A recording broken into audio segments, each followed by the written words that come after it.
Bobby said, "I don't want to take the test."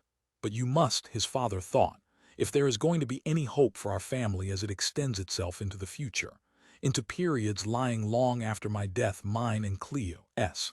Let me explain it this way," he said aloud, as he moved along the crowded sliding sidewalk in the direction of the Federal Bureau of Personnel Standards.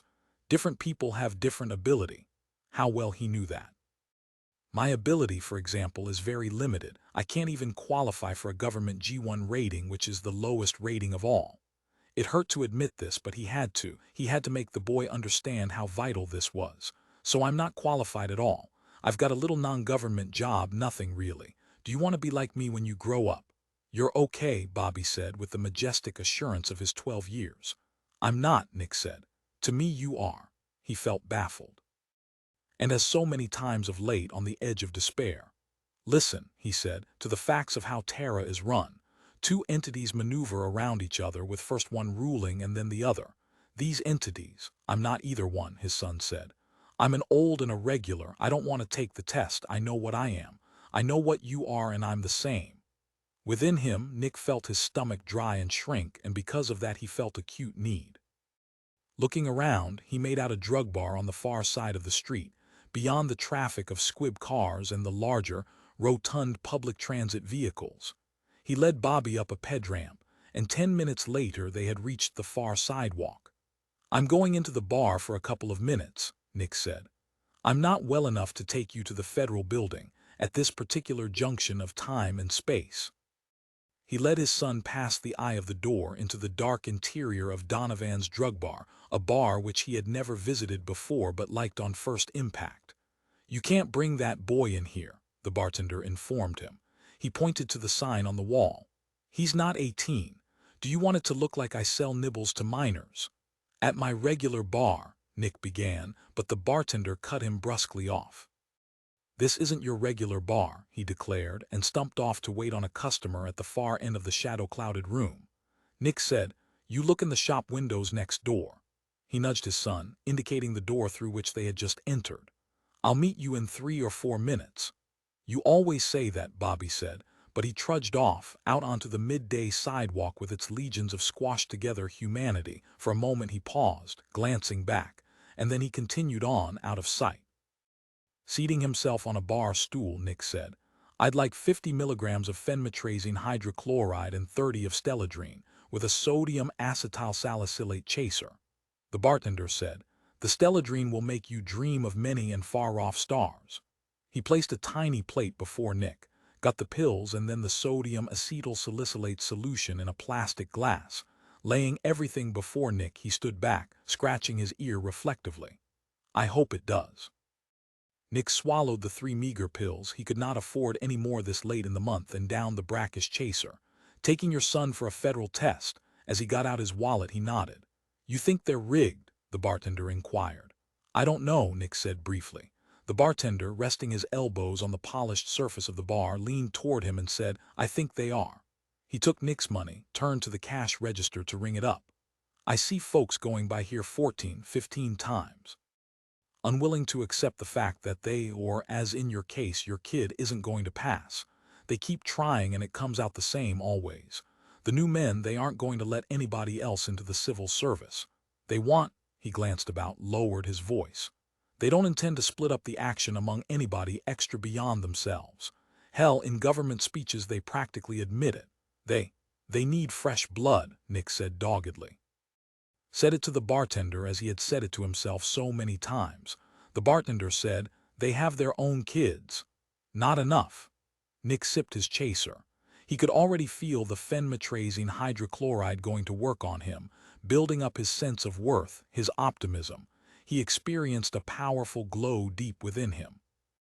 "If it got out," he said, "that the civil service tests were rigged, this government would be voted out of office within 24 hours and the unusuals would be in, replacing them. Do you think the new men want the unusuals to rule? My God."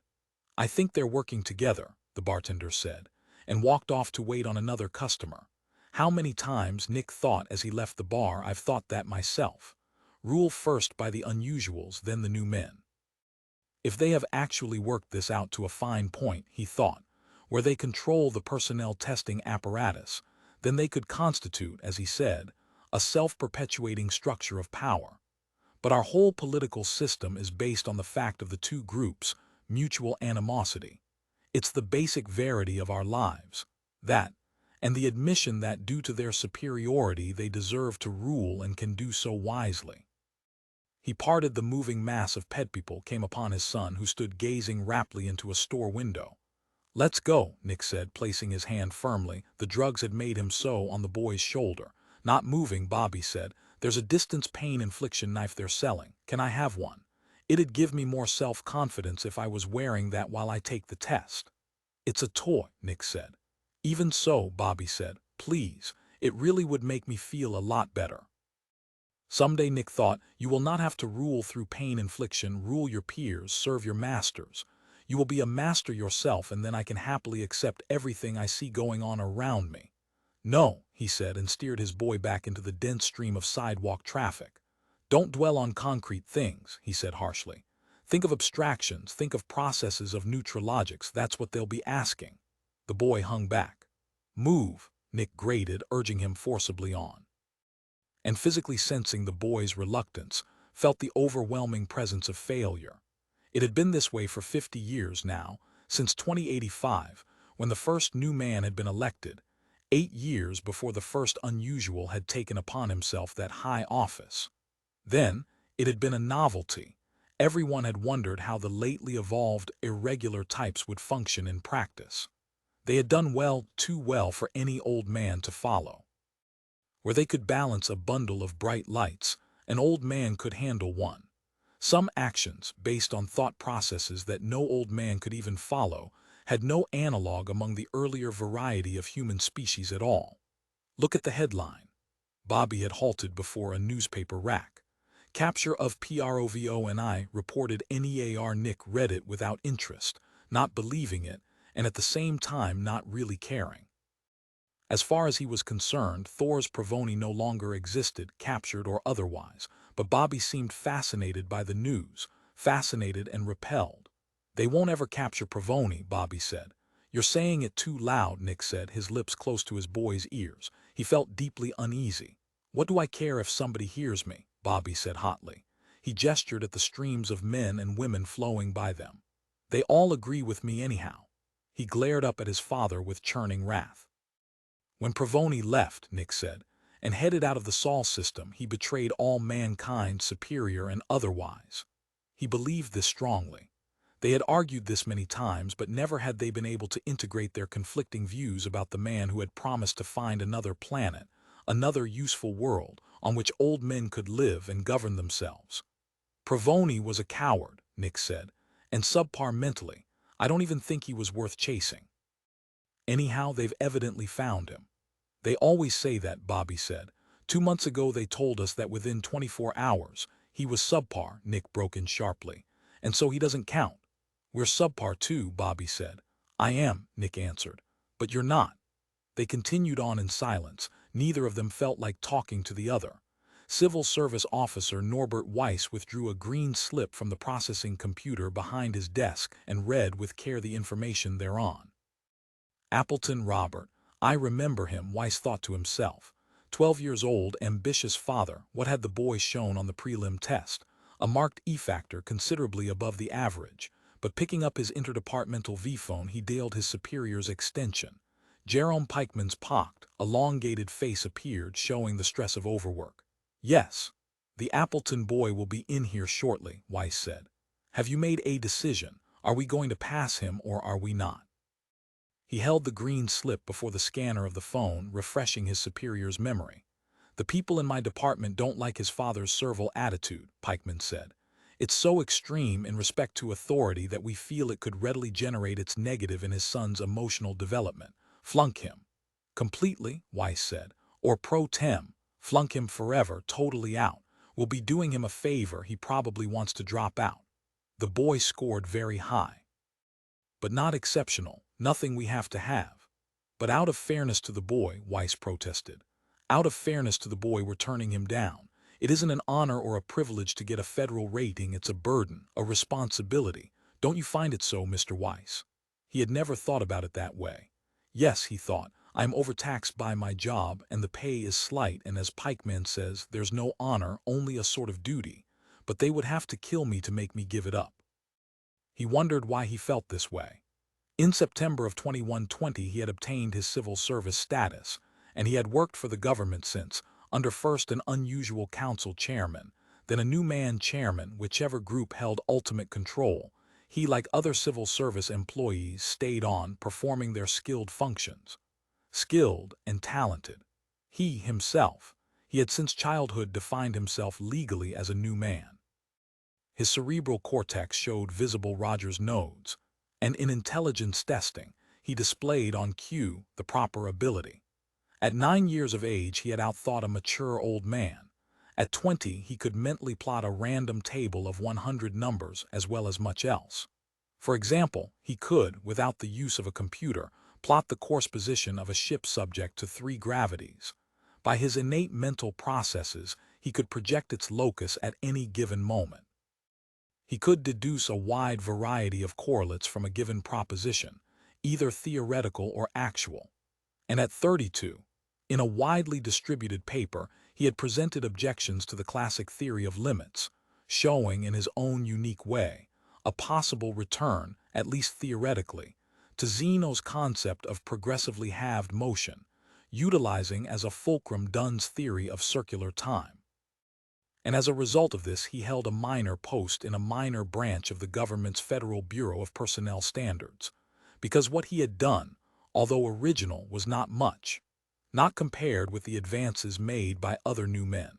They had changed the map of human thought in 50 short years, changed it into something which the old men, the persons of the past, could neither understand nor recognize. Bernhard's theory of a causality, for example. In 2103, Bernhard, working at the Zurich Polytechnic Institute, had demonstrated that Hume, in his enormous skepticism, had been fundamentally right. Custom, and nothing else, linked events understood by the old men as cause and effect. He had brought Leibniz's monad theory up to date, with devastating results. For the first time in human history, it had become possible to predict outcomes of physical sequences on the basis of a spectrum of variable predicates, each equally true, each as much causal as the next. Applied sciences had because of this taken a new form, one which the old men could not deal with. In their minds, a principle of a causality meant chaos. They could predict nothing. And there had been more. In 2130, Blaise Black, a certified G16 new man, had upset Wolfgang Pauli's synchronicity principle. He had shown that the so-called vertical line of connectivity operated as a predictable factor, as easily plotted, using the new methods of random selection, as the horizontal sequence. Thus, the distinction between the sequences was effectively obliterated, freeing abstract physics from the burden of a double determination, making all computations, including those derived from astrophysics, fundamentally easier. Black's system, as it was called, ended at last any reliance on old man theory and practice. Contributions by unusuals had been more specific. They had to do with operations involving actual entities. So at least as he, a new man, saw it, his race had contributed the underlying pinions of the reshaped map of the universe, and the unusuals had done their work in the form of application of these general structures. The unusuals, he knew, would not have agreed with this, but that did not bother him. I have a G3 rating, he said to himself, and I have done a little. I have added a jot to our collective knowledge. No old man, however gifted, could have done so. Except perhaps Thor's Pravoni. But Thor's Pravoni had been absent for years. He did not stir the sleep of either unusuals or new men. Pravoni raged and roamed the outskirts of the galaxy, searching in his wrath for something vague, something even metaphysical. An answer, to so speak. A response. Thor's Pravoni yelled into the emptiness, dinning out his noise in hope of a response. God help us, Weiss thought, if he ever finds it. But he was not afraid of Pravoni, neither were his peers. A few nervous unusuals muttered among themselves as the months turned into years, and still Pravoni did not die and was not captured. Thor's Pravoni constituted an anachronism. He remained the last of the old men who could not accept history, who dreamed of orthodox and thoughtless action. He lived in a dismal past, most of it not even real, a dreamless and dead past which could not be recalled, even by a man as gifted, as educated, as active as Provoni. He is a pirate, Weiss said to himself, a quasi-romantic figure steeped in exploits. In a sense, I will miss him when he dies. After all, we emerged from the old men, we are related to him. Distantly, to his superior pikeman, he said, "It's a burden. You are very right. A burden," he thought, "this task, this civil service rating. I can't fly up into the stars, I can't pursue something which does not exist into the remote windings of the universe. How will I feel," he wondered, "when we destroy Thor's Provoni? My work," he thought, "will be just that much more tedious. And yet I like it. I would not give it up. To be a new man is to be something. Maybe I'm a victim of our own propaganda," he reflected. "When Appleton comes in with his boy," Pikeman said, "give little Robert the entire test. Then tell them the rating won't be ready for another week or so. That way the blow will be less hard to endure." He grinned starkly and added, "And you won't have to deliver the news, it'll be in the form of a written notice." "I don't mind telling them," Weiss said, but he did, because probably it would not be the truth. The truth, he thought. We are the truth, we create it, it is ours. Together we have drawn a new chart. As we grow, it grows with us, we change. Where will we be next year, he asked himself. No way to know. Except for the precogs among the unusuals, and they saw many futures at one time, like he had heard rows of boxes. His secretary's voice came from the intercom. "Mr. Weiss, a Mr. Nicholas Appleton and his son are here to see you." "Send them in," Weiss said, and leaned back in his large, imitation Naugahyde chair, preparing to greet them. On his desk the test form lay. He fiddled with it reflectively, seeing it from the corner of his eye assume various shapes. He squeezed his eyes almost shut for an instant, and made the form in his mind exactly what he wanted it to be. Cleo Appleton in their tiny apartment glanced swiftly at her watch and trembled. So late, she thought, and so little use. Maybe they'll never come back. Maybe they'll say the wrong thing and be whisked off to one of those internment camps you hear of. "He's a fool," she said to the television set. And from the speaker of the set, a chorus of clapping sounded as the irreal audience applauded. "Mrs. Cleo Appleton," the announcer said, "of North Platte, Idaho, says her husband is a fool. What do you think about that, Ed Garley?" A fat round face appeared on the screen as television personality Ed Garley pondered a witty reply. "Would you say it's perfectly absurd for a grown man to imagine for an instant that—" She shut off the set with a wave of her hand. From the stove in the far wall of the living room, the smell of ersatz apple pie drifted. She had spent half her week's wage coupons on it, along with 3 yellow ration stamps. "And they're not here for it," she said to herself. "But I guess that isn't so important, in comparison to everything else." This was, perhaps, the most important day in her son's life. She needed someone to talk to, while she waited. The TV set, this time, would not do. Leaving the apartment, she crossed the hall, knocked at Mrs. Arlen's door. It opened. Frowsy-haired, middle-aged Mrs. Rose Arlen peered out turtle-like.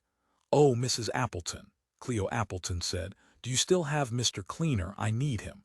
I want to get everything right so it'll look nice when Nick and Bobby get back.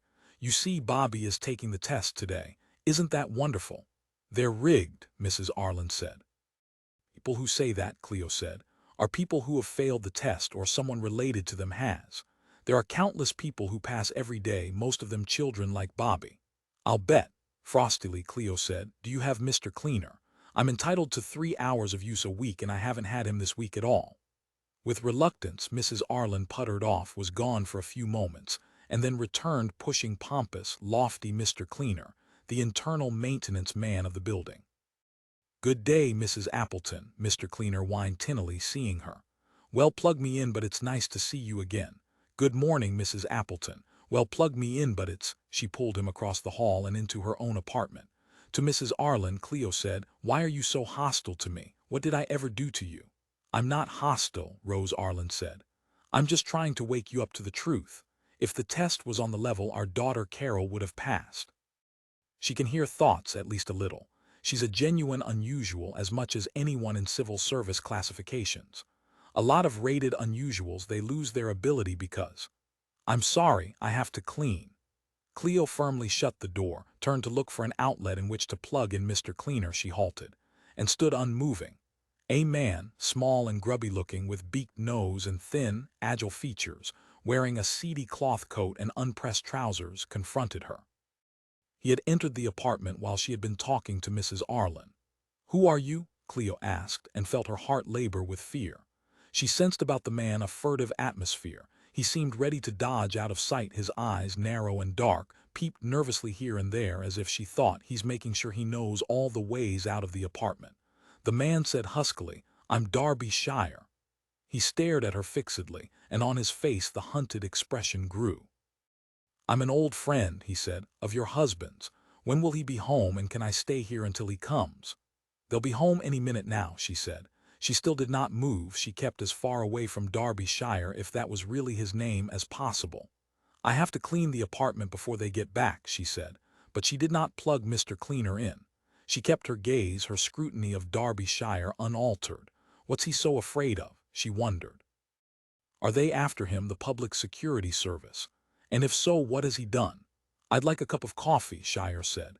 He ducked his head, as if avoiding the pleading quality in his own voice, as if he did not approve of himself asking for anything from her, but needing it, having to have it anyway.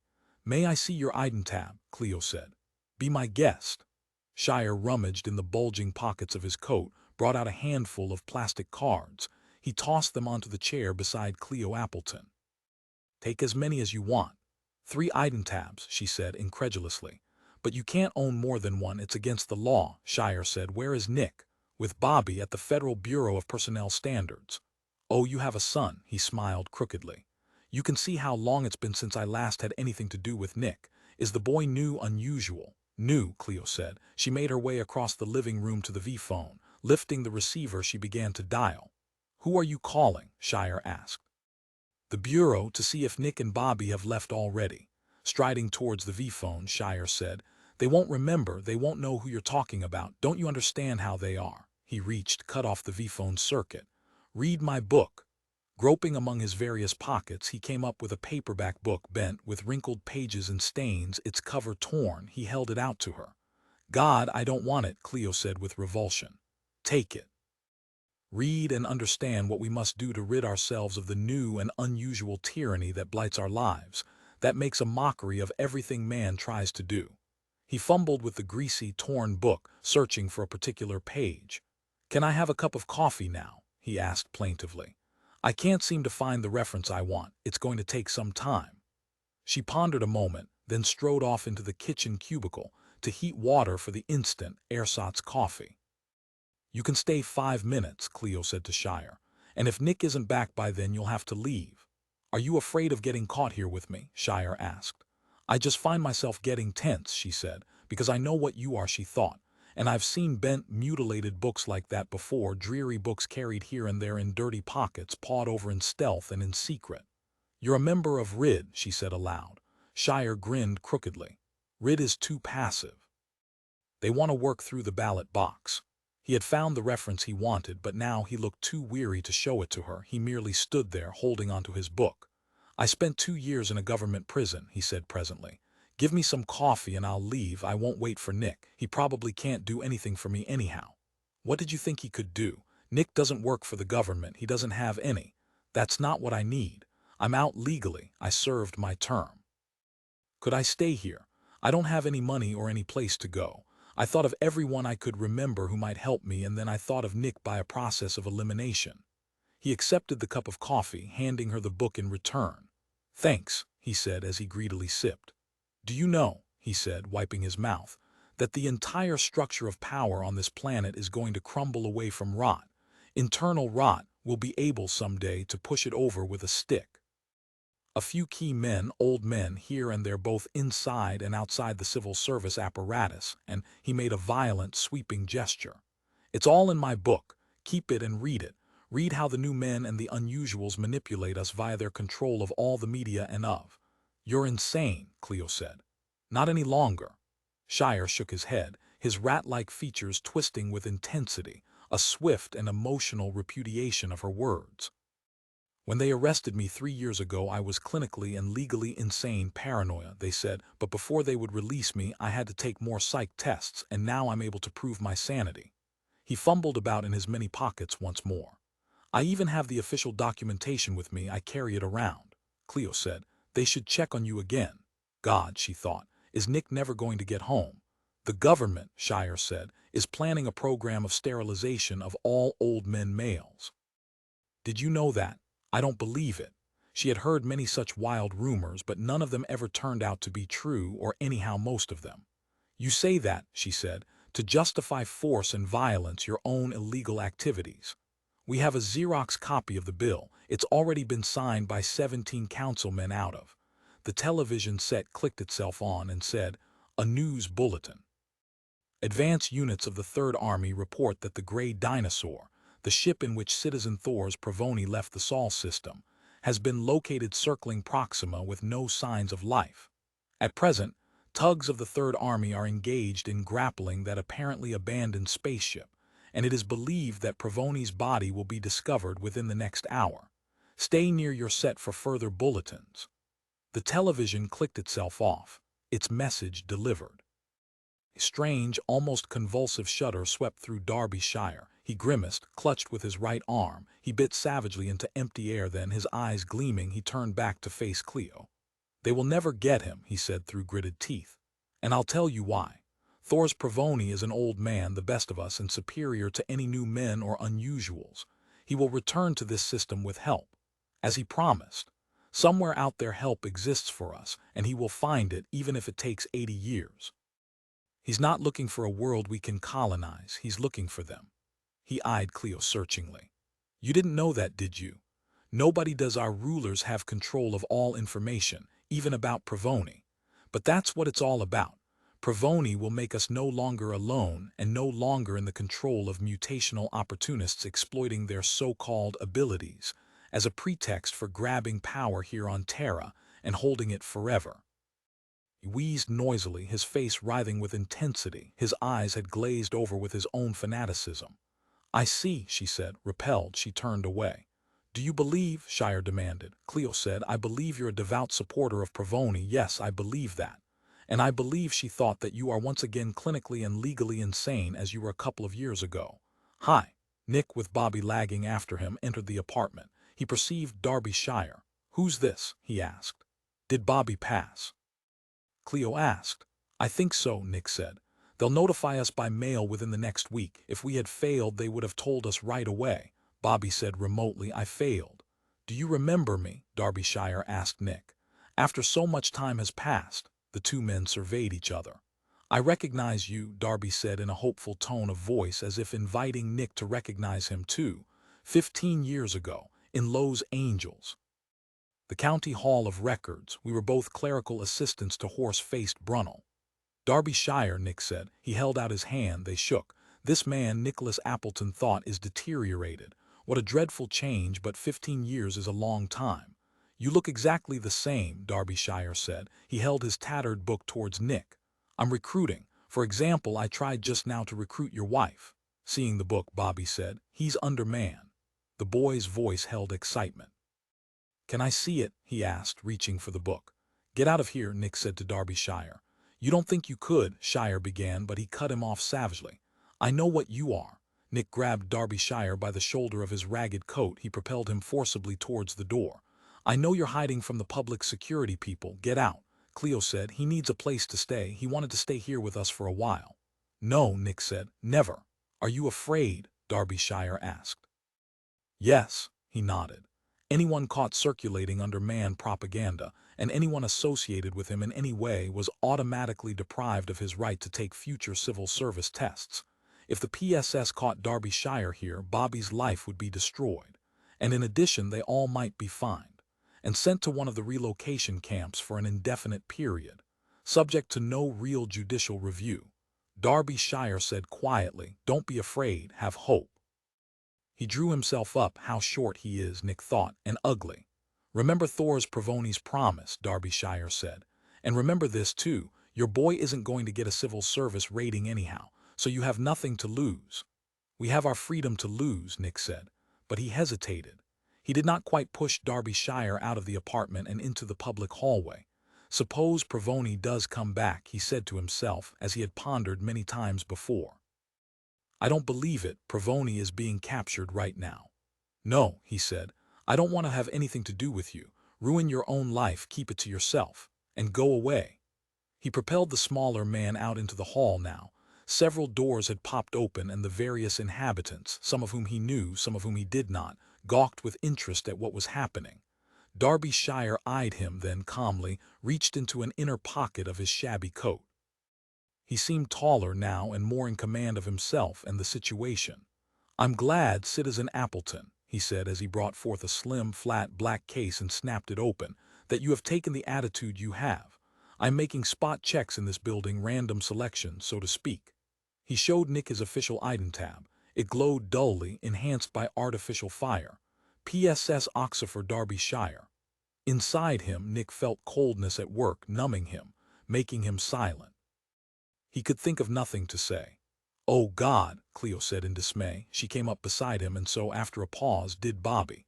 But we said the right thing, didn't we? She asked Derbyshire. Exactly right, Shire said. Your responses were uniformly adequate. Good day. He returned his flat pack of identification back to his inner coat pocket, smiled momentarily, and still smiling, flowed through the ring of gawking people.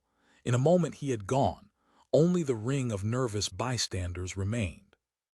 And Nick and his wife and son. Nick shut the hall door, turned to face Cleo. You can never rest up, he said thickly. How close it had been. In another moment I might have told him to stay, he realized, for old time's sake. After all, I did know him. Once. I suppose, he thought, that's why they picked him to make a spot loyalty check on me and my family. Good Lord, he thought. It left him terrified and shaking. With unsteady steps he made his way towards the bathroom, to the medicine cabinet in which he kept his supply of pills. A little flufenazine hydrochloride, he murmured, reaching for the reassuring bottle. That's 3 of those you've taken today, Cleo said, wife-wise. Too many. Stop, Nick said. I'll be okay. Filling the bathroom water glass, he rapidly, mutely took the round tablet, and inside him felt dull anger. He experienced a transitory flash of rage at the system, at the new men and the unusuals at the civil service, and then the flufenazine hydrochloride hit him. The anger ebbed away, but not completely. Do you think our apartment is bugged? He asked Cleo. Bugged, she shrugged. Evidently not, or we'd have been called in a long time ago because of the awful things Bobby says. Nick said, I don't think I can take much more. Of what? Cleo said. He did not say. But he knew down inside himself who and what he meant. And his son knew too. They now stood together, but how long, he wondered, will I feel this way? I will wait and see if Bobby passed his civil service test, he said to himself. And then I'll decide what to do. God forbid, he thought. What am I thinking? What's happening to me? The book's still here, Bobby said. Bending, he picked up the torn, creased paperback which Derbyshire had left behind. Can I read it? He asked his father. Thumbing through it, he said, it looks like it's real. The police must have gotten it off an underman they caught. Read it, Nick said savagely. 2 days later, a letter from the government made its appearance in the Appleton's mailbox. Nick opened it at once, his heart vibrating with expectation. It was the test results, all right. He scanned through the several pages. A Xerox copy of Bobby's paper was included and came at last to the determination. He failed, Nick said. I knew I would, Bobby said. That's why I never wanted to take it in the first place. Cleo began to snivel. Nick said nothing, thought nothing. He was empty and numbed. A hand, colder than that of death itself, gripped his heart, killing off all emotion. Picking up his Line 1 phone, Willis Graham, council chairman of the Extraordinary Committee for Public Safety, bantering, said, How's the capture of Provoni coming, Director? Any new news? He chuckled. God knew where Thor's Provoni was. Probably dead long ago, on some airless planetoid far away. Police Director Lloyd Barnes said stonily, Are you speaking of media releases, sir? He laughed. Tell me what the TV and the papers are blabbing about now. He could, of course, turn his own TV set on, without having even to get out of bed. But he enjoyed raking his stuffed shirt police director over the coals the Thor's Provoni situation. The color of Barnes' face usually proved interesting in a morbid sort of way. And being an unusual of the highest order, Graham could enjoy firsthand the chaos in the man's mind when it came to anything dealing with the topic of the runaway traitor. After all, it had been Director Barnes who had released Thor's Pravoni from a federal prison 10 years ago. As rehabilitated, Pravoni is going to narrowly slip through our fingers again, Barnes said gloomily. Why don't you say he's dead? It would have enormous psychological consequences on the population and along the lines he would have liked to see. If he shows up here again, the basis of our situation would be jeopardized. By merely showing up, "Where's my breakfast?" Graham asked. "Tell them to bring it in." "Yes, sir," Barnes said, nettled. "And what do you want? Eggs and toast, fried ham?" "Is there really ham available?" Graham asked. "Make it ham with 3 chicken eggs, but make sure nothing's ersatz." Not enjoying his servant role, Barnes muttered, "Yes, sir," and got off the line. Willis Graham lay back against the pillows. One of his personal men immediately manifested himself and expertly propped the pillows up exactly as they should have been. "Now where's the damn paper?" Graham asked himself, and held out his hand to receive it.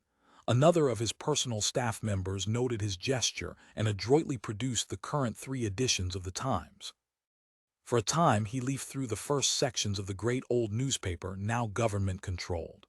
"Eric Corden," he said at last, making a motion with his right hand to show that he wished to dictate. At once a scribe appeared, portable transcriber in hand. "To all council members," Graham said, "we cannot claim Pravoni's death for reasons which Director Barnes has pointed out, but we can deliver Eric Corden. I mean, we can execute him. And what a great relief that will be." Almost, he thought, like getting Thor's Pravoni himself. Throughout the Undermen network, Eric Corden was the most admired organizer and speaker, and there were, of course, his many books. Corden was a true old man intellectual, a theoretical physicist who could inspire a great group response among other disenchanted old men who longed for the ancient days, who would, if he could, put the clock back 50 years. Corden, however, despite his unique forensic ability, was a thinker, not a doer as was Pravoni. Thor's Pravoni, the man of action who had roared off to get help, as Corden, his one-time friend, had reported in endless speeches, books, and grubby tracts. Corden was popular, but unlike Pravoni, Corden was not a public menace. With his execution, he would leave a void which he had really never properly filled. He was, despite his public appeal, strictly small fry. But much of the old men population did not understand that. Hero worship surrounded Eric Corden. Pravoni was an abstract hope. Corden existed, and he worked and wrote and spoke here on Earth. Picking up the line 2 phone, he said, "Get me Corden on the big screen, Miss Knight." He hung up, settled back in his bed, and once again snooped into the articles in the newspaper. "Further dictation, Council Chairman?" the scribe inquired after an interval of time. "Oh, yes." Graham pushed the newspaper aside. "Where was I? I mean, we can execute him. And what to continue," Graham said, clearing his throat. "I want all department heads, are you getting this, to grasp and understand the reasons behind my desire to finish off what's his name." "Eric Corden," the scribe said. "Yes," Graham nodded. "Why we must destroy Eric Corden is as follows. Corden is the link between the old men of Earth and Thor's Pravoni. As long as Corden is alive, people feel the presence of Pravoni. Without Corden, they have no contact, real or otherwise, with that ratty space bastard out there somewhere. In a sense, Corden is the voice for Pravoni while Pravoni is gone. I admit that this might backfire. The old men might riot for a time, but on the other hand, this might bring the undermen out of hiding where we could get at them. In a sense, I'm about to deliberately spark a premature show of force by the undermen. There will be wild waves as soon as Corden's death is announced, but ultimately," he broke off. On the big screen, which comprised the far wall of his great bedroom, a face had begun to ignite. A thin, aesthetic face with hollows about the jaw, a weak jaw, Graham reflected as he saw the jaw move with speech. Rimless glasses, meager hair in the form of carefully combed strands across an otherwise bald head. "Sound," Graham instructed, as Corden's lips continued to move inaudibly. "Pleasure," Corden boomed as the sound came on too loudly. "I know how busy you are, sir, but if you wish to speak to me," Corden gestured elegantly, "I am ready." To one of his bedside aides, Graham said, "Where the hell is he now?" "In Brightforth Prison." "You getting enough to eat?" Graham asked the image on the big screen. Very much so, yes. Corden smiled, showing teeth so even as to seem and probably were false. And you're free to write, Corden said. I have the materials. Tell me, Corden, Graham said energetically, why do you write and say those damn things? You know they're not true. Truth is in the eye of the beholder. Corden chuckled in his thin, humorless way. You know that trial a few months ago, Graham asked, where you were sentenced to 16 years in prison for treason. Well, goddammit, the judges have gone back and eradicated the specifications of your punishment. They've now decided on the death penalty. No expression appeared on Corden's bleak face. Can he hear me? Graham asked an aide. Oh yes, sir, he hears you all right. Graham said, we're going to execute you, Corden. You know I can read your mind, I know how afraid you are. It was true. Inside, Corden quaked. Even though their contact remained purely electronic, with Corden himself actually 2,000 miles away. Psionic capacities like this always baffled the old men and frequently the new men as well. Corden said nothing, but it was obvious that he grasped the fact that Graham had begun to feel him out telepathically. Down underneath, Graham said, you're thinking maybe I should bolt. Provoni is dead. I don't think Provoni is dead, Corden broke in, showing outrage, his first genuine facial expression. Subconsciously, Graham said. You're not even aware of it. Even if Thors were dead. Oh, come off it, Graham said. You know and I know that if Provoni were dead you'd drop your agitation and propaganda enterprises and creep off out of public sight for the rest of your damn ineffectual life. A buzzer in the communications apparatus to Graham's right all at once squeaked into life. Pardon me, Graham said, and pressed a switch. Your wife's attorney is here, council chairman. You left word that he was to be let in no matter what you were doing. Shall I send him on in, or send him in, Graham said. To Corden he said, we'll notify you, Director Barnes, most probably an hour before your scheduled death. Goodbye, I'm busy now. He made a motion and the wall-sized screen dribbled into opaqueness. The central bedroom door opened and a slim, tall, well-dressed gentleman with a short beard strode briskly into the room, briefcase in hand. Horace Denfeld, who always dressed this way. Do you know what I read in Eric Corden's mind just now? Graham said. Subconsciously, he wishes he'd never joined the Undermen, and here he is, the leader of it, to the extent that they have a leader. I'm going to obliterate their existence, starting with Corden. Do you approve of my ordering Corden's execution? Seating himself, Denfeld unzipped his briefcase. According to Irma's instructions and my professional advice, we have changed several clauses, minor ones, in the separate maintenance agreement. Here. He handed a folio, a document, to Graham. Take your time, Council Chairman. What will happen when Corden is gone? Graham asked as he unfolded the legal-size sheets of paper and began reading here and there.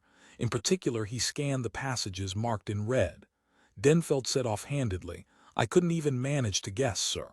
Minor clauses, Graham mocked with bitterness as he read. Geez Christ, she's upped the child support from 200 pops a month to 4. He shuffled among the pages, feeling the edges of his ears glow with wrath and with stunned dismay. And the alimony up from 3,000 to 5. And he reached the last sheet.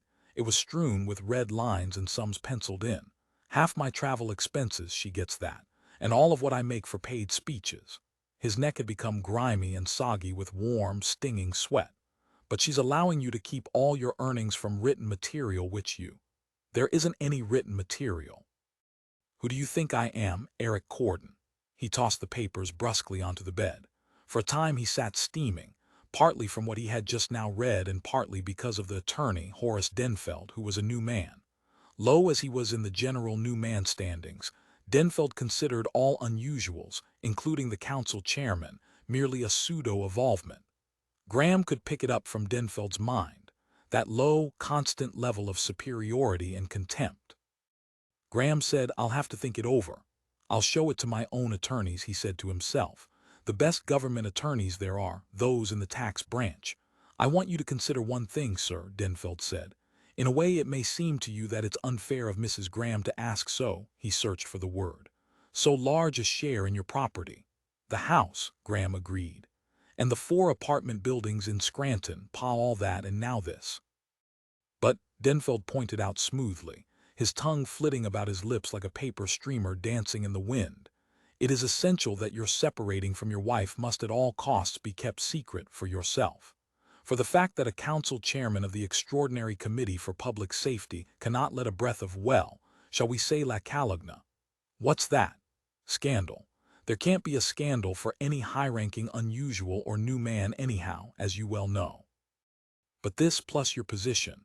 I'll resign, Graham grated before I sign that. 5,000 pops alimony a month, she's insane. He raised his head and scrutinized Denfeld. What happens to a woman when she's getting a separate maintenance or a divorce? They want everything nailed down or otherwise. The house, the apartments, the car, all the pops in the world. God, he thought, and rubbed his forehead wearily. To one of his servants he said, "Get me my coffee." "Yes, sir." The aide fiddled with the coffee maker, handed him his black, strong espresso cup. To the aide and to everyone in the room, Graham said, appealing to them, "What can I do? She's got me." He placed the folio of documents in the drawer of his bedside desk. "There's nothing more to discuss," he said to Denfeld. "My attorneys will let you know my decision." He glowered at Denfeld, whom he did not like at all. "Now I have other business." He nodded to an aide, who put his firm hand on the attorney's shoulder and guided him toward one of the doors leading out of the bedroom. After the door had shut behind Denfeld, Graham lay back, meditating and drinking his coffee. If only she'd break a law, he said to himself. Even a traffic law, anything to get her behind in her relationship to the police. If we caught her jaywalking, we could make it stick.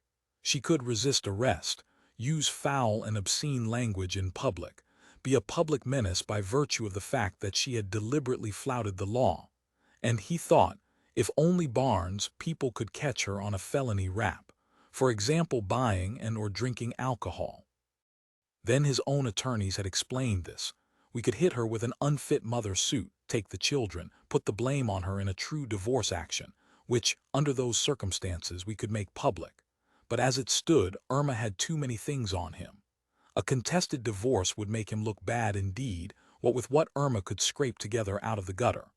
Picking up his line 1 phone, he said, "Barnes, I want you to get hold of that cop dame, that Alice Noyes, and send her in here.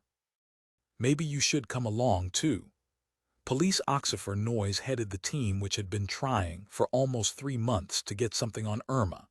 24 hours a day, his wife was monitored by police video and audio gadgetry, without her knowledge, of course. In fact, one video camera scanned the happenings in Irma's bathroom, which unfortunately had not turned up anything to speak of. Everything Irma said, did, everyone she saw, every place she went, all on reels of tape at PSS Central in Denver. And it added up to nothing. She's got her own police, he realized gloomily.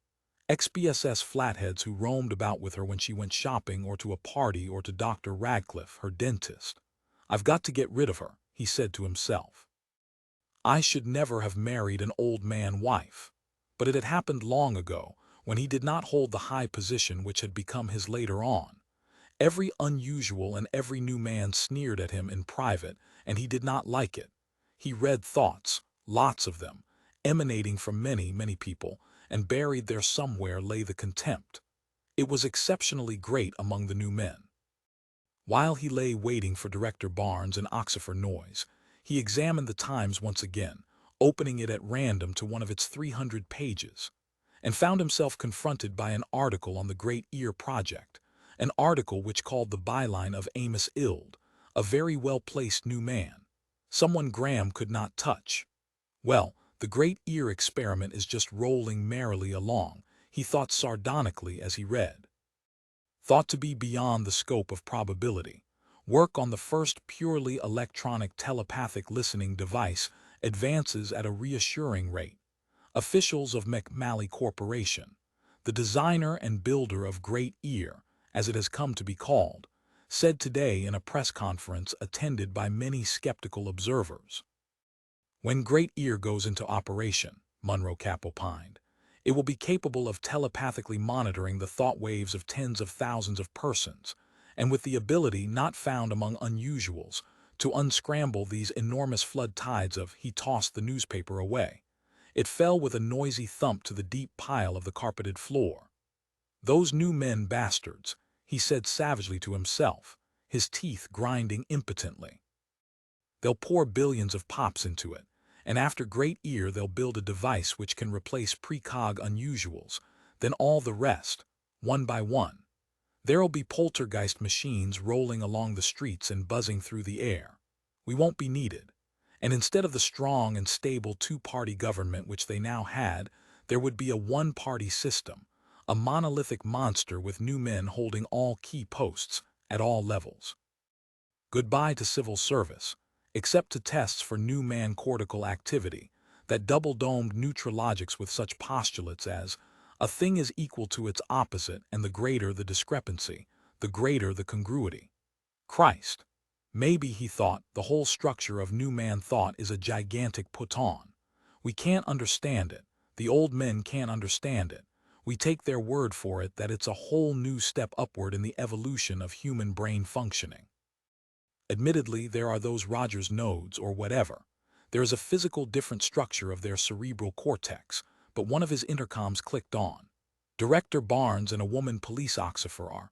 Send them in, Graham said. He leaned back, made himself comfortable, folded his arms and waited to tell them his new idea. 5 at 8:30 in the morning, Nicholas Appleton showed up at his job and prepared to begin the day. The sun shone down on his shop, his little building. Therein he rolled up his sleeves, put on his magnifying glasses and plugged in the heating iron. His boss, Earl Zeta, stumped up to him, hands in the pockets of his khaki trousers, an Italian cigar dangling from his overgrown lips. What say, Nick? We won't know for a couple of days, Nick said. They're going to mail us the results. Oh yeah, your kid.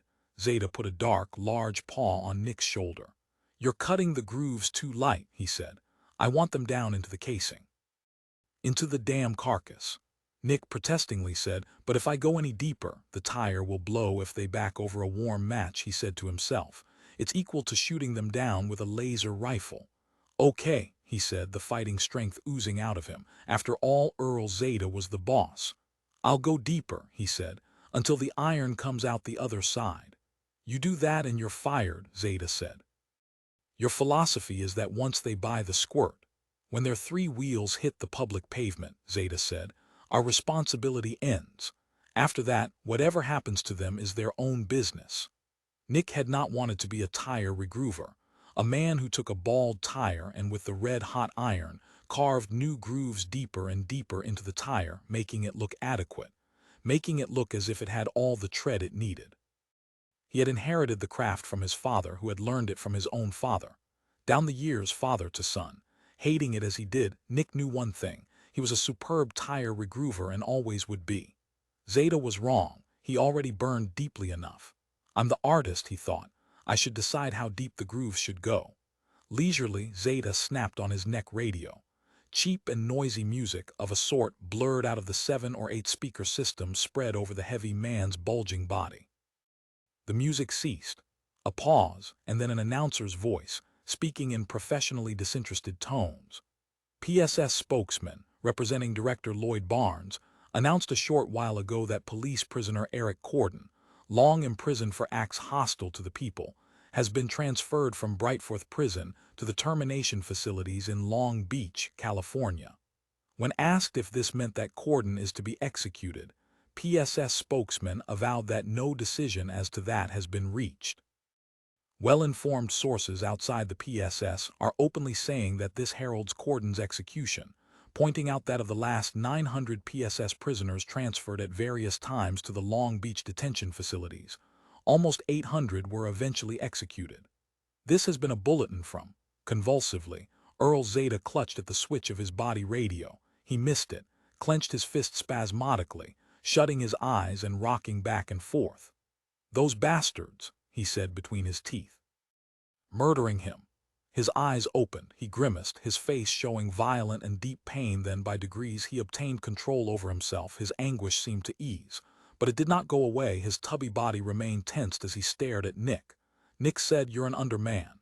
For 10 years you've known me," Zeta grated. He got out a red handkerchief and carefully mopped his forehead. His hands were shaking. "Listen, Appleton," he said, managing to make his voice more natural now, more steady. Yet the shaking continued down deep in the man, out of sight. Nick sensed it, knew it was there, hidden and buried out of fear. "They're going to get me too. If they're executing Corden, they'll just go on and wipe all of us out, all the way down to minnows like me. And we'll go into those camps, those damn lousy, rotten detention camps on Luna. Did you know about them? That's where we're going. We, my people, not you. I know about the camps, Nick said. Are you going to turn me in? Nick said, no. They'll get me anyway, Zeta said bitterly.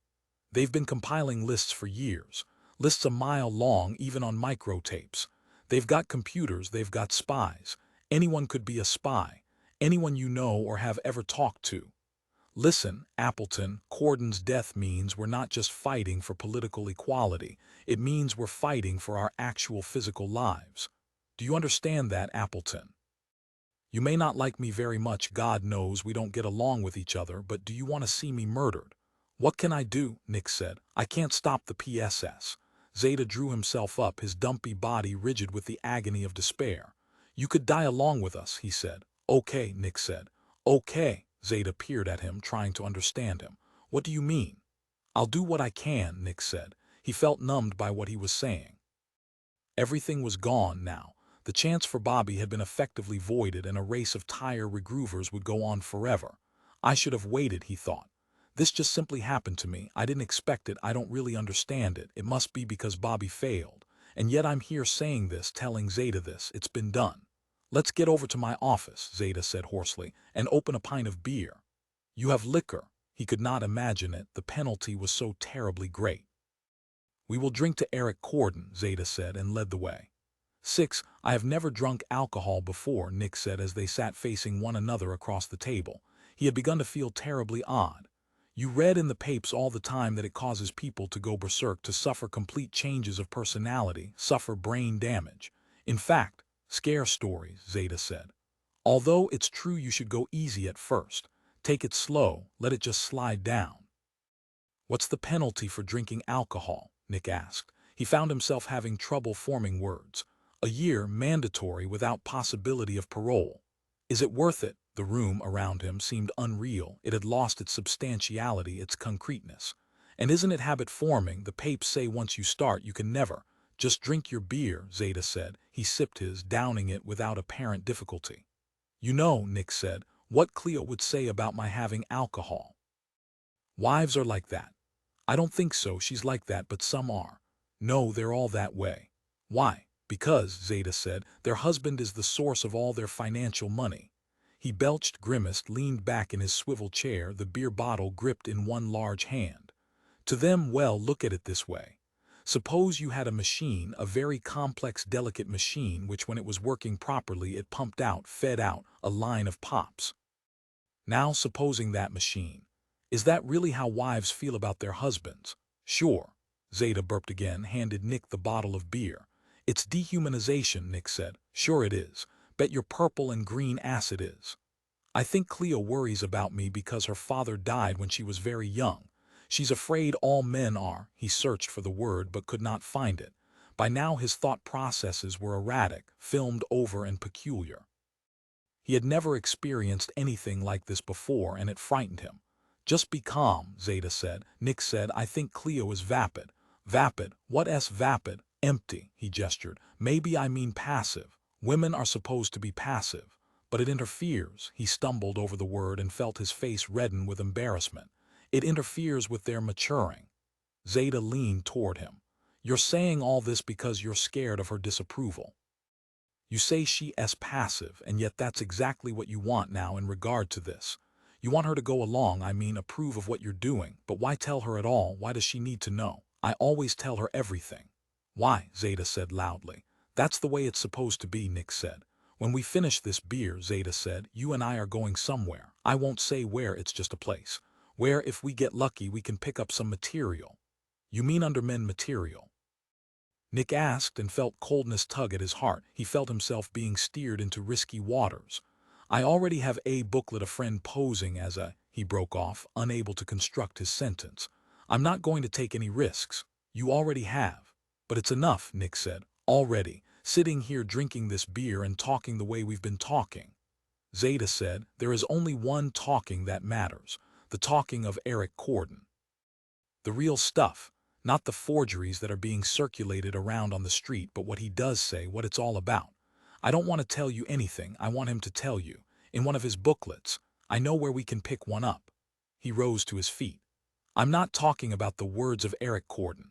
I'm talking about the true words of Eric Corden, his admonitions, parables, the plans, known only to those who are truly members of the world of free men. Under men in the truest sense, the real sense. I don't want to do anything Cleo won't approve of, Nick said. A husband and wife have to be honest with each other if I go ahead with this. If she doesn't approve, get yourself another wife who can.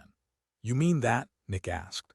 His brain had become so fogged over now that he could not tell if Zeta was serious, and if he did mean what he said, whether he was right or not. You mean this could split us, he said. It split a lot of marriages before.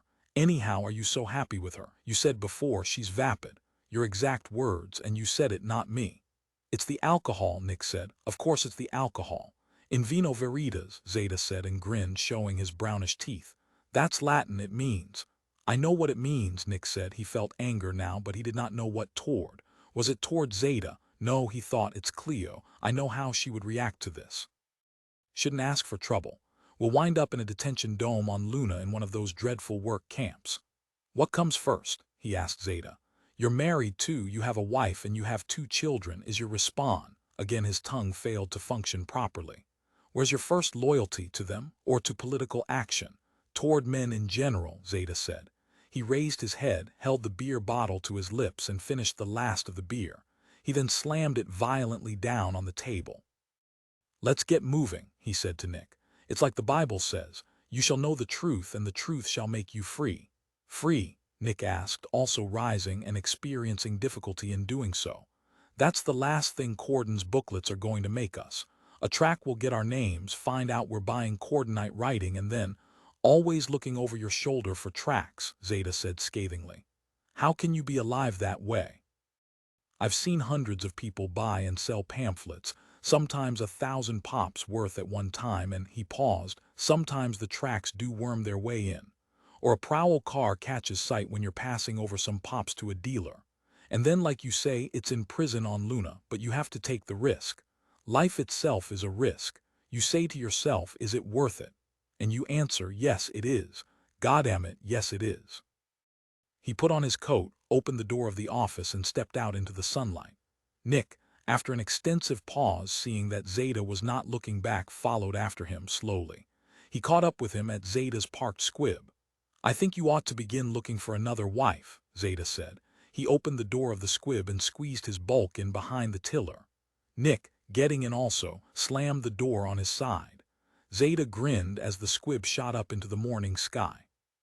That's really none of your business, Nick said. Zeta did not answer. He concentrated on his driving. Turning his head, he said to Nick, I can drive badly now, we're clean. But on the way back we'll have the stuff, so we won't get a PSS Oxifer flagging us down for speeding or erratic turning. Right. Yes, Nick said, and felt the numbing fear inside him rise. It had become inevitable, the path they were following. He could not now get out of it. Why not? He asked himself. I know I have to go through with it, but why? To show that I'm not afraid that a track will burst us. To show that I'm not dominated by my wife. For all the wrong reasons, he thought, and mainly because I've been drinking alcohol, the most dangerous substance short of prussic acid you can imbibe. Well, he thought, so be it. Nice day, Zeta said. Blue sky, no clouds to duck behind. He soared upward, enjoying himself. Nick shrank numbly back against the seat and merely sat helpless as the squib oozed forward. At a payphone, Zeta made a call. It consisted of only a few half-articulated words. He's holding, Zeta asked. He's there, okay. Yeah, right, thanks, bye. He hung up. That's the part I don't like, he said. When you make the phone call, all you can do is figure that so many million phone calls are made in one given day that they can't monitor them all. But Parkinson's law, Nick said, trying to cover his fear with jollification. If a thing can happen, Zeta, getting back into the squib, said, it hasn't happened yet. But eventually. Eventually, Zeta pointed out, death will get us all. He cranked up the engine of the squib and they zoomed upward again. Presently they were flying over a sprawling residential section of the city. Zeta peered down, scowling. All the goddamn houses look exactly alike, he muttered. It's so frigging hard to see from the air, but that's good. He stuck right in the middle of 10 million loyal believers in Willis Graham and unusuals and new men and all the rest of that crap.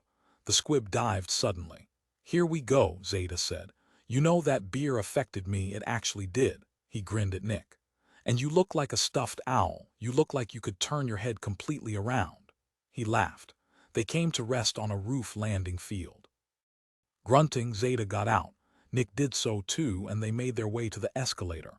In a low voice, Zeta said to him, "If the Oxifers stop us and ask what we're doing here, we say we're bringing some guy back his squib keys which we forgot to give him when we fixed his squib." "That makes no sense," Nick said. "Why doesn't it make any sense?" "Because if we had his squib keys, he wouldn't have been able to fly back here." "Okay, we say it's a second set of keys he asked us to order for him for his wife." At the 50th floor, Zeta stepped from the escalator. They made their way down a carpeted hall, seeing no one. Zeta paused all at once, briefly looked around, then knocked on a door. The door opened. A girl stood confronting them, a small, black-haired girl, pretty in an odd, tough way. She had a pug nose, sensual lips, elegantly formed cheekbones. About her hung the glow of feminine magic. Nick caught it right away. Her smile, he thought, it lights up. It illuminates her whole face, bringing it to life. Zeta did not seem pleased to see her. "Where's Denny?" he asked in a low but distinct voice. "Come in." She held the door aside. "He's on his way." Looking uneasy, Zeta entered, motioning Nick to follow him. He did not introduce either of them to the other. Instead, he strode through the living room, into the bedroomette, then into the kitchen area of the living room, prowling like an animal. "Are you clean here?" he demanded suddenly. "Yes," the girl said. She looked up into Nick's face, a jump of about a foot. "I've never seen you before." "You're not clean," Zeta said. He stood reaching down into the waste tube. He came up abruptly with a package which had been taped to the inside of the tube. "You kids are nuts." "I didn't know it was there," the girl said in a sharp, hard voice. "Anyhow, it was fixed so that if a track busted down the door, we could flick it down the tube just by touching it and there'd be no evidence." "They plugged the tube," Zeta said. "Catch it down around the second floor before it hits the furnaces." "My name's Charley," the girl said to Nick. "A girl named Charley?" he asked. "Charlotte." She held out her hand. They shook. "You know, I think I know who you are. You're Zeta's tire regroover." "Yes," he said. "And you want a genuine booklet. Are you paying for it, or is Zeta? Because Denny isn't going to lay out any more credit. He'll want pops." "I'm paying for it," Zeta said. "This time anyhow." "That's how they always do it," Charley said. "The first booklet is free, the next is 5 pops, the next is 10. The apartment door opened. Everyone ceased moving, ceased breathing. A pretty boy stood there, bulky, well-dressed, with tangled blonde hair, large eyes, an expression of intensity constricting his face so that in spite of his prettiness he had an ugly, cruel intensity to him. He surveyed Zeta briefly, then Nick, for several silent moments. He then shut the door after him. Farrokhbar locked it, walked across the room to the window, peered out, stood chewing on the edge of his thumbnail, radiating all about him, ominous vibrations, as if something awful, something which would destroy everything, was about to happen, as if Nick thought he's going to do it. He's going to beat up all of us himself. The boy emanated an aura of strength, but it was a sick strength. It was overripe, as were his enlarged eyes and tangled hair. A Dionysus from the gutters of the city, Nick thought. So this was the dealer. This is the person from whom we get authentic tracks. "I saw your squib on the roof," the boy said to Zeta, as if announcing the discovery of some evil act. "Who's this?" he asked, inclining his head toward Nick. "Someone who I know who wants to buy," Zeta said. "Oh, really?" The boy Denny walked toward Nick, studied him at closer range. Studying his clothes, his face, judging me, Nick realized. As if some eerie kind of combat is involved, the nature of which was, to him, totally unclear. All at once, Denny's protruding large eyes moved rapidly. He stared at the couchette, at the wrapped booklet lying on it. "I dug it out of the waste tube," Zeta said. "You little bitch," Denny said to the girl. "I told you to keep this place clean. You understand?" He glowered down at her. She gazed up, lips half-parted anxiously, her eyes unblinking with alarm. Turning rapidly, Denny picked up the booklet, tore the wrappings from it, studied it. "You got this from Fred," he said. "What'd you pay for it?" 10 pops, 12. 12, Charley said. You're paranoid. Stop looking like you think one of us is a track. You always think someone is a track if you don't personally. What's your name? Denny asked to Nick. Don't tell him, Charley said. Turning to her, Denny raising his arm drew back. She faced him calmly, her face inert and hard. Go ahead, she said. Hit me and I'll kick you where it'll hurt for the rest of your life. Zeta said, he's an employee of mine. Oh yes, Denny said sardonically. And you've known him all your life. Why don't you simply say he's your brother? It's the truth, Zeta said. What do you do? Denny asked Nick. I regroove tires, Nick said. Denny smiled. His entire manner changed as if the trouble had cleared. Oh yeah, he asked and laughed. What a job, what a vocation, handed down to you by your father. Yes, Nick said and felt hate. It was all he could do to keep it from showing, and he wanted to keep it from showing. He felt afraid of Denny, perhaps because the others in the room were, and he was picking it up from them. Denny held out his hand to Nick. Okay, tire regroover, you want to buy a nickel or a dime booklet? I've got both. He reached inside his leather jacket and brought out a bundle of tracts. This is good stuff, he said. All authentic. I know the guy who prints them. I've seen Corden's original manuscript there in the plant. Since I'm paying for it, Zeta said, it'll be a nickel booklet. I suggest the morals of proper man, Charley said. You do? Denny said sardonically, eyeing her.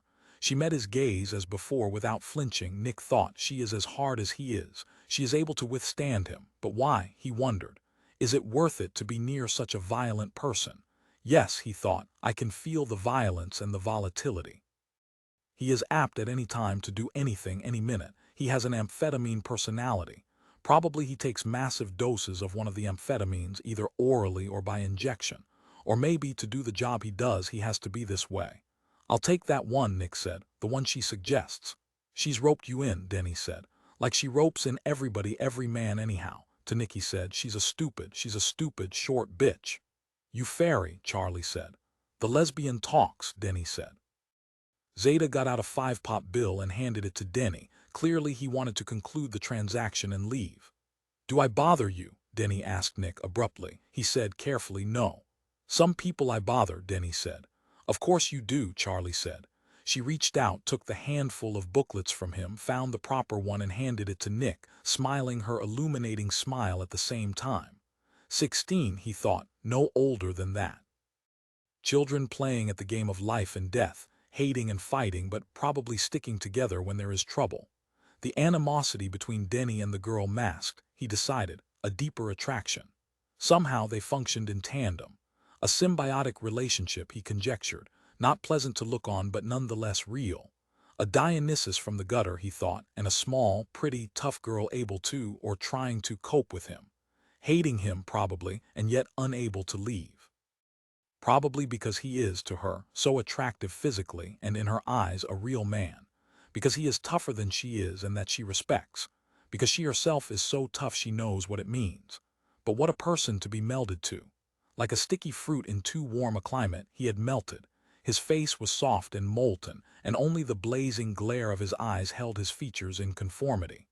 I would have thought, he thought, that those distributing and selling Corden's writing would be idealistic, noble. But apparently not. His work is illegal. It attracts those who naturally handle illegal things, and they are a type themselves. The objects they peddle don't in themselves matter. It is strictly the fact that they are illegal and people will pay a very good price. Are you sure this place is clean now? Denny asked the girl. You know I live here. I'm here 10 hours a day. If they find anything here, he prowled about, suspicious in an animal-like way, a brooding suspiciousness, replete with hatred. Suddenly he picked up a floor lamp. He examined it, then got from his pocket a coin. He unscrewed 3 screws and the baseplate came loose in his hands. And from the hollow shaft of the lamp appeared 3 rolled-up booklets. Denny turned toward the girl, who stood unmoving, her face calm, virtually so anyway. Nick saw her lips pressed tightly together as if she were preparing herself for something. Lifting his right arm, Denny hit at her eye but missed. She had ducked but not far enough. The blow caught her on the side of the head above the ear. And with startling speed she grabbed his extended arm, lifted his wrist and bit deep into his flesh. Denny screamed, flailing at her, trying to free his wrist from her teeth. Help me, Denny yelled at Nick and Zeta. Nick, not knowing what to do, started toward the girl, hearing himself mumble at her, telling her to let go, telling her she might bite through a nerve and leave his hand paralyzed. Zeta, however, seized her by the jaw, inserted his big, dark-stained fingers into the hinges and pried her jaws open. Denny at once withdrew his arm, examined the bite. He seemed dazed, and then, immediately after, the violence returned to his face. And now it was a murderous violence. His eyes bulged as if about to pop literally from his head. He bent, picked up the lamp, lifted it high. Zeta pinned him, gasping. He held the boy in a huge grip and at the same time gasping to Nick, "Get her out of here. Take her somewhere he can't find her, can't you see? He's an alcohol addict. They'll do anything. Go." In a trance, Nick took hold of the girl's hand and led her rapidly from the apartment. "You can take my squib," Zeta, panting, yelled after him. "Okay," Nick said. He tugged the girl along. She came willingly, small and light, and he reached the elevator, stabbed at the button. "We better run off up to the roof," Charley said. She seemed calm. She in fact smiled up at him with her radiant smile which made her face so exquisitely lovely. "Are you afraid of him?" Nick asked as they got onto the escalator and began to sprint up it, 2 steps at a time. He still held her gripped by the wrist, and she still managed to keep up with him. Lithe, spirit-like, she combined an animal-like ability to move swiftly with an almost supernatural gliding quality. Like a deer, he thought, as they continued on up. Far below them on the escalator, Denny appeared. "Come back," he yelled, his voice shaking with agitation. "I'm going to have to go to a hospital to get this bite looked at. Drive me to the hospital." "He always says that," Charley said placidly, unstirred by the boy's pitiful whine. "Just ignore him and hope he can't run faster than us." "Does he do that to you very often?" Nick panted as they reached the roof field and sprinted in the direction of Zeta's parked squib. "He knows what I'll do," Charley said. "You saw what I did. I bit him and he can't stand to be bitten. Have you ever been bitten by a full-grown person? Have you ever thought what it would feel like? And I can do another thing. I stand against the wall and sort of hold myself there with my arms out so I'm tight against something, and then I kick with both feet. I'll have to show you sometime. Just remember, never try to touch me when I don't want to be touched. No man is going to do that and get away with it." Nick got her into the squib, ran around to the driver's side, slid in behind the tiller. He started up the motor, and there at the escalator exit stood Denny, wheezing. Seeing him, Charley laughed in delight, a girlish laugh. She put both hands to her mouth and rocked from side to side, her eyes shining. "Oh God," she said, "he's so angry, and there's nothing he can do. Take off." Pressing down on the power knob, Nick took off. The squib, old and battered as it was, had a well-souped-up motor which Zeta had built himself. He had modified every moving part. So in his own squib, Denny would never catch him. Unless, of course, Denny had souped up his own squib. "What do you know about his squib?" he asked Charley, who sat smoothing down her hair and arranging herself tidily. "Has he? Denny can't do anything involving manual labor. He hates to get his hands greasy. But he's got a Schellenberg 8 with the B3 engine, so he can go very fast. Sometimes, if there's no other traffic, like late at night, he opens it up all the way to 50. "No problem," Nick said. "This old clinker will reach 70 or even 75, if Zeta's word can be trusted." The squib was moving rapidly now, weaving in and out of the mid-morning traffic. "I'll lose him," Nick said. Behind him he saw a Schellenberg painted bright purple. "Is that him?" he asked her. Twisting around to see, Charley said, "Yes, that's it. Denny owns the only purple Schellenberg 8 in the United States." "I'll get into heavy cross-city traffic," Nick said, and began to descend to the level frequented by short-hop squibs. Almost at once, 2 innocuous squibs filled in behind him as he tailgated the squib ahead.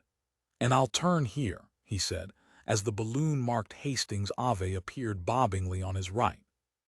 He turned, became, as he had hoped, utterly involved in the slow rows of squibs looking for parking places, most of them driven by women out on shopping trips. No sign of the purple Schellenberg 8. He peered in all directions, trying to catch sight of it. "You've lost him," Charley said matter-of-factly. "He depends on speed, you know, free speed high up out of traffic, but down here," she laughed, her eyes shining with what seemed to him delight. "He's too impatient. He never drives down here." Nick asked, "So what do you think he'll do? Give up? He'll get over being mad in a couple of days anyhow, but for about 48 hours he'll be homicidal. That really was stupid of me to hide those booklets in the lamp. He's right, but I still don't like being hit." Meditatively, she rubbed the side of her head where he had hit her. "He hits hard," she said, "but he can't stand to be hurt back. I can't really hit him and make it work. I'm too small, but you saw me bite." "Yes," he said, "the all-time great bite of the century." He did not wish to dispute that. "It's very nice of you," Charley said, "a total stranger helping me like this when you don't even know me, you don't even know my name." "I'll settle for Charley," he said. It seemed to fit her.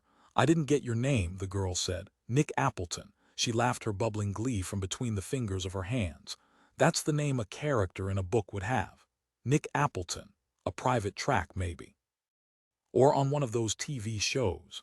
"It's the kind of a name that denotes competency," Nick said. "You are competent," she admitted. "I mean, you got me out of there, thank you." "Where are you going to spend the next 48 hours?" Nick asked. "Until he cools off. I have another apartment, we use that too. We transfer stuff from one to the other in case a PSS warrant gets served on us.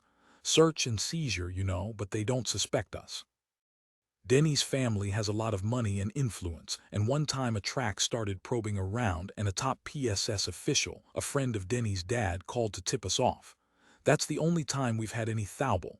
Nick said, "I don't think you should go to the other apartment." "Why not? All my things are there, I have to go there." "Go where he won't find you, he might kill you." He had read articles about the personality changes often suffered by alcohol addicts. How much feral cruelty often came out.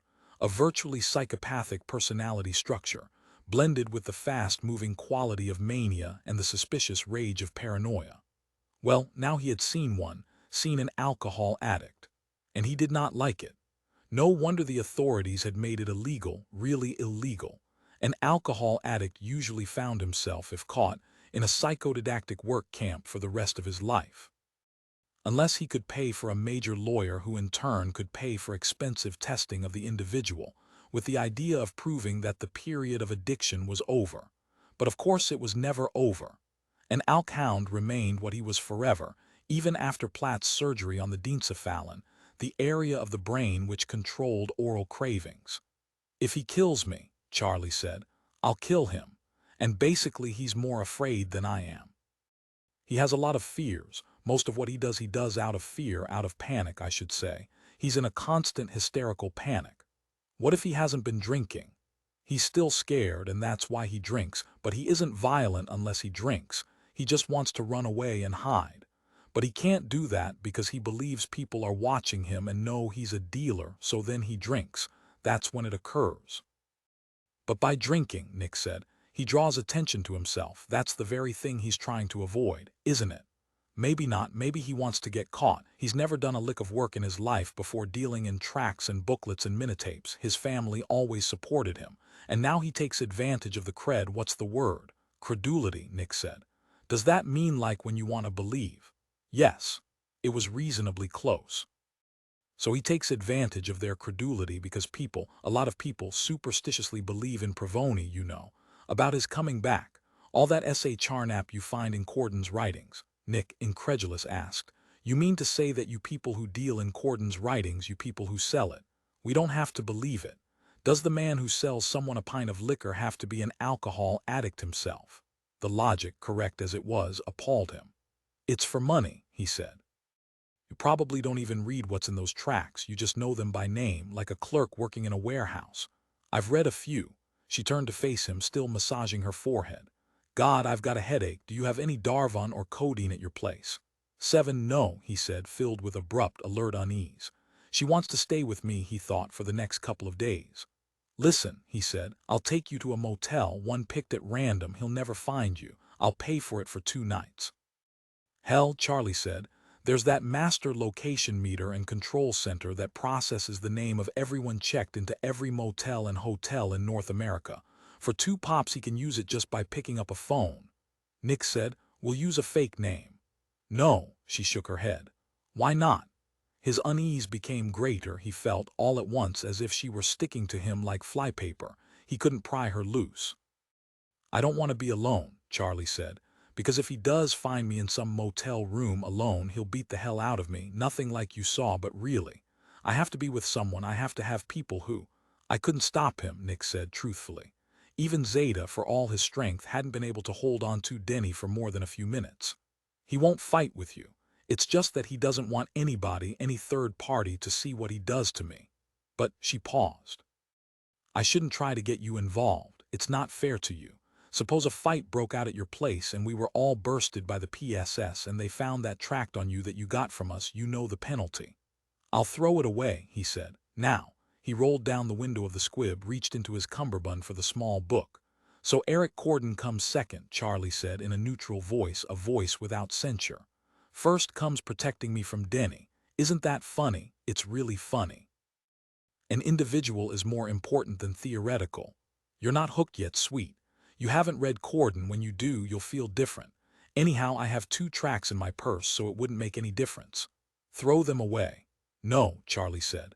Well, he thought, the stuff has hit the fan. She won't give up the pamphlets and she won't let me leave her off at a motel. What do I do now? Just drive around and around in this damn in-city traffic until I run out of fuel. There's always the chance that Schellenberg 8 will show up and will be finished right then and there. He'll probably ram us and kill us all, unless the alcohol has worn off by now. I have a wife, he said simply, and a child. I can't do anything that, you did it, by letting Zeta know that you wanted a tract. You were in it the minute you and Zeta knocked on the door of our apartment. Before that, even, Nick said, nodding, it was true. So fast, he thought. A commitment made in the blink of an eye. But it had been there a long time, building up. The news of Corden's pending murder, and that was what it was, had brought him to a decision, and at that moment Cleo and Bobby were in danger. On the other hand, the PSS had just now spot-checked him, using Derbyshire as bait, and he and Cleo had passed it. So from the standpoint of statistical probabilities, there wasn't a good chance he'd be investigated soon again. But he could not fool himself. They probably watch Zeta, he thought. And they know about the 2 apartments. They know all there is to know. It's just a question of when they want to make their move. In that case, it really was too late. He might as well go all the way, have Charley stay with him and Cleo for a couple of days. The couch in the living room made into a cot. They had had friends stay overnight. But this situation differed sharply from those instances. You can stay with my wife and me, he said, if you get rid of the tracks you're carrying. You don't have to destroy them. Can't you just drop them off at some place you're familiar with? Charley, without answering, picked up one of the pamphlets, turned the pages, then read aloud. The measure of a man is not his intelligence. It is not how high he rises in the freak establishment.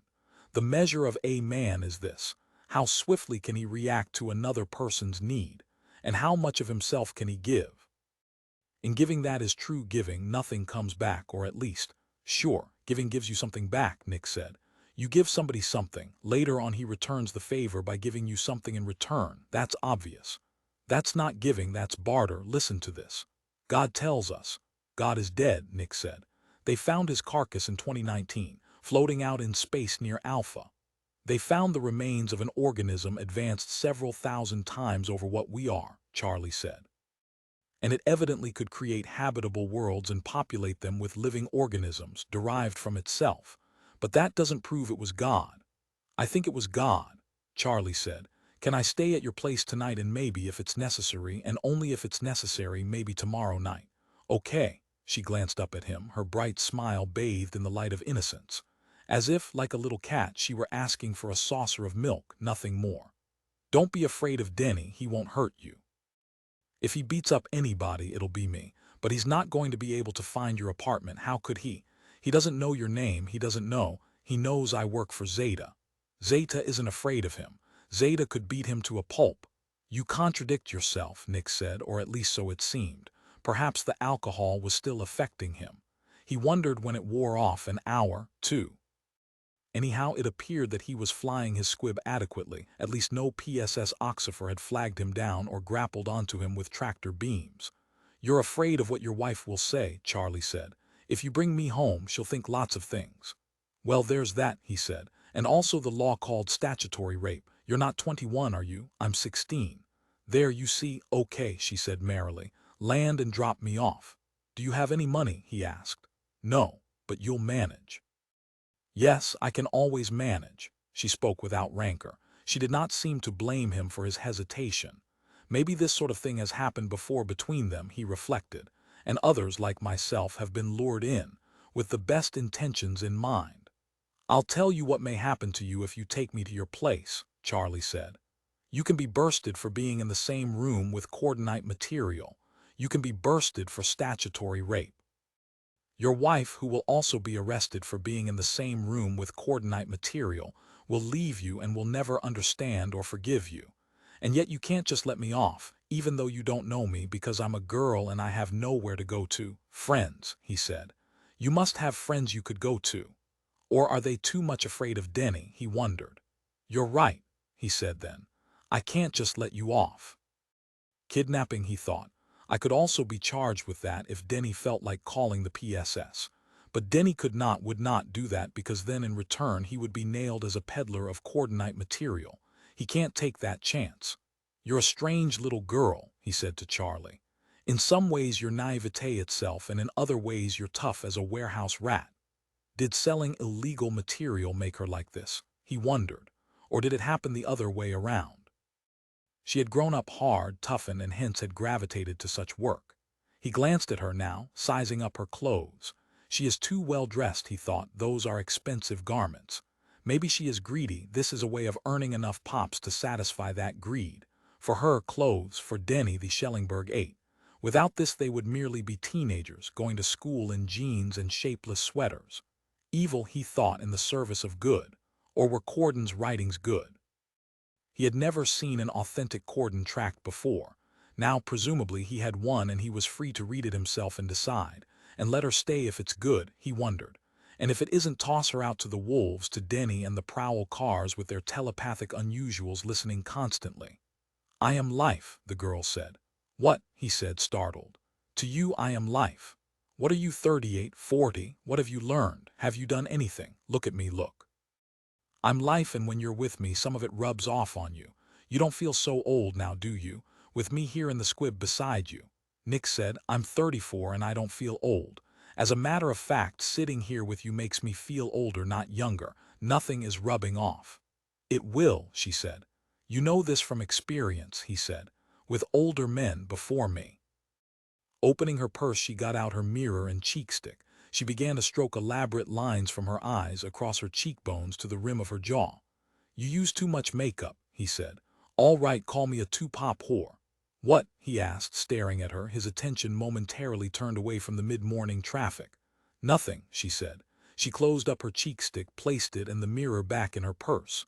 "Do you want some alcohol?" she asked. "Denny and I have a lot of contacts for alc. I might even be able to get you some, what's it called? Oh yes, scotch. Made in some fly-by-night distillery out of God knows what," Nick said.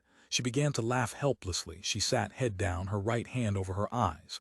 "I can picture a distillery flapping through the midnight sky on its way to a new location, where the PSS won't find it." She continued laughing, holding onto her head as if the idea of it refused to leave her. "You can go blind from alcohol," Nick said. "Smoke. Wood alcohol. How can you be sure it is that? How can you be sure of anything? Denny may catch us any time and kill us, or the PSS may do it. It's just not likely, and you have to go by what's likely, not what's possible. Anything is possible." She smiled up at him. "But that's good, don't you see? It means you can always hope." "He says that, Corden, I remember that. Corden says it again and again. He really doesn't have much of a message, but I remember that. You and I might fall in love. You might leave your wife and I'd leave Denny, and then he'd go outright insane. He'd go on a drinking binge and he'd kill all of us and then himself." She laughed, her light eyes dancing. "But isn't it great? Don't you see how great it is?" He didn't. "You'll see," Charley said. "Meanwhile, don't talk to me for the next 10 or so minutes. I have to figure out what to tell your wife." "I'll tell her," Nick said. "You'd foul it all up. I'll do it." She squeezed her eyes shut, concentrating. He drove on then, turning in the direction of his apartment. 8 Fred Huff, personal assistant to PSS Director Barnes, placed a list on his superior's desk and said, "Pardon me, but you asked for a daily report on apartment 3XX24J, and here it is. We use standard tapes of voices to identify those who came by. Only one person, one new person I mean, came by. A Nicholas Appleton." "Doesn't sound like much," Barnes said. "We ran it through the computer, the one we leased from the University of Wyoming. It made an interesting extrapolation as soon as it had all previous material on this Nicholas Appleton. His age, occupation, background, is he married, does he have any children, has he ever? He's never broken the law before in any manner whatsoever. You mean he's never been caught? We asked the computer that too. What are the chances, given this particular man, that he would knowingly violate the law at the felony level? It said probably no, he would not. He did when he went to 3XX24J, Barnes said caustically. So noted, hence the application from the computer for a prognosis. Extrapolating from his case and others similar to it during the last few hours, the computer declares that the news of Corden's impending execution has already swelled the ranks of the Cordenite underground by 40%. Balls, Director Barnes said. That's how it works out statistically. You mean they've joined in protest, openly? Not openly, no. In protest, yes. Ask the computer what the reaction will be to the announcement of Corden's death. It can't compute. Not enough data. Well, it computed, but in so many possible ways as to tell us nothing. 10%, a mass uprising. 15%, a refusal to believe that. The greatest probability is what? A belief that Corden is dead but that Provoni is not, that he's alive and will return, even without Corden. You must remember that thousands authentic or forged writings by Corden are being circulated everywhere on Earth every minute of the day. His death isn't going to end that. Remember the famous revolutionary of the 20th century, Che Guevara. Even though dead, the diary which he left behind, like Christ, Barnes said, he felt depressed, he had begun to brood. Kill Christ and you get the New Testament. Kill Che Guevara and you get a diary that's a book of instructions on how to gain power all over the world. Kill Corden, a buzzer on Barnes' desk buzzed. Yes, Council Chairman, Barnes said into the intercom. I have Oxifer Noise with me. He nodded to her and she rose from the leather-covered chair facing his desk. We'll come in. He motioned to her, feeling at the same time a stiff dislike of her. He did not like policewomen in general, and especially those who liked to wear the uniform. A woman, he had mused long ago, should not be in uniform. The female informers did not bother him, because in no way were they required to surrender their femininity. Police Oxifer Noise was sexless. In actual physiological fact, she had undergone Snyder's operation, so that both legally and physically speaking, she was not a woman. She had no sex organs as such, no breasts. Her hips were as narrow as a man's, and her face was fathomless and cruel.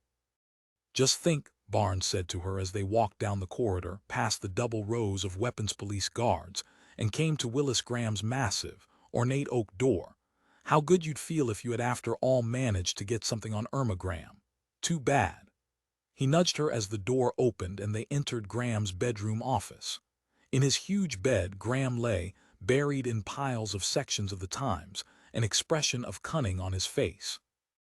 Council Chairman, Barnes said, this is Alice Noyes, the special Oxifer who has been in charge of obtaining material relating to the moral habits of your wife. I've met you before, Graham said to her. Correct, Council Chairman, Alice Noyes said, nodding. Graham said calmly, I want my wife murdered by Eric Corden on live worldwide TV. Barnes stared at him. Peacefully, Graham stared back, the look of animal cunning still on his face. After a pause, Alice Noyes said, it would, of course, be easy to snuff her. A fatal squib accident during a shopping tour to Europe or Asia, she makes them all the time. But by Eric Corden, that's the inventive part, Graham said. After a pause, Alice Noyes said, respectfully, Council Chairman, are we supposed to work out the project or do you have ideas as to how we should or could proceed? The more you tell us, the better our position operationally would be, all the way down to the working level. Graham eyed her. By all that, do you mean do I know how to do it? I'm puzzled too, Director Barnes said at this point. I am trying, first of all, to imagine the effect this would have on the average citizen if Corden did a thing of this sort. They'd know that all the love and gift-giving and mutual help and empathy and cooperation among old men, new men and unusuals, they'd know it was so much bombastic bilge. And I'd be rid of Irma. Don't forget that part, Director. Don't forget that part. I'm not forgetting that part, Barnes said, but I still don't see how it can be done. At Corden's execution, Graham said, all top officials of the government will be present, including wives, my wife. Corden will be brought out by a dozen or so armed police guards. The TV cameras will be getting it all, don't forget that. Then all of a sudden, by just one of those flukes that happens, Corden grabs a hand weapon from an oxifer, aims it at me, but misses me and snuffs Irma, who will of course be sitting beside me. Jesus God, Director Barnes said heavily. He felt enormous weight gather over him, bowing him down. Are we supposed to alter Corden's brain so he's compelled to do it? Or do we just ask him to if he'd mind? Corden will already be snuffed, Graham said. The day before at the latest. Then how, Graham said, his brain will be replaced by a synthetic neurocontrol turret which will direct him to do what we want him, or it rather to do. That's easy enough. We'll get Amos Ild to install it. The new man who's building the Great Ear, Barnes asked. You intend to ask him to help you do this? It's like this, Graham said. If he doesn't, I'll cut off all funds for the development of the Great Ear.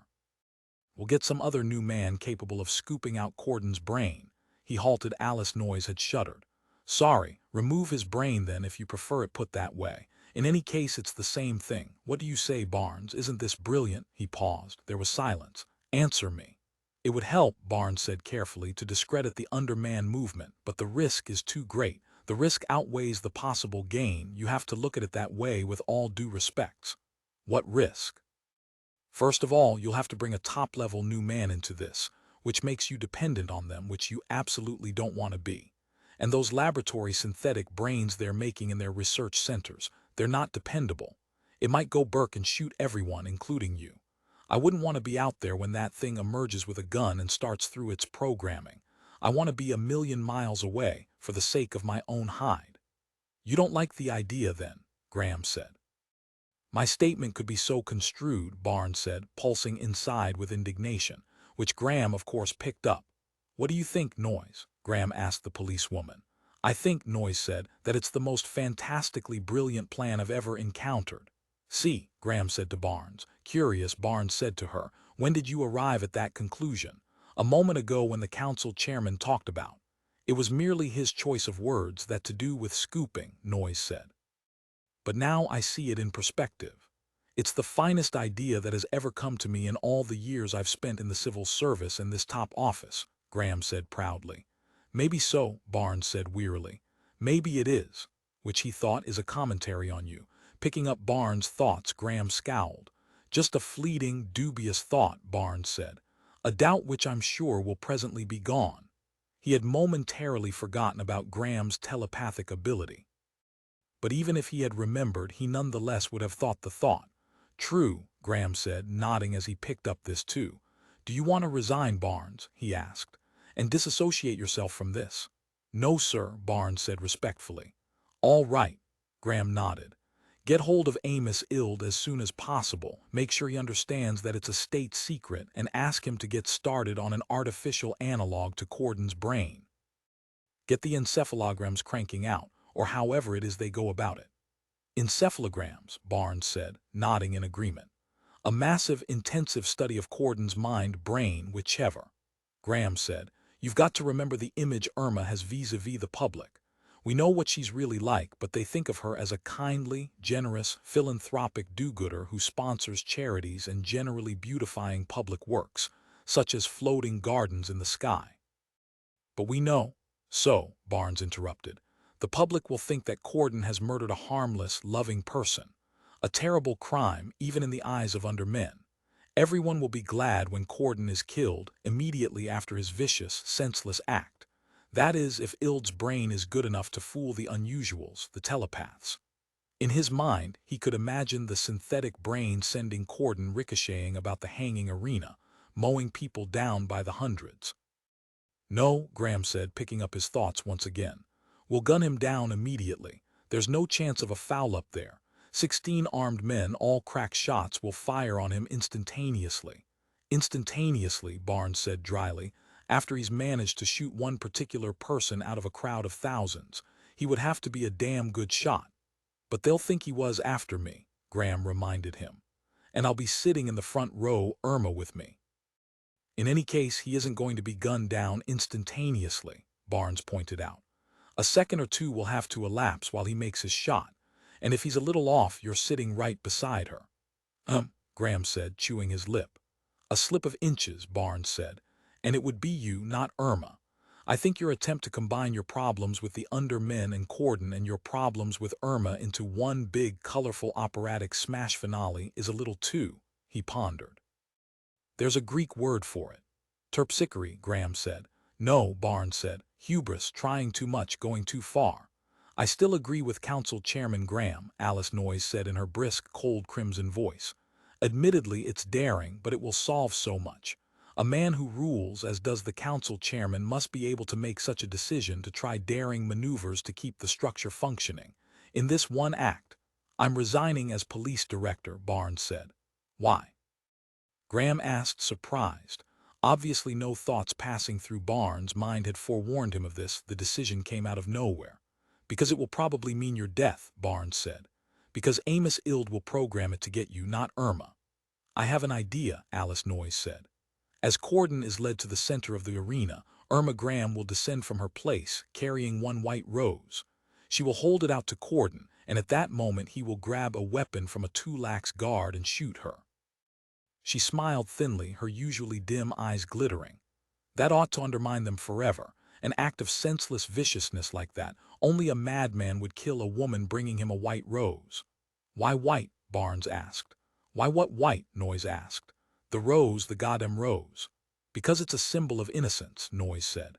Willis Graham, still chewing on his lip, still scowling, said, No, that won't do. He's got to seem to be trying to get me because he would have a motive for getting me. But what motive would he have for killing Irma?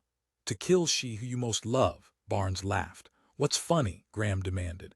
Maybe it'll work, Barnes said. That's what's so funny about it. And to kill she who you most love. Can I quote you on that, Noyes? A model sentence all school children should learn, it parses so well. Academics, Noyes said scathingly. Hoarsely, his face red, Graham said to Barnes, I don't care about her grammar. I don't care about my grammar. I don't care about anybody's grammar. All I care about is that this is a good plan and she agrees and you've resigned as of now. So you have no further vote on the matter anyhow if I decide to accept your resignation. I'll have to think about it. I'll tell you sometime. You can wait. His voice submerged itself into an autistic mumble at that point as he mulled over the matter under scrutiny. All at once he glanced up at Barnes and said, You're in a strange mood. You usually go along with everything I suggest. What's gotten into you? 3XX24J, Barnes said. What's that? A sample undermen apartment we're watching. We've been doing a statistical analysis with the Wyoming computer as to the characteristics of those who come and go. And you just got news you don't like. I got a very small piece of news, Barnes said. One average citizen, who apparently heard that Corden is going to be executed, all at once stepped across the line. Someone we had just tested, as a matter of fact. The computer didn't like that at all. Such a swing, such amplitude and loyalty, and in such a short time, announcing Corden's execution may have been a mistake which we can still redeem. The judges could change their minds again. He added sardonically but straight-faced, I have an idea of a minor alteration in your plan, Council Chairman. Have Corden's weapon a fake, too, along with him. He points the gun and fires, and then at the same moment a sharpshooter hidden nearby Irma takes the actual shot at her. That way the chances of hitting you can be reduced practically to zero. A good thought, Graham said, nodding. You would take such a suggestion seriously, Barnes asked. It's a good suggestion. It overrides the element which you brought up as to what, Barnes said. You must untangle your public life from your private life. You've got them all mixed in together. And I'll tell you something else, Graham said, still red-faced and hoarse. That lawyer Denfeld, I want some Corden tracts and pamphlets planted around his apartment, and then I want to see a burst where he's caught red-handed. And we'll stick him away in Brightforth prison along with Corden. They can talk to one another. Denfeld can talk, Alice Noyes said, and Corden can write it all down, and the rest of the prisoners can read it. I think, Graham said, it's a masterstroke of my innate genius to solve my public and private problems with one act. It fits the requirements of Occam's razor, if you see what I mean. Do you see what I mean? Neither Barnes nor Noyes answered. Barnes was wondering how to withdraw his resignation, made hastily and without thought for future possibilities. And as he thought this, he realized that, as always, Willis Graham was listening in. Don't worry, Graham said. You don't need to resign. But you know, I really like that touch about a sharpshooter placed near Irma and me, ready to pick her off when Corden fires his fake gun. Yes, that appeals to me. Thanks for the contribution. You're welcome, Barnes said, and held down his aversion and his rapidly boiling thoughts. I don't care, Graham said, what you think. I only care what you do. Feel as hostile as you want, it doesn't matter, just so long as you give this project your complete and immediate attention. I want it done soon. Corden might die on us or something. We need a name for the project, a code term. What'll we call it? Barabbas, Barnes said. I don't catch the meaning, but it's fine with me, Graham said. All right, from now on it's Operation Barabbas. We'll absolutely refer to it as that in both written and oral interchanges. Barabbas, Alice Noyes echoed. That was a situation in which the wrong one of two people was murdered. Oh, Graham said. Well, it still sounds good enough to me. He plucked fretfully at his lower lip. What was the name of the person who was innocent who they snuffed? Jesus of Nazareth, Barnes said. Are you drawing an analogy? Graham demanded. That Corden is like Christ. It's been done, Barnes said. Anyhow, let me make another point. All Corden's writings have opposed force and compulsion and violence. It's inconceivable that he'd try to kill someone. That's the point, Graham said patiently. The whole point. It will discredit everything he's written. It'll show him up as a hypocrite. It'll undermine all his tracts and booklets. Do you see? It'll backfire, Barnes said. You really don't like my solutions to things, Graham said, gazing at him searchingly. I think, Barnes said, that in this case you're being highly injudicious. What's that mean? Graham asked. Ill-advised. Nobody advised me, it's my own idea. Director Barnes gave up at that point. He let his brooding thoughts take over and his tongue became silent. Nobody seemed to notice. So it's on with Project Barabbas, Graham said heartily and smiled a wide, happy smile. 9 at the sound of their special knock, Cleo Appleton opened the door of the apartment. Home in the middle of the day, she wondered. Something must have happened. And then she saw with him a small girl, probably in her late teens, well-dressed with much makeup and a white-toothed smile as if of recognition. You must be Cleo, the smiling girl said. I'm very glad to meet you after what Nick has said about you. She and Nick entered the apartment. The girl gazed around at the furniture, the wall colors. She appraised the decor expertly, seeing everything. It had the effect of making Cleo nervous and self-conscious, whereas she realized it ought to be the other way around. Who is this girl? She wondered. Yes, she said. I'm Mrs. Appleton. Nick shut the door behind the two of them. She's hiding from her boyfriend, he said to his wife. He tried to beat her up and she got away. He can't trace her here because he doesn't know who I am or where I live, so she's safe here. Coffee? Cleo asked. Coffee, Nick repeated. I'll put on some coffee, Cleo said. She surveyed the girl and saw how pretty she was despite her heavy makeup, and how little she was. The girl probably had trouble finding clothes small enough to fit her, a trouble I wish I had, Cleo reflected. My name is Charlotte, the girl said. She had seated herself on the living room couch and was unbuckling her greaves. The wide, positive smile never left her face. She gazed up at Cleo with what seemed almost to be love. Love, for someone she had never seen before in her life. I said she could stay here overnight, Nick said. Yes, Cleo said. The couch makes into a bed. She made her way to the kitchen area and poured 3 cups of coffee. What do you take in your coffee? She asked the girl. Look, Charlotte said, springing lively up and coming toward her. Don't go to any trouble for me, honest. I don't need anything except a place to stay a couple of days. That's a place Denny doesn't know about. And we lost him, we shook him off in all that traffic. So there's really no chance of she gesticulated. A scene, I promise. You still didn't tell me what you want in your coffee. Black. Cleo handed her a cup. This is wonderful coffee, Charlotte said. Carrying 2 cups, Cleo went back to the living room, gave Nick his cup, seated herself on a black plastic chair. Nick and the girl, like 2 people in adjoining seats at a movie, sat down side by side on the couch. Have you called the police? Cleo asked. Call the police? Charlotte asked with a puzzled expression. No, of course not. He does this all the time. I just get out and wait. I know how long it lasts. And then I go back. The police, and have them arrest him. He'd die in jail. He has to be free. He has to go on sailing over great spaces, very fast in that squib of his, the purple sea cow we call it. She then sipped her coffee earnestly. Cleo pondered. She had mixed feelings, chaotic feelings. She's a stranger, she thought.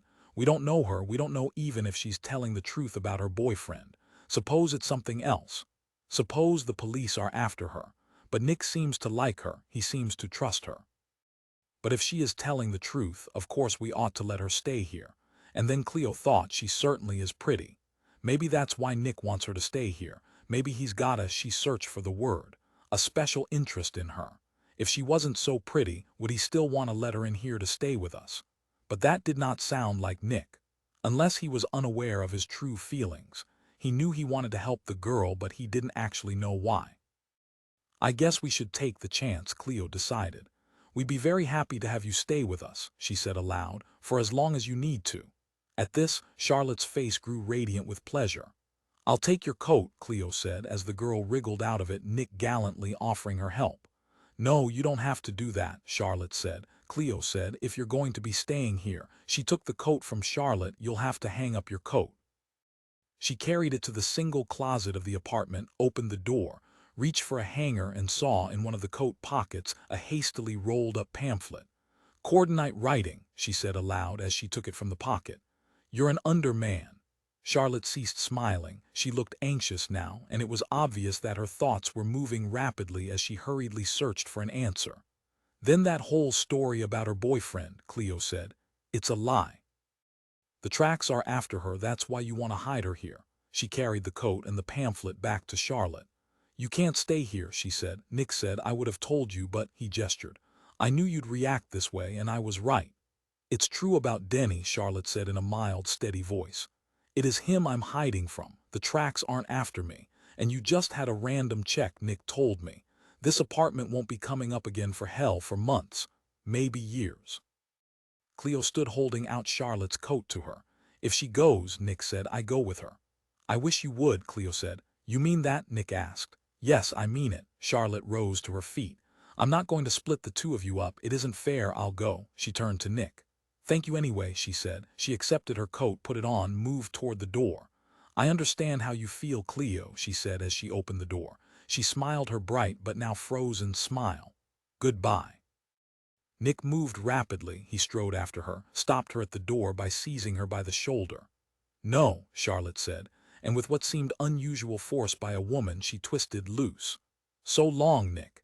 Anyhow, we shook the purple sea cow. That was fun. You're a good driver. A lot of guys have tried to shake Denny off when he's in his ship, but you're the only one who's actually managed to do it. She patted him on the arm and walked briskly out into the hall. Maybe it is true about her boyfriend, Cleo thought. Maybe he did try to beat her up. Maybe we ought to let her stay. Anyway, in spite of the fact, but she thought they didn't tell me, not her, not Nick, which amounts to a lie by omission. She thought, I've never known Nick to do that before. Here he's put us in all this danger and he hasn't said. I just happened to see the pamphlet in her coat. And she thought he might actually leave with her, as he says. Then he really must be involved with her, she thought. They can't have just met. It wouldn't be reasonable for anyone to go so far in giving help to a stranger, except that in this case the stranger is beautiful, small, and helpless. And men are that way. There is a weakness in their structure which comes out in situations like this. They no longer think or act reasonably. They do what they think of as chivalry, at whatever cost to themselves and, in this case, to their wife and child. You can stay, she said to Charlotte, following after her into the hall as the girl stood struggling to get her coat back on. Nick stood blankly as if he could no longer follow and hence participate in the situation. No, Charlotte said. Goodbye. She ran then in full flight down the corridor like a wild bird. God damn you, Nick said to Cleo. God damn you too, Cleo said, trying to bring her in here to get us bursted. God damn you for not telling me. I would have told you when the opportunity arose, he said. Aren't you going after her? Cleo asked. You said you would. He stared at her, his face mobile with wrath, his eyes small and crammed with darkness. You've sentenced her to 40 years in a work camp on Luna. She'll roam the streets with no money and no place to go, and eventually a prowl car will stop and they'll question her. She's a smart girl. She'll get rid of the pamphlets, Cleo said. They'll still get her, for something. Then go on and make sure she's all right. Forget us, forget Bobby and me, and go see if she's okay. Go ahead, go. His jaw retracted as if she thought, he is going to hit me. Look what he has learned already from his new girlfriend, she thought. Brutality. However, he did not hit her. Instead, turning, he ran up the corridor after Charlotte. "You bastard!" Cleo yelled after him, giving not a damn who in the building heard her. Then, returning to the apartment, she slammed and locked the door. She put the night bolt in place, so that even with his key he could not open the door again. They walked hand in hand along the busy street with its many shops, through heavy sidewalk traffic, neither of them speaking. "I wrecked your marriage," Charley said after a time. "No, you didn't," Nick said. And it was true. His showing up with the girl had brought to the surface only that which was already there. We lived a life of scrabbling fear, he thought, a life of worry and pitiful terrors. Fear Bobby wouldn't pass his test, fear of the police. And now the purple sea cow, he thought. All we have to do is worry about it strafing us. Thinking that, he laughed. "What's funny?" Charley said. "I was imagining Denny dive bombing us. Like with one of those old Stukas they used back in World War II. And everybody scattering to get out of the way, thinking war had broken out with Northwest Germany." Hand in hand they walked, each wrapped for a time in his own thoughts. Then all at once Charley said, "You don't have to hang around me, Nick. Let's cut the cord. You go back to Cleo. She'll be glad to see you. I know women. I know how fast they get over being mad, especially at something like that where what menaces her, in other words me, is gone." Right. It was probably true, but he did not answer. He had not as yet found his way out of the tangle of his own thoughts. What in toto had happened to him today? He had discovered that his boss Earl Zeta was an underman. He had joined with Zeta in drinking alcohol. They had gone to Charlie's or Denny's apartment. There had been a fight, and he had gotten out of there with Charley, rescuing her, a complete stranger with the help of his bulky, strong boss. And then the business with Cleo. "Are you sure the PSS doesn't know about your apartment?" he asked Charley. In other words, he thought, have they picked me as a suspect yet? "We're very careful," Charley said. You left that pamphlet in your coat for Cleo to find. That wasn't very frosty. I was all unhooked from slipping the purple sea cow. I never do things like that usually. Do you have any more on you in your purse?" "No." He took her purse from her and looked through it. It was true. He then searched the pockets of her coat as they walked along. True of her coat, too. But Corden's writing also circulated in the form of microdots. She could have several of them on her, and if they picked her up, the track boys of the PSS would find them. "I guess I don't trust her," he decided, after she let that happen with Cleo. Obviously, if she could do it once, he thought then. Probably the tracks are watching the apartment, monitoring it in some way. Who comes in, who goes out. I came in, I went out. So if that's the case, I'm listed. So it's already too late to go back to Bobby and Cleo. "You look so grim," Charley said in a merry what-the-hell voice. "Christ," he said, "I've crossed the line." "Yes, you're an underman." "Wouldn't that make anybody look grim?" Charley said. "It should fill you with joy. I don't want to go to a detention work camp on, but it's not going to end that way, Nick. Provoni is coming back and everything will be okay." Holding his hand, she swung her head, cocked it, peered at him birdwise. "Cheer up and stand up straight. Look happy, be happy. My family," he thought, "is broken and by her. We have nowhere we can go. They'd find us in a motel easily, and Zeta," he thought, "he can help me. And the responsibility to a great extent is his. Zeta set off everything that's happened today." "Oh," Charley said, blinking as he tugged her to a ped overpass. "Where are we going?" "To the United Front slightly used squibs lot," Nick said. "Oh, you mean to Earl Zeta. Maybe he's back at the apartment fighting with Denny." "No, I guess Denny must have gotten away by now. Anyhow, that's what we thought when you were driving because of that one sight of him on the roof."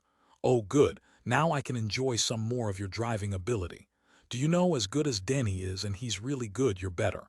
Have I told you that before?" "Yes, I guess I did." She seemed rattled, and all at once ill at ease. "What's the matter?" he asked as they entered the up-ramp which would take them to the 50th level lot where he had parked his squib. "Well," she said, "I'm afraid Denny will be looking there, hanging around, skulking, watching, just watching." She snarled out the word, savagely startling him. He hadn't seen this side of her before. "No," she said, "I can't go there. You go alone. Let me off somewhere or I'll just take the down ramp and—" She made a whisking motion with the flat of her hand. "Out of your life forever." Once more she laughed in the manner that she had always before. "But we can still be friends. We can communicate by postcard," she laughed. "We'll always know one another even if we never meet again. Our souls have meshed, and when souls have meshed, one can't be destroyed without the other dying." She was laughing uncontrollably now, virtually hysterically. She pawed at her eyes, giggling through her flattened hands. That's what Corden teaches, and it's so funny. It's just so goddamn funny. He took hold of her hands and lifted them away from her face. Her eyes shone with brilliant, star-like eyes fixed on his own, searching deeply into his, as if obtaining her response not from what he said but from what his own eyes showed. "You think I'm nuts," she said. "Beyond doubt. Here you and I are in this awful situation, and Corden is going to be executed, and all I can do is laugh." She had ceased now, but with visible effort. Her mouth trembled as it held the laughter back. "I know a place where we can get some alcohol," she said. "Let's go there, then we can really get blurfled." "No," he said, "I'm blurfled enough now. That's why you did what you did, choosing to go with me and leaving Cleo, because of the alk Zeta gave you." "Is that it?" he asked. Perhaps it was. It was well known that alcohol produced personality changes, and he certainly had not been acting in his usual fashion. But it was an unusual situation. What would have been his usual reactions to what had happened to him today? "I have to take charge of this situation," he thought. "I have to get this girl under control or leave her." "I don't like to be bossed," Charley said. "I can see you're about to boss me around, tell me what I can and can't do, like Denny does, like my father did. Someday I'll have to tell you some of the things my father did to me, then maybe you'll understand better. Some of the things, the awful things he made me do, sexual things." "Oh," Nick said, which might explain her lesbian tendencies if Denny was actually right in so describing her. Charley said, "I think what I'll do with you is take you to a Cordenite printing center." "You know where one is?" he asked incredulously. "Then the tracks would give their IDs to. I know. They'd love to catch me. I know about it through Denny. He's a bigger dealer than you realize." "Would he expect you to go there?" "He doesn't know I know. I followed him one time. I thought he was sleeping with some other girl, but it wasn't that. It was a printing center. I sneaked off and pretended I'd never left the apartment. It was late at night and I pretended to be asleep." She took his hand, squeezed it. "This is a particularly interesting plant because they turn out Cordenite material for children. Like, that's right, it's a horse. And when men were free they rode horses. Like that." "Lower your voice," Nick said. There were others riding the up-ramp, and her vibrant, adolescent voice carried, augmented by her enthusiasm. "Okay," she said obediently. "Isn't a Cordenite printing plant at the top of the order of the organization?" he asked. "There is no organization, there's only mutual bonds of brotherhood. No, one of the printing plants isn't at the top. What's at the top is the receiving station." "Receiving station? What does it receive?" "Messages from Corden. From Brightforth prison." Charley said, "He has a transmitter stitched inside his body that they haven't found yet, even with the x-rays they took. They found two, but not this one. And through this one we get daily meditations, his evolving thoughts and ideas, which the printing plants start cranking out as rapidly as possible. And from there, the material is passed to the distribution centers, where pushers pick it up and carry it off and try to get people to buy it." She added, "As you can guess, there's a high mortality rate among the pushers." "How many printing plants do you have?" he asked. "I don't know, not many." "Do the authorities, the pissers, pardon me, the PSS, locate one once in a while, but then we set up another so the number remains generally the same." She paused, pondering. "I think we'd better go in a taxi rather than in your squib, if it's all right with you." "Any special reason why?" "I'm not sure. They may have monitored your license number. We usually try to reach the printing plants in rented cars. Taxis are the best." "Is it far from here?" he asked. "You mean like miles off in the country?" "No, it's in the middle of town, in the busiest part. Come on." She hopped onto the down ramp and he followed. A moment later they reached street level. The girl at once began peering into the traffic in search of a cab. A cab floated leisurely from the traffic and came to rest at the curb beside them. Its door slid open and they entered. "Feller's Luggage Emporium," Charley said to the driver. "On 16th Avenue. The driver said, and lifted his ship up and once more into the flow of traffic, except this time going the other way. "But Feller's Luggage," Nick began, but invisibly Charley dug her elbow into his ribs. He took the hint and lapsed into silence. 10 minutes later the cab left them off. Nick paid and the cab floated on like a child's painted toy. "Feller's Luggage," Charley said, surveying the aristocratic building. One of the oldest and most respected retail establishments in the city. You thought it would be a warehouse behind a gas station on the edge of town, swarming with rats. She took his hand, led him through the automatically opening doors and onto the carpeted floor of the world-famous shop. A smartly dressed salesman approached them. "Good afternoon," he said affably. Charley said, "I have a set of luggage put away. Synthetic ostrich hide, 4 pieces. My name is Barrows, Julie Barrows. Would you please step this way?" the salesman said to her, turning and walking with dignity toward the rear of the store. "Thank you," Charley said. Again she dug Nick in the ribs, this time gratuitously, and smiled up at him. A heavy metal door slid aside, revealing a small room in which a variety of pieces of luggage rested on plain wooden shelves. The door through which they had come now slid quietly shut. The salesman waited a moment, consulting his watch, then carefully wound the watch, and swiftly the far wall of the room divided, showing a greater room beyond. A heavy pounding reached Nick's ears. Major printing machinery was at work, and he could see it now. As little as he knew about printing, he knew this. It was totally modern, the best there was, and quite expensive. The undermen presses did not consist of mimeograph machines, not in the least. 4 soldiers in gray uniforms and wearing gas masks surrounded them, all holding lethal hops tubes. "Who are you?" one of them, a sergeant, demanded. "I'm Denny's girl," Charley said. "Who's Denny?" "You know," gesturing, Charley said, "Denny Strong. He operates in this area at the distribution level." A scanner swept back and forth, surveying them. The soldiers conferred, speaking into lip-level microphones and listening through earphone buttons in their right ears. "Okay," the sergeant in charge said at last. He turned his attention back to Nick and Charley. "What do you want here?" he demanded. "A place to stay for a while," Charley said. Nodding toward Nick, the Oxifer said, "Who's he?" "A convert. He came over to us today," Nick said, "because of the announcement of Corden's execution." The soldier grunted, pondered. "We're housing just about everyone already. I don't know." He chewed his lower lip, frowning. "Do you also want to stay here?" he asked Nick. "For a day or so, no longer." Earnestly, Charley said, "You know Denny has those psychopathic rages, but generally as far as lasting." "I don't know Denny," the soldier said. "Can you two occupy the same room?"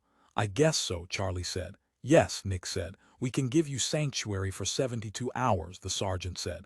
"Then you'll have to move on." "How big is this place?" Nick asked him. 4 square city blocks. He believed it. "This is not a nickel and dime operation," he said to the soldiers. "If it were," one of them said, "we wouldn't have much of a chance. We print tracts by the million here. Most are ultimately confiscated by the authorities, but not all. We use the junk mail principle. Even if 1/50th are read and all the others thrown away, it's worth the cost. It's the way to do it." Charley said, "What's come from Corden now that he knows he's going to be executed? Or does he know? Have they told him?" "The receiving station would know," the soldier said. "But we won't hear from them for a few more hours. There's generally a lapse while the material is edited." "Then you don't print Corden's words exactly as they come from him," Nick said. The soldiers laughed and did not answer. "He rambles," Charley explained. Nick said, "Is there going to be any attempt to agitate for a stay of execution?" "I doubt if that's been decided," one of the soldiers said. "It wouldn't have any effect," another said. "We'd fail, they would execute him, and we'd all be in detention camps." "So you're going to let him die?" Nick asked. "We have no control over it," several soldiers said at once. Nick said, "Once he's dead, you'll have nothing to print, you'll have to shut down." The soldiers laughed. "You've heard from Provoni," Charley said.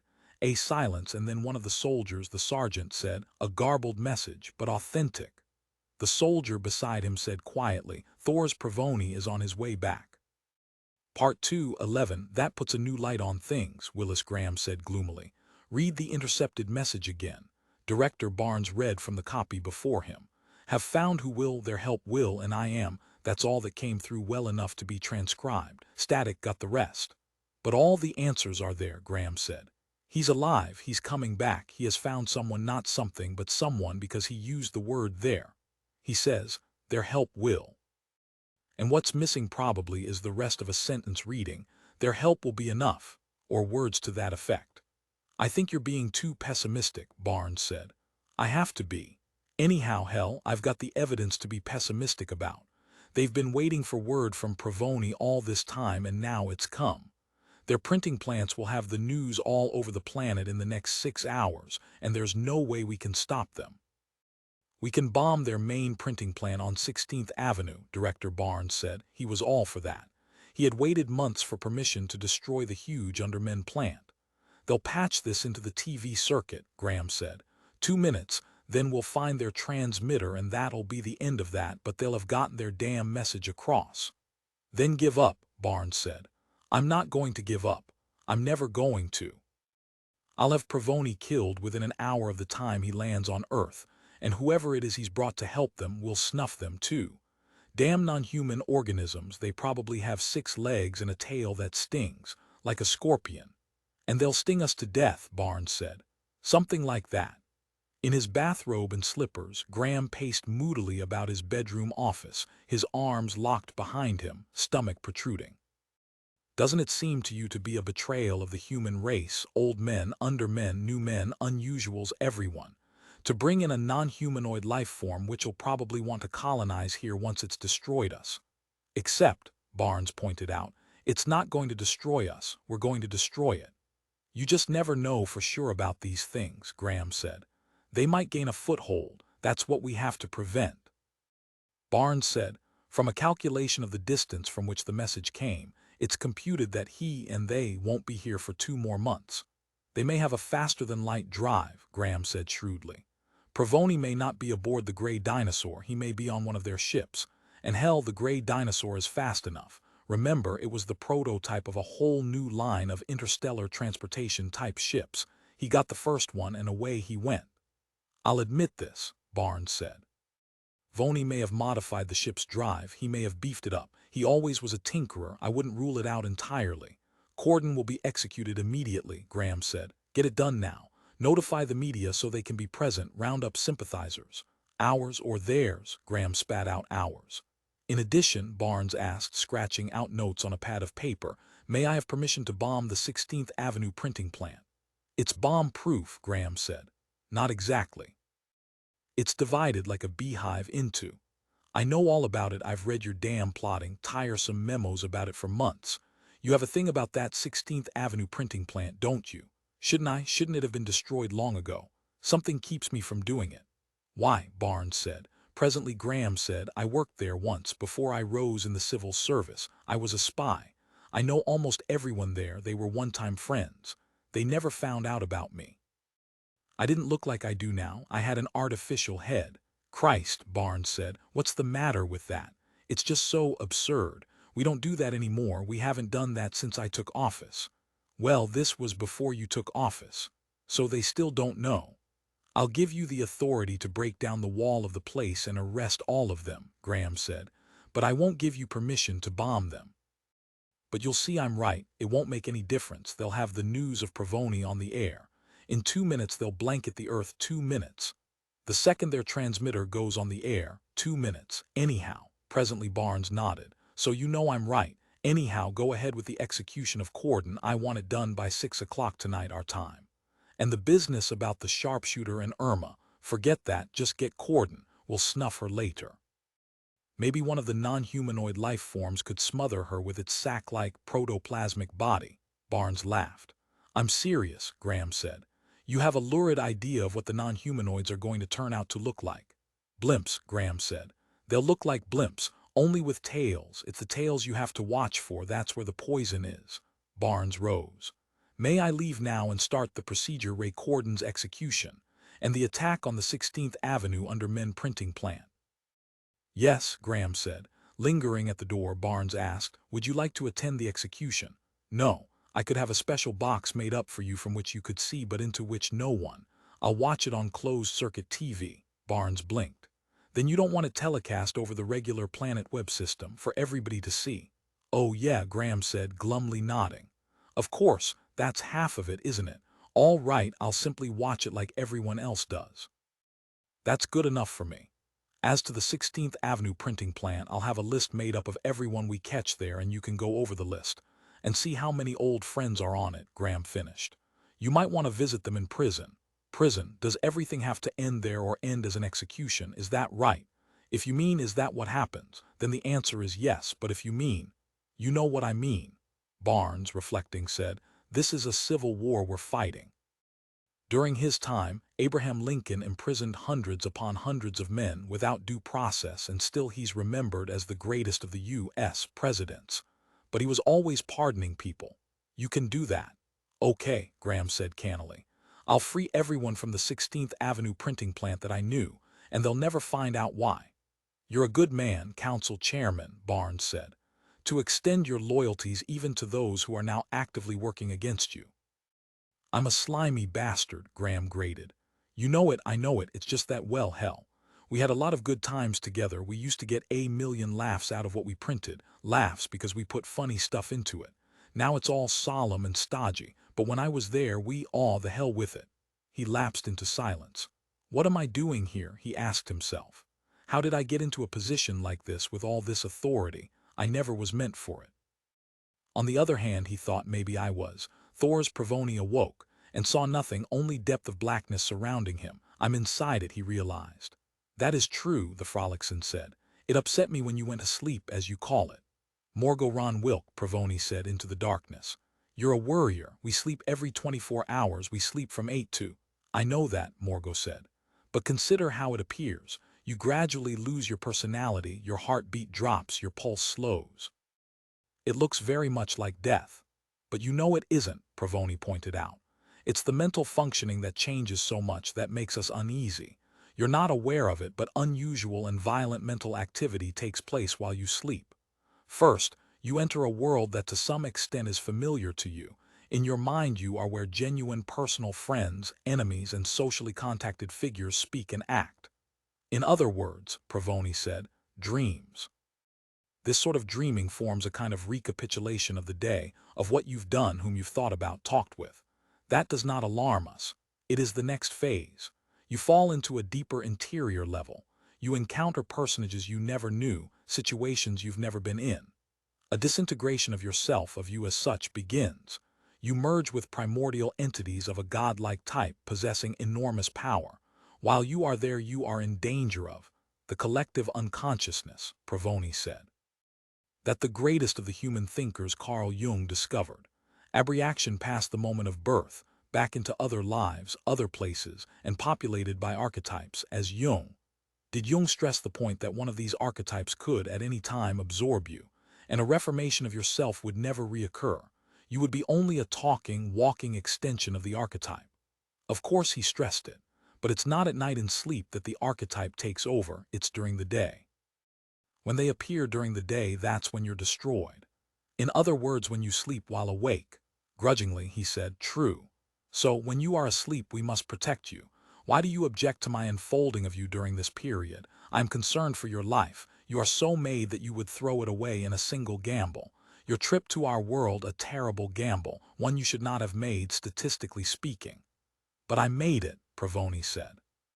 The darkness had begun to withdraw as the Frolix8 left him. He made out the metal wall of the ship, the large hamper used as a hammock, the half-closed hatch to the control room. His ship, the gray dinosaur, his world for so long. His cocoon within which he slept a good part of the time. They would wonder at the fanatic now, he thought, if they could see him stretched out in his hammock, a week of beard on his face, his hair down to his shoulders, his body grimy, his clothing rancid and grimier still. Here he is, the savior of man, or rather of some part of mankind, the part which had not been suppressed until he wondered what it was like now. Had the undermen gotten any support, or were most old men resigned to their meager status? And Corden, he thought, what if the great speaker and writer is dead? Then probably it all died with him. But now they know, my friends anyhow know, that I found the help we need and that I am returning, assuming they got my message, and assuming they could decode it. I, the traitor, he thought, the caller upon the unhuman for support, opening up Earth to an invasion by creatures which otherwise would never have noticed it. Will I go down in history as the most evil of men, or savior, or perhaps something less extreme down there in the middle, the subject of a quarter-page entry in the Britannica? How can you call yourself a traitor, Mr. Pravoni? Morgo asked. How indeed? You have been called a traitor. You have been called a savior. I have examined every particle of your conscious self, and there is no lusting after the vainglory of greatness. You have made a difficult voyage with virtually no hope of success, and you have done it for one motive only, to help your friends. Isn't it said in one of your books of wisdom, if a man give up his life for his friend? You can't complete that quotation, Pravoni said, amused. No, because you don't know it, and all we have ever had to go on is your mind on its contents, down to the collective level which worries us so at night. Paver nocturnus, Pravoni said. Fear at night, you have a phobia. He got shakily from his hammock, stood dizzily swaying, then shuffled to the food supply compartment. He pressed a button, but nothing emerged. He pressed a second button, still nothing emerged. He felt then panic. He pressed buttons at random. And at last a cube of R-ration slid into the receptacle. There is enough to get you back to Earth, Mr. Pravoni, the Frolixman assured him. But, he said savagely, grinding his teeth, just barely enough. I know the calculations. I may have to go through the last few days with no food at all. And you're worried about my sleep. Christ, if you're going to worry about my gut. But we know you'll be all right. Okay, Pravoni said. He opened the cube of food, ate it, drank a cup of redistilled water, shuddered, wondered about brushing his teeth. I stink, he thought, all of me. They'll be appalled. I'll look like someone trapped in a submarine for 4 weeks. They'll understand why, Morgo said. I want, Pravoni said, to take a shower. There is not enough water. Can't you get me some, somehow? On a number of times in the past, the Frolix8 had provided him with chemical constituents, building blocks he needed for more complicated entities. Surely, if it could do this, it could synthesize water there, around the gray dinosaur where it had placed itself. My own somatic system is short on water too, Morgo said. I was thinking of asking you for some. He laughed. What is funny? The Frolix8 asked. Here we are, out here between Proxima and Sol, on our way to save Earth from the tyranny of its oligarchy of elite rulers, and we're busy trying to catch a few quarts of water from each other. How are we going to save Earth if we can't even synthesize water?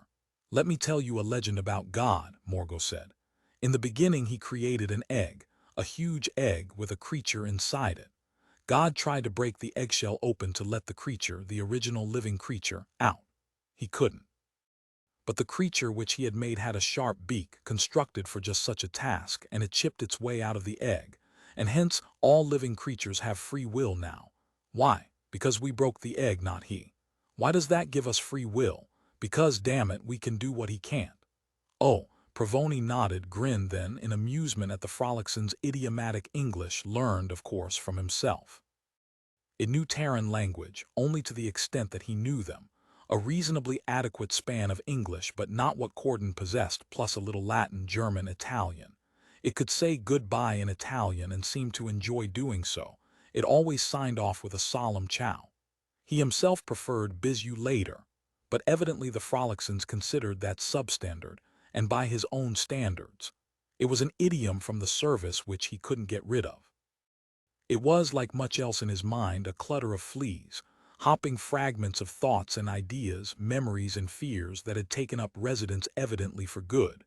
It was up to the Frolixans to sort it all out, and they had so done, it would seem. You know, Pravoni said, when we get to Earth I'm going to find somewhere a bottle of brandy, and sit down on the steps. What steps? I just see a big gray public building with no windows like the Internal Revenue Service, something really dreadful, and I see myself sitting on the steps, wearing an old dark blue coat, drinking brandy, right out in the open, and people will come by and they will mutter, look, that man's drinking in public. And I'll say I'm Thor's Pravoni, and then they'll say he deserves it, we won't turn him in. And they won't.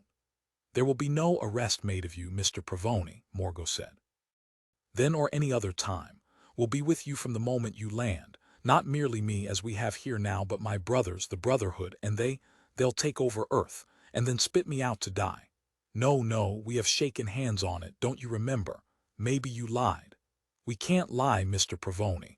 I explained that to you, and so did my supervisor, Grand C1. If you don't believe me, and you don't believe him, an entity over 6 million years old, the Frolixan sounded exasperated. When I see it, Pravoni said, I'll believe it. He grimly drank a second cup of reconstituted water, even though the red light above the water source was on, and had been on for a week. 12. The special courier saluted Willis Graham and said, This came in marked code 1. For you to read immediately, if you will, with all respect, Council Chairman. Grunting, Willis Graham opened the envelope. Typewritten on a single sheet of ordinary 16-weight paper ran one sentence. Our agent at the 16th Ave printing plant reports a second call from Provoni and that he has been successful. My mother's broken back, Graham said to himself. Successful. He glanced up at the courier and said, "Bring me some straight methamphetamine hydrochloride. I'll take it orally in a capsule, make sure it's a capsule." A little surprised, the courier saluted again and said, "Yes, Council Chairman." He left the bedroom office and Graham found himself alone. "I'll kill myself," he said to himself. Depression filled him, bursting him until he sagged like a popped balloon. Even before Corden is dead, he thought. Well, let's get Corden. He pressed a button on his intercom. "Send in a commissioned oxifer, anyone, it doesn't matter." "Yes, sir." "Have him bring his sidearm with him." 5 minutes later, a nattily-dressed major entered the room, snapped a polished and professional salute. "Yes, Council Chairman. I want you to go to Eric Corden's jail cell at the Long Beach facilities," Graham said, "and I want you personally with your own gun, the gun I see at your belt there, to shoot Corden until he is dead." He held out a slip of paper. "This gives you my authorization." "Are you sure?" the oxifer began. "I am sure," Graham said. "I mean, sir, are you sure?" "If you won't, I'll go myself," Graham said. "Go." He made a curt, abrupt gesture toward the main doors of his office. The major departed. No TV coverage, Graham said to himself. No audience, just two men in a cell. Well, Provoni has forced me to do it. I can't have both of them around at the same time. It's really, in a sense, Provoni who is killing Corden. I wonder what kind of life forms they are, he asked himself. That Provoni found. The bastard, he said to himself. He flicked switches, cursed, managed to find the one which lit the camera monitoring Corden's cell. The thin, ascetic face, the gray glasses, grayer and thinning, hair, the college professor who writes, Graham said to himself. Well, I am going to personally watch as that major, whoever he is, shoots him. On the screen, Corden sat as if asleep, but obviously he was dictating, probably to the 16th Avenue plant. Emanate your pontifications, Graham thought grimly and waited. A quarter of an hour passed. Nothing happened. Corden continued to emanate. And then all at once, surprising both Corden and Willis Graham, the cell door slid back. The natty spick-and-span major entered briskly. "Are you Corden, Eric?" the major asked. "Yes," Corden said, standing. The major, a young man really, with pinched, sharply cut features, reached for his weapon. He lifted the gun up and said, "Under the authorization of the council chairman, I have been instructed to come here to this place and snuff you. Do you wish to read the authorization?" He dug into his pocket. "No," Corden said. The major fired his gun. Corden fell backward, forced by the beam of destructive power back in a sliding motion that brought him against the far wall of the cell. Then by degrees he slid down until he sat like some abandoned doll, its legs apart, its head down, arms lifeless. Speaking into the proper microphone before him, Graham said, "Thank you, Major. You can leave now. You have nothing else to do. By the way, what is your name?" "Wade Ellis," the major said. "A citation will be made up for you," Graham said, and broke the circuit. Wade Ellis, he thought, it's done. He felt what? Relief. Obviously. God, he thought, how simple it was. You order a soldier who you've never seen before, whose name you didn't even know, to go snuff one of the most influential men on earth. And he does. It created in his brain an appalling imaginary conversation. The interchange would go like this. Person A, "Hi, my name's Willis Graham." Person B, "My name's Jack K. Veck." Person A, "I see you're a major in the Army." Person B, "You bet your bird." Person A say, "Major K. Veck, would you snuff someone for me? I forget his name." "Wait, I'll look through this stack of papers," and so forth. The door of the room flew open. Police Director Lloyd Barnes rushed in, red-faced with anger and disbelief. "You just now—" "I know," Graham said. "Do you have to tell me? Do you think I don't know? Then it really was your order, as the barracks commander at the prison said." "Yep," he said stoically. "How does it feel?" "Look," Graham said. A second message came through from Provoni. It specifically states that he is bringing an unterran life form with him. This isn't speculation, this is fact. "You just don't feel you can handle Corden and Provoni at the same time," Barnes said with fury. "You bet your ass, that's right," Graham said fiercely. He waggled a finger at Barnes. "In fact, that's it in a nutshell. So don't give me a hard time about it. It was necessary. Could you, all of you double-domed, super-evolved new men, have coped with the two of them here on Earth, working together? The answer is no. The answer, said Barnes, would have been a dignified execution with all the protocols observed. And while we're giving him his last meal and all that, some irradiant fish-like gigantic entity lands in Cleveland and snatches up every unusual and new and goes snuff. Right. After a pause, Barnes said, do you plan to declare a planet-wide emergency? Mayday. Yes, in the most extreme sense, Graham pondered. No, we'll alert the military, the police, then key news and unusuals. They have a right to know what the actual situation is. But nothing to the frigging rabble, all those old men and undermen. But he thought the 16th Avenue printing plant will tell them anyway. No matter how quickly we attack it. All they have to do is flash the messages from Provoni to slave transmitters and lesser printing plants. Which hell they've undoubtedly already done. The commando team, Green A, backed by B and C, are on their way to the 16th Avenue printing plant, Barnes said. I thought you'd like to know. He inspected his wristwatch. In roughly half an hour, they'll assault the first line of defense of the plant. We've arranged closed-circuit TV coverage so you can watch. Thanks. You mean that ironically? No, Graham said. I mean what I say. I said thanks and I mean thanks. His voice rose. Everything have a hidden meaning. Are we a bunch of bomb plotters sneaking about in the dark using code words? Is that it? Or are we a government? Barnes said. We're a legal functioning government, faced by sedition within and invasion from without. We're taking protective measures in both directions. For example, we can station ships of the line deep in space, where they can reach Provoni's ship with their missiles as it re-enters the Sol system. We can. That's the military's decision, not yours. I'll have the ultimate peace council of chiefs assemble in the Red Room. He checked his own watch and Omega at 3 this afternoon. He pressed a button on his desk. Yes, sir. I want the chiefs to assemble in the Red Room at 3 this afternoon, Graham said. Class A priority. He turned his attention back to Barnes. We'll round up as many undermen as we can, Barnes said. Fine, Graham said. Do I have permission to bomb their other printing plants? At least the ones that we know of. Fine, Graham said. You still sound sardonic, Barnes said uncertainly. I'm just terribly pissed off, Graham said. How can a human being instigate a situation in which non-human life forms? All the hell with it. He lapsed into silence. Barnes waited for a time, then reached to turn on one of the TV screens facing Graham. The screen showed weapons police firing miniaturized missiles at a Rixuroid door. Smoke and armed police were everywhere. They're not in yet, Graham said. Rixuroid, that's a tough substance. They just now started. The Rixuroid door disintegrated into molten streams that burst into the air in the form of flaming pellets, like Martian sky birds. Clack, clack, clack came the sound of firing, by the police and by what now appeared to be uniformed soldiers within.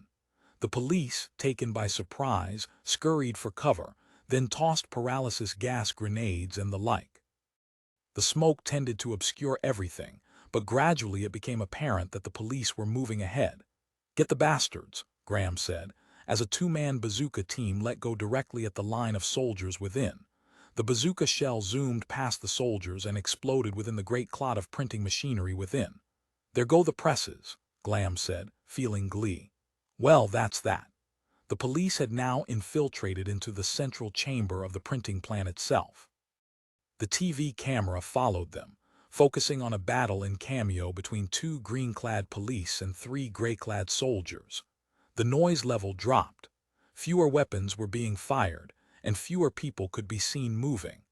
The police were beginning to round up press personnel, meanwhile still trading pistol shots with the few undermanned soldiers alive and armed. 13 in the small, private room which the press personnel had given them. Nick, Appleton, and Charley sat rigidly, neither speaking. Mute, they listened to the sounds of fighting, and to himself Nick thought, no 72-hour sanctuary after all. Not for us, not one bit. It's all over now. Charley rubbed her sensual lips, then abruptly bit the back of her hand. Jesus, she said. Jesus, she shouted, on her feet in an animal-like stance. We don't have a chance. Nick said nothing. Speak. Charley snarled, her face ugly with impotent rage. Say something. Blame me because I brought you here. Say anything. Don't just sit there staring at the frigging floor. I don't blame you, he said, lying. But there was no point in blaming her. She had no way of knowing that the police would all at once attack the printing plant. After all, it had never happened before. She had merely extrapolated from known facts. The printing plant was a refuge. Many people had come here and gone. The authorities knew all the time, Nick thought. They're doing this now because of the news about Provoni's return. Corden. God, he thought, God in heaven, they probably killed him right away. The signal of Provoni's return has set off a carefully planned, complex blitz planet-wide by the establishment. They're probably rounding up every new man they've got a file on. And it all has to be done. The printing plant's bombed, the undermen rounded up, Eric Corden killed before Provoni gets here. It forced their hand. It brought out their actual physical heavy cannon. Listen, he said, getting up to stand beside Charley. He put his arm around her and hugged her spare, hard body against him. We'll be in a relocation camp for a time, but eventually, when this is resolved one way or another, the door of the room flew open. A cop, his uniform covered with gray particles like dust, which were incinerated human bones, stood there, aiming a B-14 Hops rifle at them. Nick at once raised his hands, then grabbed Charley's hands and lifted them up and out, opening her fingers to show that she had no weapon. The cop fired his B-14 at Charley. She slumped inert against Nick. Unconscious, the cop said, tranquiler depth, and fired his B-14 at Nick. 14 peering at the TV screen, Police Director Barnes said, "So 3XX24J, what's that?" Graham said irritably. "In that room, that man with the girl." The greener just laid out. That was the sample person, which the computer thought meant that. "I'm trying to see some of my old buddies," Graham said, shaking him off. "Shut up and watch, just watch. Or is that asking too much?" Barnes said curtly. The Wyoming computer selected him as the prototype old man who, because of the announcement of Corden's impending execution, would and did go over to the undermen. Now we've caught him, although oddly, I don't think that's his wife. Now what would the Wyoming computer say? He began to pace. What would its response be to the fact that we've caught him, that we have taken possession of the representative old man who— "Why do you say it's not his wife?" Graham asked. "Do you think he's shacking up with that broad, that not only has he become an underman but he's also left his wife and already found someone else? Ask the computer that, see what it makes of that. The girl," he thought, "is pretty in a tomboyish sort of way." He thought. "Can you see to it that the girl isn't hurt?" he asked Barnes. "Are you able to communicate with the commando teams there in the plant?" Reaching for his belt, Police Director Barnes brought a microphone to his lips, said, "Captain Malliard, please." "Yes, Malliard here, Director," a puffing voice showing great agitation and stress. "The council chairman asks me to ask you to see to it that the man and girl—" "Just the girl," Graham interrupted. "That a girl in a side room who has just been put out by a greener with a B-14 Hops tranquilizing rifle be protected. Let's see, I'll try to establish the coordinates." Barnes peered owlwise sideways at the screen. "Coordinates 34, 21, then either 9 or 10. "That would be to my right and a little forward of my own position," Malliard said. "Yes, I'll take charge at once." "We have done a good job, Director. In 20 minutes we've taken virtual control of the plant with a minimum loss of life on both sides." "Just keep your eye on the girl," Barnes said, and returned the microphone to his belt. "You're wired up with tools like a telephone linesman," Graham said to him. Barnes said frostily, "You're doing it again." "Doing what again?" "Mixing up your private life with your public life. That girl. She has a strange face, pushed in like an Irish mug." "Council Chairman, we face an invasion by alien life forms. We face a mass insurrection which may—" "You see a girl like that once in 20 years, Graham said. "May I ask one favor?" Barnes asked. "Sure." Willis Graham felt good now. The efficiency of the police in taking over the 16th Avenue printing plant pleased him, and his libido had been clicked to the on position at seeing the odd girl. "What favor?" "I want to have you, with myself present, talk to the man from 3XX24J. I want to know if his dominant feeling is positive, in that they've heard from Provoni and Provoni is bringing help with him, or if his morale has been broken by being picked up in the police commando raid. In other words, an average sampling," Graham said. "Yes." "Okay, I'll take a look at him, but it better be soon. It better be before Provoni gets here." Everything has to be done before Provoni and his monsters arrive. Monsters, he shook his head. What a renegade, what a despitious, low-class, self-serving, power-hungry, ambitious, unprincipled renegade. He ought to go down in the history books with that statement about him. He liked that description of Provoni. Jot that down, he said to Barnes. I'll have that put in the next edition of the Britannica just like I said it, word for word. Sighing, Police Director Barnes got out his tablet of paper and painstakingly wrote the sentence down. Add to that, Graham said. Mentally disturbed, fanatically radical, a creature, note that. A creature, not a man, who believes any means whatsoever is justified by the end. And what is the end in this case? A destruction of a system by which authority is put and kept in the hands of those physically constructed so as to have the ability to rule. It is rule by the most competent, not the most popular. Which is better, the most competent or the most popular? Millard Fillmore was popular, so was Rutherford B. Hayes, so was Churchill, so was Leon, but they were incompetent, which is the whole point. Do you see my point? In what way was Churchill incompetent? He advocated mass night bombings of residential areas of civilian populations instead of hitting key targets. It prolonged World War II an extra year. Director Barnes said, yes, I see the point. He thought, I don't need a lesson in civics, a thought which Graham immediately picked up, that and much else besides. I'll see this man from 3XX24J at 6 o'clock our time tonight, Graham said. Bring him in. Bring them both in together, the girl too. He caught more unpleasant dissenting thoughts from Barnes but ignored them. Like most telepaths, he had learned to ignore the great body of inchoate thoughts in people. Hostility, boredom, outright disgust, envy. Thoughts, many of which the person himself was unaware of. A telepath had to learn to have a thick skin. In essence, he had to learn to relate to a person's conscious, positive thoughts, not the vaguely defined mixture of his unconscious processes. At that region, almost everything could be found, and in almost anyone. Every clerk typist who passed through his office had fleeting thoughts of destroying his superior and taking his place, and some aimed much higher than that. There existed fantastic delusional systems of thought in some of the most meek-mannered men and women, and these were, for the most part, new men. Some, who harbored truly deranged thoughts, he had quietly hospitalized, for the good of everyone concerned, especially himself. For several times he had picked up thoughts of assassination, and from the most surprising sources, both big and little. Once, a new man technician, installing a series of video links in his private office, had lengthily pondered shooting him, and had carried the gun by which to do it. Again and again it came up, an endless theme which had come into existence when the two new classes of men had manifested themselves 58 years ago. He was used to it, or was he? Perhaps not. But he had lived with it all his life, and he did not foresee losing his ability to adapt now at this late point in the game, this point at which Provoni and his non-human friends were about to intersect his own lifeline. What's the name of the man from apartment 3XX24J? He asked Barnes. I'd have to research that, Barnes said. And you're sure the girl isn't his wife?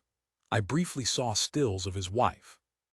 Fat, nasty, a shrew, from what we got off the videotape from the deck installed in their apartment. The standard 243 deck that's in all those quasi-modern apartments. What does he do for a living? Barnes peered up at the ceiling, licked his lower lip and said, a tire regroover, at a used squib lot. What the hell is that? Well, they take in a squib, let us say, and examination shows the tread almost worn off the tires. So he takes a hot iron and digs new, fake tread into what remains of the tire. Isn't that illegal? No. Well, it is now, Graham said. I just passed a law, make a note of that. Tire regrooving is a crime, it's dangerous. Yes, Council Chairman. He scratched a note on his pad thinking, we are about to be overwhelmed by alien beings and this is what Graham is thinking about, tire regrooving. You can't overlook the minor items in the welter of the major ones, Graham said in answer to Barnes' thought. But at a time like this, make it a posted misdemeanor without delay, Graham said. See that every used squib lot gets printed, mark that, printed word of it by Friday. Why don't we induce the aliens to land? Barnes asked sardonically. and then have this man dig into their tires so that when they try to roll along the ground surface the tires pop and they're killed in the resulting accident. That reminds me of a story about the English, Graham said. During World War II, the Italian government was terribly worried, and rightly so, about the English landing in Italy. So it was suggested that at each of the hotels where the English were staying they should be terribly overcharged. The English, see, would be too polite to complain. Instead they'd leave Italy entirely. Have you heard that story? No, Barnes said. We're really in a hell of a mess, Graham said. Even though we killed Corden and knocked out that 16th Avenue printing plant. Correct, Council Chairman. We're not going to be able even to get all the undermen. And these aliens may be like the Martians in H.G. Wells' The War of the Worlds. They'll eat Switzerland in one big bite. Let's reserve further speculation until we actually encounter them, Barnes said. From him, Graham picked up weary thoughts of a long rest, and at the same time a realization that there was not going to be a rest, long or otherwise, for any of them. I'm sorry, Graham said, in answer to Barnes' thoughts. It's not your fault. Moodily, Graham said, I ought to resign. In favor of whom? Let you double domes find someone of your type. This could be considered at a council. Nope, Graham said. I'm not going to resign. There will be no council meeting to discuss it. He caught from Barnes a fleeting thought, quickly suppressed. Maybe there will be, if you can't handle these aliens plus the internal uprising. Graham thought they'll have to kill me to get me out of office. Find some way to snuff me. And it's hard to snuff telepaths. But they're probably looking for a way, he decided. It was not a pleasant thought. 15 consciousness returned and Nick Appleton found himself sprawled on a green floor. Green, the color of the pissers, the state police. He was in a PSS detention camp, probably a temporary one. Raising his head, he squinted around him. 30, 40 men, many with bandages, many cut and bleeding. I guess I'm one of the lucky ones, he decided. And Charley, she would be with the women, raising her voice to bitch shrilly at her captors. She will put up a good fight, he realized. She will kick them in the testicles when they come to carry her off to the permanent relocation camps. I, of course, will never see her again, he thought. She glowed like stars. I loved her, even for that little while. It's as if I had a glimpse, saw past the curtain of mundane life, saw how and what I needed to be happy. You don't happen to have any pain pills on you? A youth next to him asked. I've got a broken leg and it's causing me one hell of a lot of fucking pain. Sorry, no, Nick said. He returned to his thoughts. Don't sound pessimistic, the youth said. Don't let the pissers get to you inside. He tapped his head. The knowledge that I may spend the rest of my life in a relocation camp on Luna or in southwestern Utah keeps me from smiling, Nick said caustically. But, the youth said with a blissful, radiant smile, you heard the news. Provoni's back and with help. His eyes shone despite the pain of his leg. There will be no more relocation camps. The veil of the tent is rent and the heavens shall roll up like a scroll. We've waited over 2,000 years since that was written, Nick said, and it hasn't happened yet. He thought, not one full day as an underman, and behold, what has become of me? A tall, lean man squatting nearby, a deep and untreated gash about his right eye, said, Do either of you know if they got the message from Provoni to any of the other printing plants? Oh, sure. The golden-haired youth's eyes flamed up with trust and belief. They knew at once. All our communications operator had to do was click a switch on. He beamed at Nick and the tall, lean man. Isn't it wonderful? He asked. Even this. He indicated the others in the badly lit, badly ventilated cell. It's magnificent, it's beautiful. It turns you on, Nick asked. I'm not familiar with the literature from previous centuries, the youth said, dismissing with scorn Nick's anachronism. I can live with it, all this, it's mine, until Thor's Provoni lands. He will land soon and the heavens will. An ununiformed police official came up to them, consulted a clipboard. You're the visitor to 3XX24J, he asked Nick. I'm Nick Appleton, Nick said. To us you're a man who visited an apartment number at a certain time on a certain day. Hence you are 3XX24J, are you not? Nick nodded. Get up and come with me, the police minion said, and started briskly away. Nick, with difficulty, managed to rise to a disfigured standing position. Gradually he followed after the cop, wondering with fear what was happening. As the cop unlocked the door of the cell using a complex electronic wheel system, spinning at great velocity of numbers, one of the men seated on the floor, his back against the wall, said to Nick, "Good luck, brother." The man beside that man lifted a transistor tab from his ear and said, "The news just came over the media. They've killed Corden. They did it, they actually did it. He died of a chronic liver ailment, they say, but it's not that. Corden didn't have no liver complaint. They shot him." "Come on," the cop said, and with surprising strength propelled him boldly through the aperture and outside the cell, which instantly relocked itself. "Is it true about Corden?" Nick asked the cop, the green pisser. "Dunno," the cop added, "but if they did, it was a good idea. I don't know why they've kept him at Brightforth all this time. Why couldn't they make up their minds? Well, that's what you get when you have an unusual as council chairman." He continued on up the hall, Nick following. "You know Thor's Pravoni is back?" Nick asked. "And with the help he promised.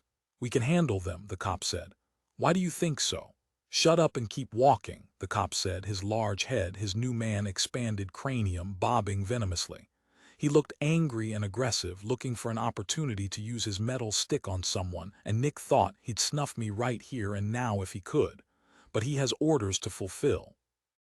Nonetheless, the cop frightened him, the concentration of hate on the man's face when Nick had mentioned Pravoni. They may put up a hell of a fight, he realized, if this is representative of their collective feelings. The cop stepped through a doorway. Nick followed, and saw in a single glimpse the nerve center of the police apparatus. TV screens, small, hundreds and hundreds of them, with a cop monitoring each cluster of 4 screens. A cacophony of noise hummed and clicked and buzzed through the big chamber. People, both men and women, hurried here and there, performing little errands such as the one handed to this hatred-ridden new man cop escorting him. How damn busy it was. But the PSS was in the process of rounding up every underman they knew of. That alone would put a burden on their electronic neurological equipment and those operating it. Just in that brief moment, he saw their fatigue. They did not look triumphant or happy. Well, he thought, doesn't the murder of Eric Corden cheer you up? But they were looking ahead, as were the undermen. The internal part, the bombing and raiding of the plants, the rounding up of undermen, it had to be done in a matter of probably 3 days. Why 3 days, he asked himself. The 2 messages hadn't permitted a fix on the ship, evidently, and yet it seemed to be everyone's assumption. They had a few days and that was all. But suppose he's a year out, Nick thought, or 5 years. 3XX24J, his escort cop said, "I am turning you over to a representative of the council chairman. He will be armed, so don't be heroic." "Okay, friend," Nick said, feeling sheep-like at the rapid processes evolving all around him. A man in an ordinary business suit, purple sleeves, rings, turned-up toes shoes, approached him. Nick scrutinized him. Tricky, devoted to his job, and a new man. Above his body, his great head wobbled. He was not using the customary neck support bracket in vogue among many new men. "You are 3XX24J, the man asked. He examined a Xerox copy of some sort of document. "I am Nick Appleton," Nick said stonily. "Yes, these number indent systems really don't work," the rep of the council chairman said. "You work or worked as a—" he frowned, then lifted his massive head. "A what?" "A tire regroover. Is that correct?" "Yes." "And today you joined the undermen via your employer, Earl Zeta, whom the police have been watching, I believe, for several months. This is you I'm talking about, isn't it? I want to be sure I get the right man passed through. I have your fingerprints here. We'll shoot them onto the print archives. By the time the council chairman sees you, the prints will be or will not be verified." He folded up the document and carefully placed it in his purse. "Come along." Once more, Nick gazed into the huge grotto-like chamber of the 10,000 TV screens. Like fish, he thought, the people gliding about, purple fish, both male and female, bumping together from time to time like molecules of a liquid. He had then a vision of hell. He saw them as ectoplasmic spirits without real bodies. These police coming and going on their errands. They had given up life a long time ago, and now, instead of living, they absorbed vitality from the screens which they monitored, or, more precisely, from the people on the screens. The primitive natives in South America may be right, he thought, to believe that when someone takes a photograph of a person, he steals the person's soul. What is this? if not a million, billion, endless procession of such pictures. Eerie, he thought. I'm demoralized. I'm thinking in superstitious terms out of fear. That room, the rep of the council chairman said, is the data source for the PSS all over the planet. Fascinating, isn't it? All those monitoring screens and you're seeing just a fraction of it. Strictly speaking, you're seeing the annex established 2 years ago. The central nerve complex is not visible from here, but take my word for it, it's appallingly large. Appallingly? Nick asked, wondering at the choice of words. He sensed weakly a sort of sympathy for him on the part of the council chairman rep. Almost 1 million police employees are maintained at the peep-peep screens, a huge bureaucracy. But did it help them, Nick asked, today, when they made their initial roundup? Oh yes, the system works. But it's ironically funny that it ties up so many men and man-hours when you consider that the whole original idea was that a uniformed police officer appeared beside the two of them. Get out of here and get this man to the council chairman. His tone was nasty. Yes, sir, the rep said and led Nick down a corridor to a wide, transparent plastic front door. Barnes, the rep said, half to himself. He frowned with disarrayed dignity. Barnes is the closest man to the council chairman, he said. Willis Graham has a council of 10 men and women, and who does he consult? Always Barnes. Does that indicate adequate cerebral processes to you? Another case of a new man putting down an unusual, Nick realized. He made no comment as they got into a shiny red squib which had been decorated with the official government seal. 16 in a small, modern office, with one of the new Spider mobiles dangling above him, Nick Appleton listened listlessly to piped-in music. Right now the damn thing was playing selections from Victor Herbert. Oh, Christ, Nick thought wearily. He sat hunched over, his head in his hands. Charley, he thought. Are you alive? Are you hurt or are you okay? He decided that she was okay. Charley wouldn't get snuffed by anyone. She would live to a full lifespan, to well over 112 years, the population average. I wonder if I can get out of here, he thought. He found himself faced by 2 doors, one through which they had come, the other leading to inner, more esoteric offices. Cautiously, he tried the knob of the first door. Locked.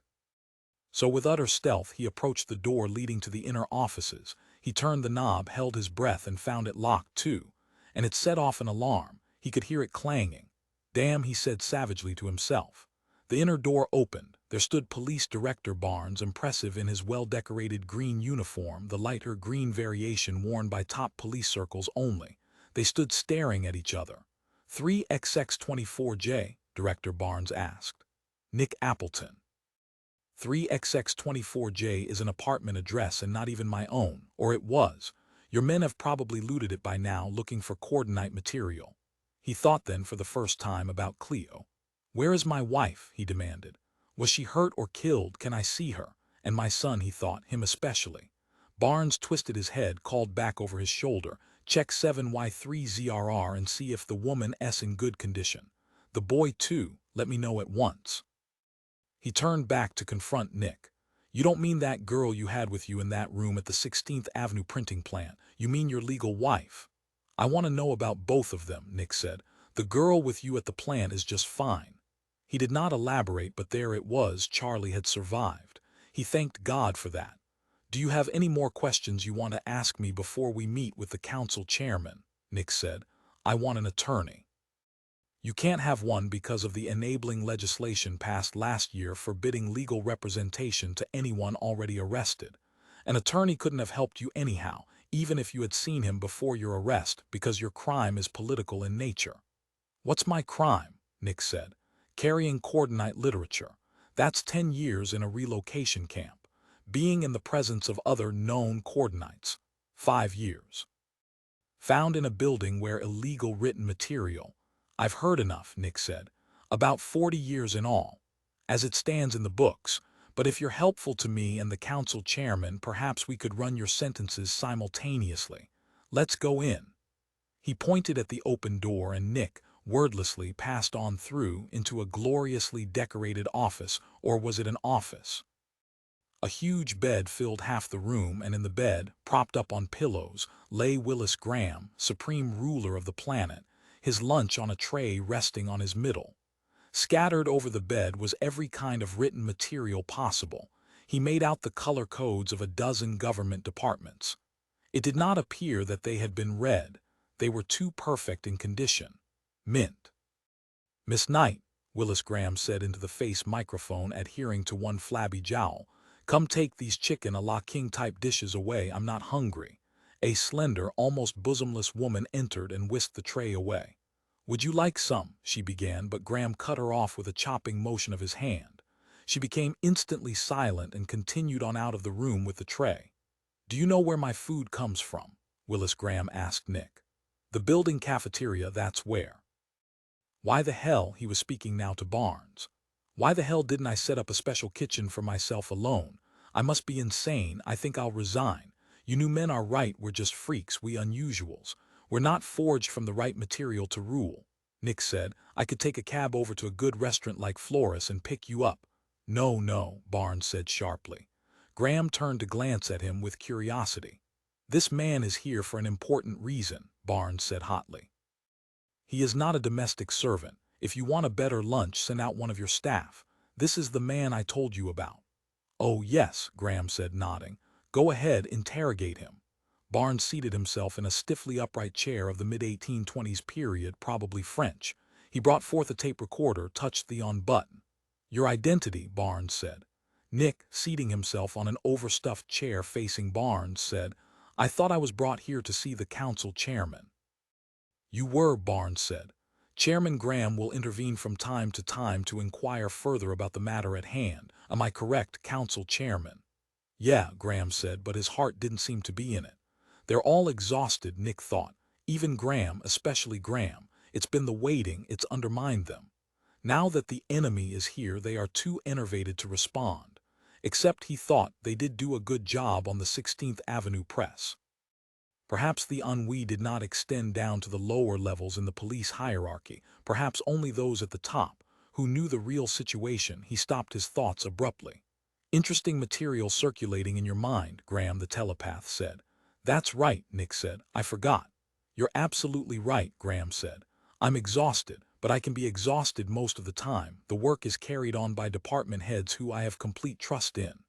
"Your identity," Barnes said. 7Y3ZRR, but more recently 3XX24J, Nick said, capitulating at last.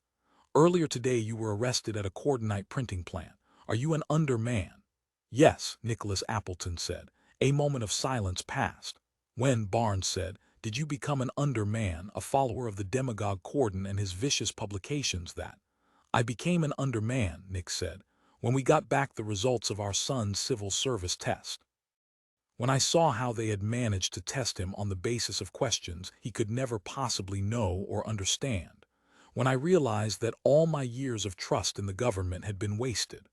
When I recalled how many people had tried to wake me up, and had not so done. Until the test results came in, and in reading over the Xerox copy of the test, realized Bobby had never had a chance. What are the components, predicted by Black's formula, which will result in a network seizure on a single molecule deep surface if the original entities at work are still operating, or if the original entities are operating, either alive or as if alive, in eigenwelts that overlap only one, Black's formula, comprehensible only to new men, and they required a child to formulate a resultant pari passu based on the postulates of the unfathomable system. "Your thoughts are still of interest," Graham said. "Can you tell me who administered your son's test?" "Norbert Weiss," Nick said. "It would be a long time before he forgot that name. And another man's name was on the document, Jerome something, Pikeman." "So," Barnes said, "Earl Zeta's effect on you made its appearance only after this episode with your son. Up until then what Zeta pontificated had no." "Zeta never said anything," Nick said. "It was the news of Corden's impending execution. I saw the effect on Zeta and then I realized that." He lapsed into silence. "I had to protest," he said, "in some way. Earl Zeta opened the door to that way. We had a drink." Breaking off, he shook his head, trying to clear it. The tranquilizer was still active in his system. "Alcohol?" Barnes asked. He made a holographic note of that, using a small plastic notebook and a ballpoint pen which he held nearsightedly up to his face. "Well," Graham said, "as the Romans said, in vino veritas." "Do you know what that means, Mr. Appleton?" There is truth in wine, Barnes said caustically. There is also the saying, that's the bottle talking. I believe in vino veritas, Graham said and belched. I've got to eat, he said plaintively. Miss Knight, he said into his face microphone, send out to, where did you say, Appleton? That restaurant. Flores, Nick said. Their Alaskan baked salmon is a divine delight. Where did you get the pops, Barnes asked alertly to Nick, to eat in places like Flores? On your income as a tire regroover, Nick said. Cleo and I went there once, on our first anniversary. It took a week's pay, including the tips, but it was worth it. He had never forgotten it, he never would. With a curt gesture, Barnes continued with his interrogation. So smoldering resentments, which might never have risen to the level of acting out, these resentments became action when Earl Zeta presented you with a way of implementing your feelings by joining the movement. Had he not been an underman, your resentments might never have reached the surface. What are you trying to prove? Graham asked, annoyed. That once we destroy the axle of the undermen, once we get men like Corden. We did, Graham pointed out. To Nick he said, did you know that?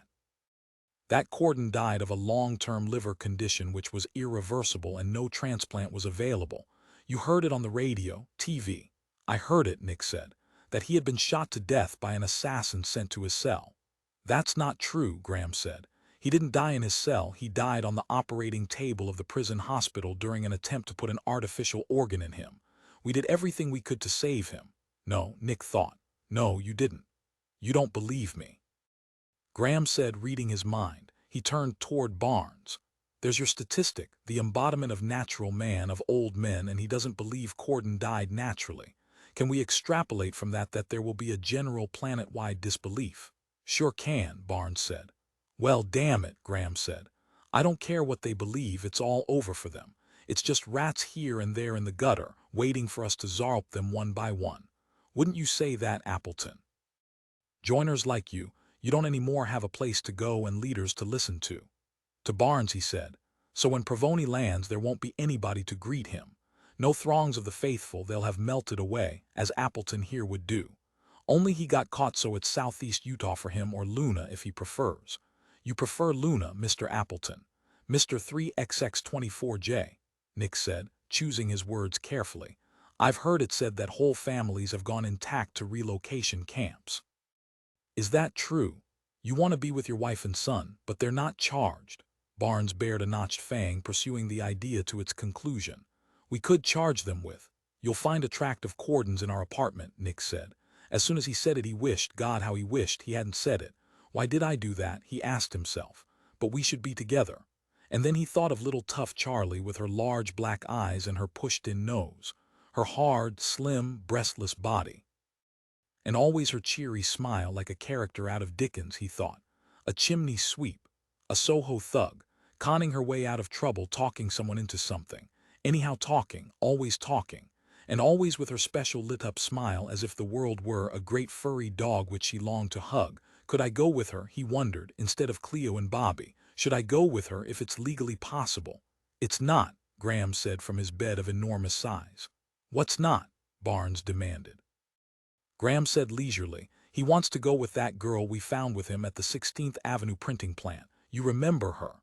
The one you're interested in, Barnes said. Hot fear trickled its way down Nick's spine. His heart gave a deep shudder and a mighty heave, and in his arms and legs the blood circulation speeded rapidly up. Then it's true about Graham, he thought. What people say about his wenching around. His marriage is like yours, Graham finished for him. Presently Nick said, you're right. What's she like? Feral and wild. But he didn't have to say aloud, he realized. All he had to do was think of her, imagine her, relive in his mind the details of their short period together, and Graham would gather it up as fast as he thought it. She could be trouble, Graham said. And this Denny, her boyfriend, he sounds psychopathic or something. The whole interaction between them, if you're remembering it right, it's sick. She's a sick girl. In a sane environment, Nick began, but Barnes cut him off. May I go on with my questions? Sure, Graham said, moodily withdrawing. Nick saw the heavy-set old man turn his attention inward to his own thoughts. If you were released, Barnes asked, what would your reaction be? What would you do if, and I say if, Thor's Provoni returned and with monstrous help designed to enslave Earth for as long as, oh God, Graham groaned. Yes, Council Chairman, Barnes asked. Nothing, Graham groaned. He rolled over on his side, his gray hair spilling onto the whiteness of the pillows, discoloring as if something that shunned the light had made its way among them, showing only its stringy pelt. Would you react in one of the following ways? Barnes continued. 1. Would you be hysterically joyful without reservation? 2. Would you be wildly pleased? 3. Would you not care? 4. Would it make you uneasy? 5. Would it cause you to join a PSS or military organization prepared to fight the unnatural invaders? Which of these choices, if any, would you choose? Nick said. Isn't there something between hysterically joyful without reservation and mildly pleased? No, Barnes said. Why not? We want to know who our enemies are. If you were hysterically joyful, you would act to help them. But if you were only mildly pleased, you'd probably do nothing. That's what is being sorted out by the choices. Would you act as an overt enemy of the establishment? And if so, in what direction and to what extent? Graham, his voice muffled by his covers, muttered, He doesn't know. My God, he just became an underman this morning. How the hell would he know how he'd act?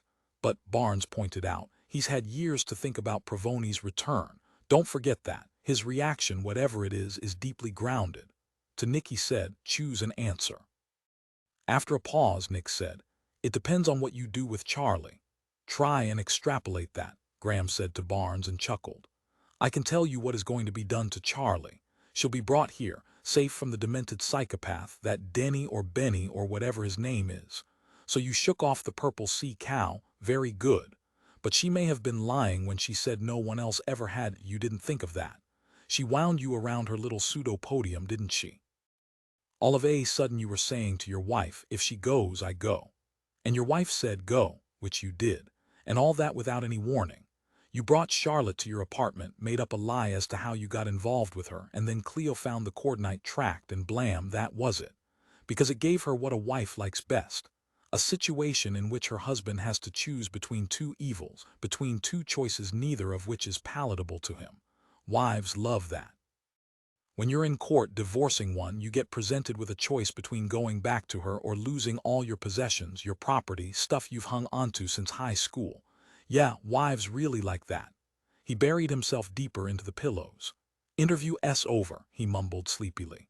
My conclusions, Barnes said. Okay, Graham said muffledly. This man, 3XX24J, Barnes said, indicating Nick, thinks in a manner parallel to your own. His primary concern is for his own personal life, not for a cause. If he is assured of possession of the woman he wants, if and when he finally decides, then he will stand by inert when Provoni arrives. Which leads you to infer what? Graham mumbled. Barnes said briskly, that we announced today now that all relocation camps, both in Utah and on Luna, are to be abolished, and the detainees will be returned to their homes and families, or whomever else they wish. Barnes' voice was jagged with harshness. We will, before Provoni arrives, give them what 3XX24J here wants would settle for. Old men live on a personal level. It is not the cause, the ideology that motivates them. If they do enter a cause, it is to get back something in their personal lives, such as dignity or meaning. Like better housing, interracial marriage, you understand. Shaking himself like a wet dog, Graham sat up in bed and stared at him, his mouth turned down, his eyes bulging. As if Nick thought he's going to have a stroke. Release them, Graham asked. All of them, like the ones we picked up today, hardcore, even wearing uniforms of some kind of paramilitary type. Yes, Barnes said. It's a gamble, but on the basis of what Citizen 3XX24J has said and thought, it's obvious to me that he is not thinking, will Thor's Provoni save Earth? He is thinking, I'd certainly like to see that tough little bitch again. Old men, Graham muttered. His face relaxed, now his flesh hung in wattles. If we gave Appleton his choice between having Charlotte or seeing Provoni be successful, he'd actually choose the former. But then all at once his expression changed. It became furtive, cat-like. But he can't have Charlotte, I'm involved with her. To Nick he said, you can't have her, so go back to Cleo and Bobby. He grinned. There, I've made the decision for you. Clearly annoyed by the discussion, Barnes said to Nick, what would your reaction as an underman be if all the relocation camps, let's face it, the concentration camps were abolished and everyone was sent home, presumably to his friends and family? How would you feel if this were done for you? You too, Nick said. I think it's the most sensible, humane, rational decision a government could make. There would be a wave of relief and happiness that would cover the globe. He felt somehow that he had expressed himself badly in cliches, but it was the best he could do. "Would you really do that?" he asked Barnes incredulously. "I can't believe it. The number of people in those camps run into millions. It would be one of the most humane decisions by any government in history. It would never be forgotten." "You see," Barnes said to Graham. "Okay, 3XX24J, if this were done, how would you greet Provoni?" He saw the logic. He hesitated. Provoni went in search of help in destroying a tyranny. But if you release everyone, and presumably you would abolish the category of undermen, there would be no more arrests. "No more arrests," Barnes said. "Coordinate literature will be allowed to circulate freely." Rousing himself, Graham rolled about in his bed, heaving and thrashing, managing at last a sitting position. "They'd take it as a sign of weakness." He waggled his finger at first Nick, then more ominously at Barnes. "They would assume we did it as a result of knowing ourselves to be defeated. Provoni would get the credit." He stared at Barnes in a mixture of emotions. His face flowed, mobile and agitated. "You know what they'd do? They'd then force us to," he glanced at Nick a little nervously, "to make the civil service exams on the level.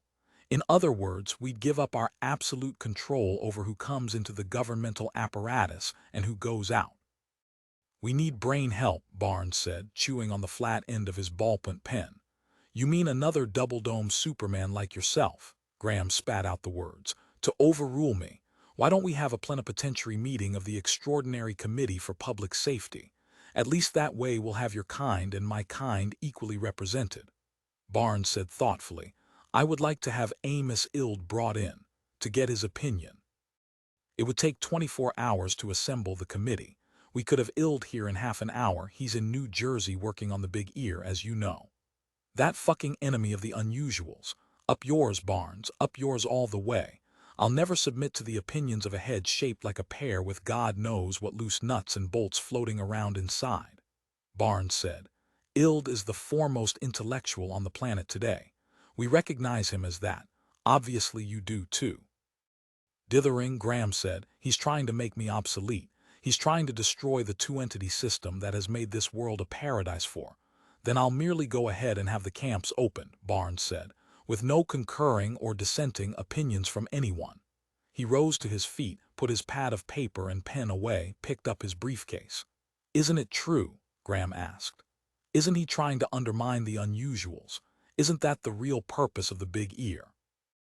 "Amos Ild," Barnes said, "is one of the few new men who has any concern for the old. The big ear would give them parity powers, abilities equal to your own. It would draw them into the fabric of government. Citizen 3XX24J, his son could pass the ability test, the special achievement section, that got you into the government years ago. And look how high you've risen. Listen to me, Willis, the old men must be given back their franchise. But there's no use doing it if they simply lack, simply lack, the skills, knowledge, aptitudes that we have. We're not really falsifying the test results. All right, we do it now and then we select, as Pikeman and Weiss did in Citizen 3XX24J's case. That's an evil, but not the evil. The evil lay in constructing a test which you and I could pass and he can't. We're not testing him by what he can do, but by what we can do. So he gets questions involving Bernhardt's theory of a causality, which no old man can understand. We can't give him a bigger cerebral cortex. We can't give him a new man brain, but we can provide him with extra talents that can compensate for it. As in your case, in all unusual cases." "You're looking down at me," Graham said. Barnes, still on his feet, sighed and sagged. "Well, I've said all I can say right now. Difficult day. I will not contact Amos Ild. I will simply go ahead and order the camps let open, making it my own decision, mine alone. Find Amos Ild, bring in Amos Ild." Graham grated and heaved about on the bed so that the floor under their feet vibrated. Looking at his watch, Barnes said, "Right, within the next couple of days as a certainty, but it will take time to get him." "You said half an hour," Graham said. Barnes reached for one of the phones on Graham's desk. "May I?" "Sure," Graham said resignedly. While Barnes made his call, Nick stood deep in thought, gazing out the immense window of the combination bedroom office at the city around him, the city which stretched for miles, hundreds of miles. "You are thinking," Graham said, "of ways of persuading me that you have a prior claim on that Charlotte girl." He nodded. "You do," Graham said, "but it doesn't matter because I'm who I am and you're who you are. A tire regroover. I'm passing a law against it, by the way. You'll be out of a job come next Monday." "Thanks," Nick said. "You always did feel guilty about it," Graham pointed out. "I pick up deep guilt from your mind. You worried about the people driving those squibs with the fake tread, landing, especially landing, that first bump." "True," Nick said. Graham said, "Now you're thinking about Charlotte again and devising ways of hustling her off. And at the same time you're asking yourself for the millionth time what you ethically should do. You can stop that and go back to Cleo and Bobby, and arrange for Bobby to take another." "I'll see her again," Nick said. 17 the fathers, Thor's Pravoni thought. "Yes, that's what they are, our friends from Frolix8. As if I managed to contact the Urvator, the primordial father who built the Eidos cosmos. They are upset and anxious because something is going wrong on our world. They care. They have empathy. They know how desperate our need is and how we feel. They know what we need." He wondered if all three of his messages had reached the 16th Avenue printing complex, where the undermanned radio and TV transmission and receiving facilities were housed, and if the establishment had intercepted them. And if they had intercepted them, what, he asked himself, would they do? A purge, most likely, but not a certainty. Old Willis Graham, if he was still in power, was an astute man, and he knew whom to milk and how of valuable information. Being a telepath did that. Graham could pick the minds of anyone brought close to him, but it remained to be seen who was brought close to him. Radical militants, such as the executives of the McMalley Corporation, the members of the Extraordinary Committee for Public Safety, Police Director Lloyd Barnes. Probably Barnes, he was the smartest and the most sane of them all, at least among those at high level in the governmental apparatus. There were also independent research new men scientists, such as the eerie Amos Ild. What if Graham consulted him? Ild would probably sketch out a shield that would protect Earth against everything. God help me, Pravoni thought, if they've brought Ild, or Tom Rover for that matter, or Stanton Finch, into this. Fortunately, the truly brilliant new man gravitated toward abstract academic studies. They became theoretical physicists, statisticians, and the like. Finch, for example, had, at the time Pravoni left, been working on a system to duplicate the microsecond come third in the succession of creation of the universe. Ultimately, under controlled conditions, he wished to work his way back to the first second and then, God forbid, push, in theory, in mathematical terms, the entropic flow back to the interval, called a valence passage, before the first second. But all on paper. When he was finished, Finch would be able to show mathematically what situation was required for the Big Bang universe to come into existence. Finch could work with concepts such as negative time, as well as null rate time. Probably by now it was all done, and Finch was involved with his hobby, the collecting of rare 18th century snuffboxes. Now Tom Rover. He had been working on the subject of entropy, basing his project on the arbitrary assumption that ultimately enough decay and enough random distribution of ergs throughout the universe would automatically start an anti-entropic flow backward, due to collisions between simple, indivisible bits of energy or matter with one another, out of which more complex entities would emerge. The frequency of the possibility of these gradually more complex entities would be in inverse proportion to their complexity. Once the process began, however, it could not be turned back until ultimately complex entities had been formed, with a unique and uniquely complex entity forming which would involve all the molecules in the universe. This would be God, but he would break down, and with his breaking down the force of entropy would assert itself, as in the various laws of thermodynamics. Thus, Rover demonstrated that the current epoch was slightly after that of the breaking apart of the totally inclusive unique entity called God, and that a growing progression away from individuality and complexity was already underway. It would continue until the original equal distribution of waste heat occurred, whereupon, after much time, The anti-entropic force would, by randomness, by chance motion, manifest itself once more. But Amos illed. He differed from them. He was building something, rather than merely describing it in theoretical, mathematical terms. The government would make good use of him if it did happen to occur to Graham. Yes, he would think of it, Provoni decided. Because by bringing Ild into top government levels, work on the Great Ear would slow down, perhaps even cease. It would take Graham time to figure this out, but eventually he would. So I have to assume, Provoni thought, that we'll be up against Amos Ild. The brightest light the new men possess, hence the most dangerous to us. Morgo, he said. Yes, Mr. Provoni. Can you construct a receiver out of yourself or out of parts of this ship by which you can monitor 30-meter band output by Earth transmitters? I mean ordinary transmitters used for commercial purposes. Why, may I ask? They run regular news broadcasts at 2 spots on the 30-meter band, hourly. You wish to know what's happening on Earth politically? No, he said with sarcasm. I want to know the price of eggs in Maine. My temper is wearing thin, he realized. Sorry, he said. No sweat, the Frolix8 answered. Thor's Provoni threw back his head and laughed. No sweat from a 90-ton gelatinous mass of protoplasmic slime that has engulfed this ship in its fluid body that's on every side of me like a barrel, and it says, no sweat.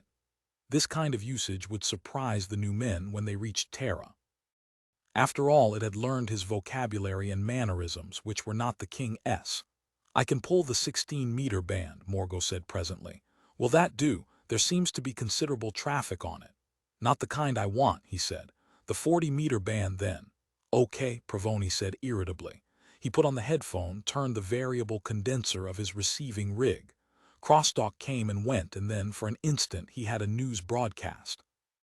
The end of relocation camps on, and Luna Brada, who some of which for years, coupled with this, the destruction of the subversive 16th Avenue printing, it faded out. Did I hear that right? Provoni asked himself. The end of the relocation camps on Luna and southeastern Utah, everyone freed. Only Barnes could have thought of that. But even Barnes, it was hard to believe. Maybe as a whim of Graham's, he thought. A momentary panic reaction to our 3 radio messages to the 16th Avenue plant. But if it's been destroyed, perhaps they didn't receive the messages. Perhaps they received only the first 1 or 2. He hoped both the government and the coordinates had received the 3rd message. It ran, "We will join you in 6 days and take over the task of operating the government." To the Frolix8 he said, "Would you augment my transmission strength and beam the 3rd message over and over again? Here I can make you a rotary loop or tape." He snapped on his tape recorder and read the words grimly and with ultra-clear articulation and intense satisfaction. "On a variety of frequencies," Morgo asked. "Every one you can manage. If you can get it up into the frequency modulation channels, we might be able to print over a video image. Get it right into their TV sets. Good. That will be enjoyable. It's a cryptic message. It does not, for example, mention that I am alone, that my brothers lag half a light year behind us." "Let Willis Graham figure that out when we get there," Provoni grunted. Morgo said, "I have been meditating over the possible effect my presence will have on your Mr. Graham and his cronies. First of all, they will discover that I cannot die, and that will frighten them. They will see that I can grow if fed properly, and in addition I am able to make nutritional use of almost any substance. Third, a thing," Provoni said. "You're a thing. A thing, that's what it's all about. The psychological effect, you mean?" "Right," Provoni nodded somberly. "I think," Morgo said, "that my ability to replace sections of living organisms with my own ontological substance will frighten them the most.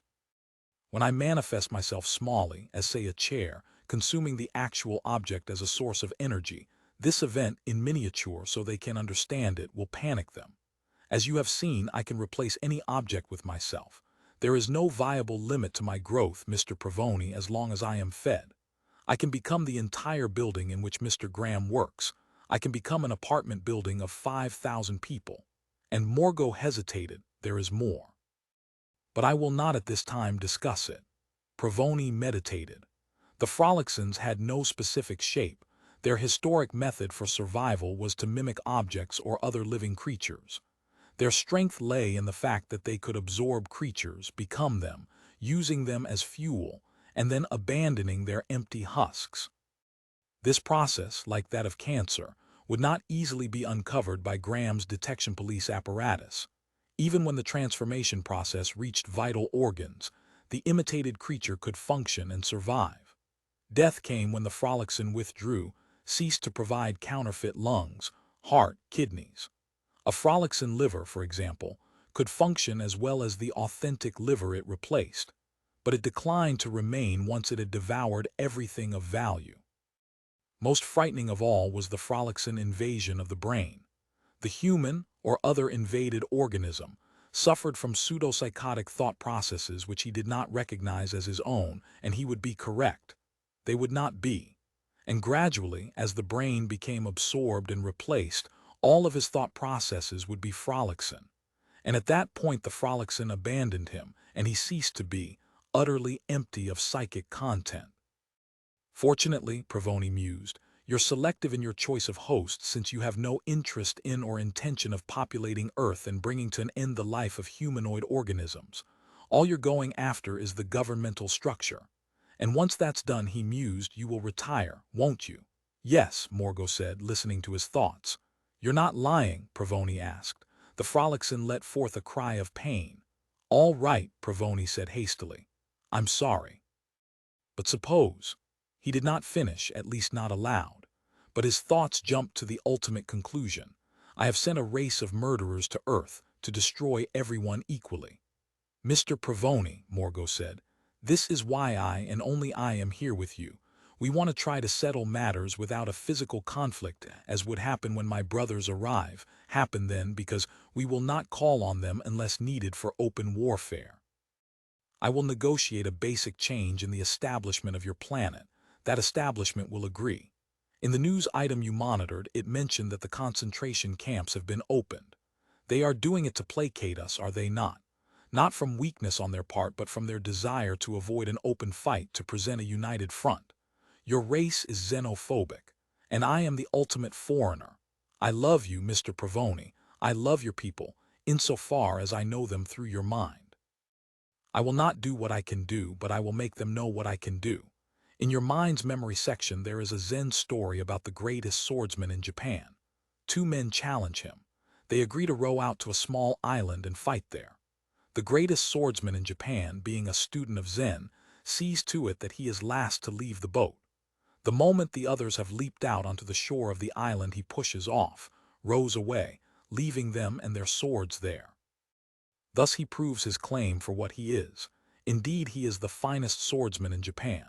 Do you see the application to my situation? I can outfight your establishment, but I will do so by not fighting if you follow my thought. It will in fact be my refusal to fight, yet showing my strength, which will frighten them the most, because they cannot imagine such power held but not used. Had they it, they would use it, your government. Your new men, who to me are like the buzzing of flies. If I am obtaining an actual picture of them from your mind, if you do in fact know them. I should know them, Pravoni said. I'm one of them, I'm a new man. 18 presently Morgo said, I knew. Hints of it and your knowledge of it have leaked into your conscious mind, especially during sleep.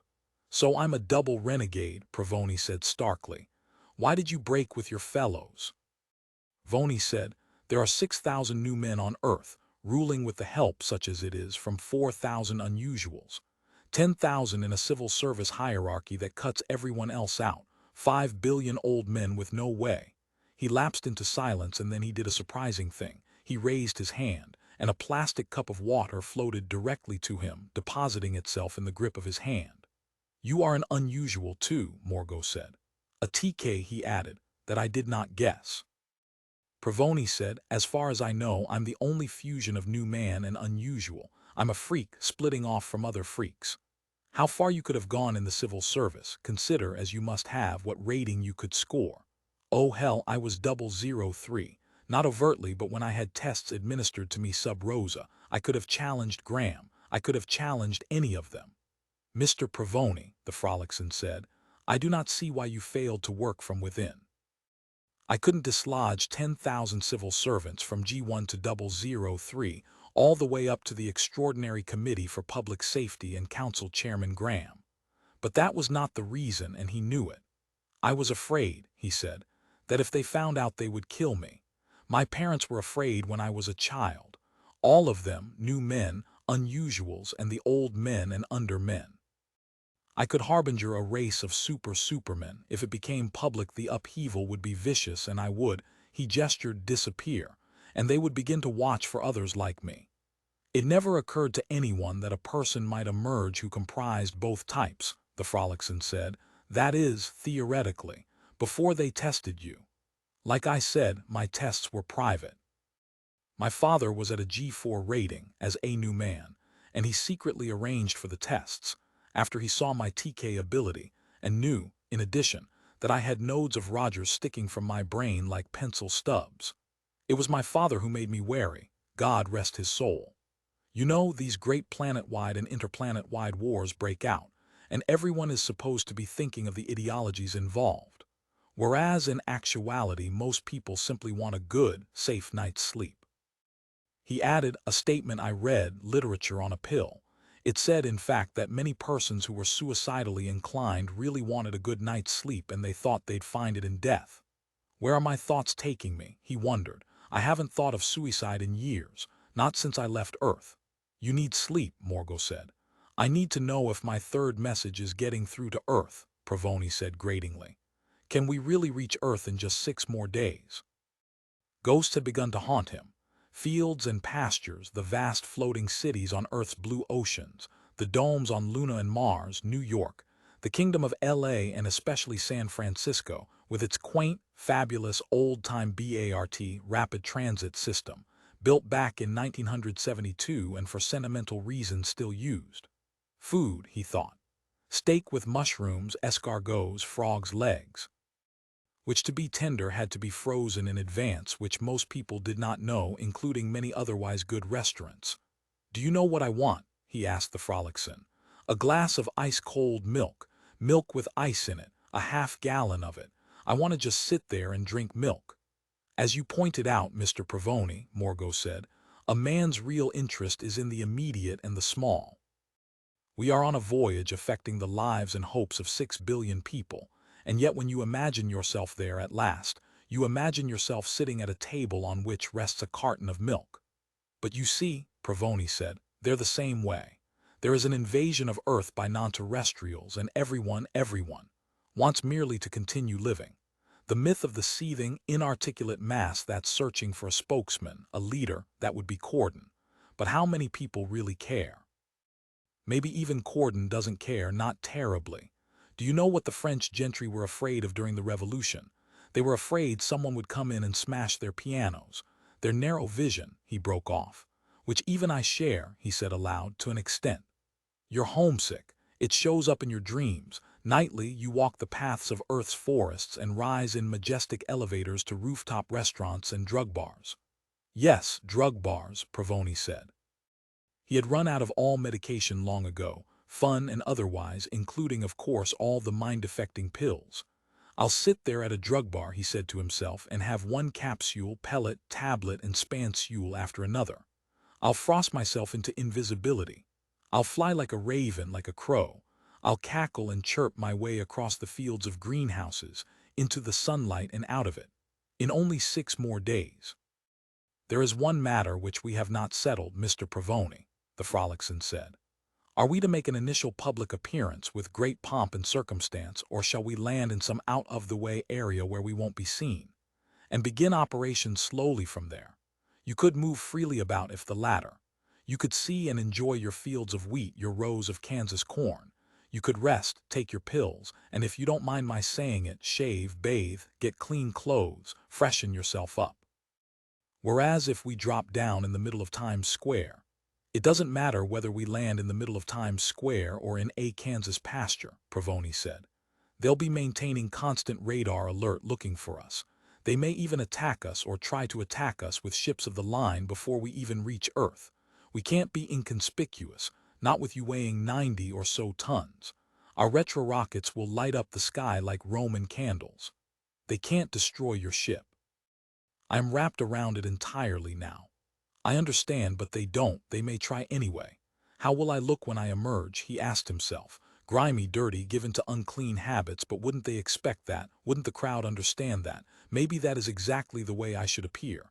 Times Square, he said aloud. In the middle of the night. No, even so it would be too crowded. We'll fire warning bursts with the retro rockets. When they see that we're landing, they'll retreat. And then a hydrogen warhead shell from a T-40 cannon will blow us to bits. He felt sardonic and savage. Mr. Provoni, remember that I am semi-matter, that I can absorb anything. I will be there wrapped around your little ship and you for as long as is necessary. Maybe they'll go mad when they see me. With enthusiasm. I don't know. Whatever makes people go mad, fear of the unknown, it may be that. They may retreat as far from me as is physically possible. They may retreat to Denver, Colorado, bunch up there like scared cats. You've never seen a scared cat, have you? I've always had cats, tomcats, unaltered, and always my cat is a loser. He's the one that comes back in shreds. You know how you can tell your cat's a loser? When he and another tom are about to fight, you go out to rescue yours, and if he's a winner, he at once jumps the other cat. And if he's a loser, he damn well lets you pick him up and take him indoors. You will soon see cats again, Morgo said. So will you, Provoni said. Describe a cat for me, Morgo said. Let it take shape in your mind, all your recollections and associations with cats. Thor's Provoni thought about cats. It seemed a harmless thing to do as they waited out the 6 days until they reached Earth. Opinionated, Morgo said at last. Me, you mean on the subject? No, I mean cats, and self-centered. Angrily, Provoni said, a cat is loyal to its master. But it shows it in a subtle way. That's the whole point. A cat gives himself to no one, and this has been his way for millions of years. And then you manage to knock a chink in his armor and he rubs against you and sits on your lap and purrs. So, because of his love for you, he breaks the inherent genetic behavior pattern of 2 million years. What a victory that is. Assuming the cat is sincere, Morgo said, rather than trying to catch extra food. You think a cat can be a hypocrite? Provoni asked. I've never heard an insinuation of insincerity directed toward cats. Actually, much of the criticism comes from their brutal honesty. If they don't like a person, then shit, they're off to someone else. I think, Morgo said, when we get to Terra, I would like to have a dog. A dog, after my meditation on the nature of cats, after all the wealth of material about dearly loved cats from my past. I still think of one old Tom named Ashurbanipal, but we called him Ralph. Ashurbanipal is Egyptian. Yes, the Frolix8 said. You still moan deep in your heart for Ashurbanipal, but when you die, as in the Mark Twain story, yeah, he said morosely. They'll all be there, a row of them on each side of the road, waiting for me. An animal refuses to pass into paradise without its master. They wait year after year. And you fervently believe this. Believe it. I know it's true. God is alive. That carcass they found in deep space back a few years ago, that was God. You don't find God under such circumstances. That's medieval thought. Do you know where you find the Holy Spirit? It's not out in space, hell, it created space. It's here. He pointed to his chest. I mean, we have a portion of the Holy Spirit within us. Look at your decision to come and give us help. You get nothing from it, perhaps injury or some kind of destruction that the military has but which we haven't heard about. I receive something from coming to your planet, Morgo said. I get to pick up and hold little life forms. Cats, a dog, a leaf, a snail, a chipmunk. Do you understand that on Frolix8 all life forms except ourselves were sterilized, hence they long ago disappeared. Although I've seen recordings of them, 3-dimensional recreations that seem absolutely real, wired directly to the ruling ganglia of our central nervous systems. Fear overcame Thor's Provoni.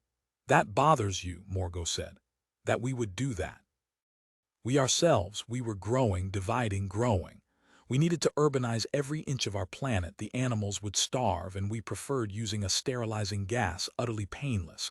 They could not have lived in our world with us. Your population has tapered off now, has it? Nick asked.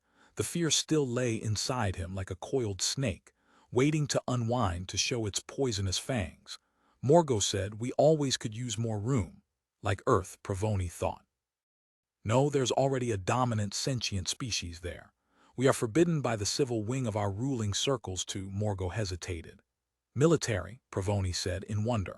I'm a commando. That's what caused them to pick me to return to Sol 3 with you. I have a reputation for being able to solve disputes by mixing reasoning and force. The threat of the force makes them listen. The knowledge, my knowledge, points out the way by which the best society possible can succeed. You've done this before. Obviously it had. I am over 1,000,000 years old, Morgo said. I, backed by the contingency of force, have solved wars so vast, with numbers so great as to be impossible for you to imagine. I have unscrambled politico-economic problems, sometimes by introducing new machinery or anyhow theoretical papers by which such devices could be achieved. And then I have passed by, and the rest is up to them. Do you intervene only if called on? Pravoni said. Yes.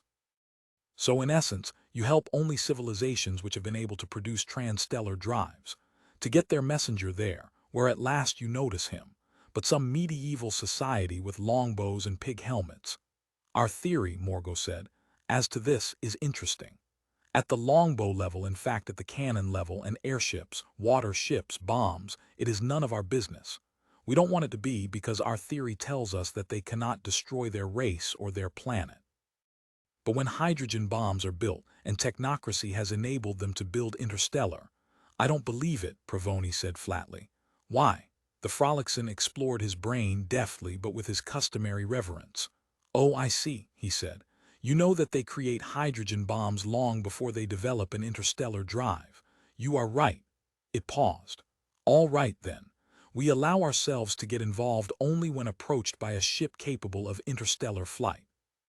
Because at that point the civilization is potentially dangerous to us. They have found us. A response of some sort on our part is indicated, as, for instance, in your world's history, when Admiral Perry breached the wall surrounding Japan, and the entire country had to modernize within a matter of a few years. Bear this in mind. We could have chosen merely to kill every interstellar spaceman, instead of asking what we could add to help stabilize their culture. You would be incredulous if you knew how many cultures are in the grip of wars and power struggles and tyrannies, some far advanced over yours, but you supplied us with our criterion, you reached us. So, Mr. Pravoni, I'm here. Pravoni said, I don't like that about the animals being exterminated. He was thinking about the 6 billion old man population. Would they be treated like that? He wondered. Will they treat us all like that, new man, unusual old man, underman? Will they snuff us and inherit our planet with all its works? Morgo said, Mr. Pravoni, let me make 2 points which should serve to quiet your turmoil. First, we have known about your civilization for centuries. Our ships have entered and skimmed around in your atmosphere back to the time of whaling boats.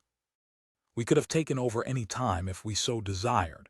Don't you think it would have been easier to defeat the thin red line, the redcoats, than to face cobalt and hydrogen tactical missiles as we would have to are doing now? I've been listening. You have several picket ships loitering in the area near the point at which Sol's gravitational field begins to affect us. And second, we will steal. Steal? Pravoni was amazed. Steal what?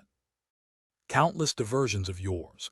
Vacuum cleaners, typewriters, 3D video systems, 20-year batteries, computers, in exchange for ending the tyranny we will hang about a while, obtaining working models, if possible, or descriptions of every conceivable plant, tree, boat, power tool, you name it.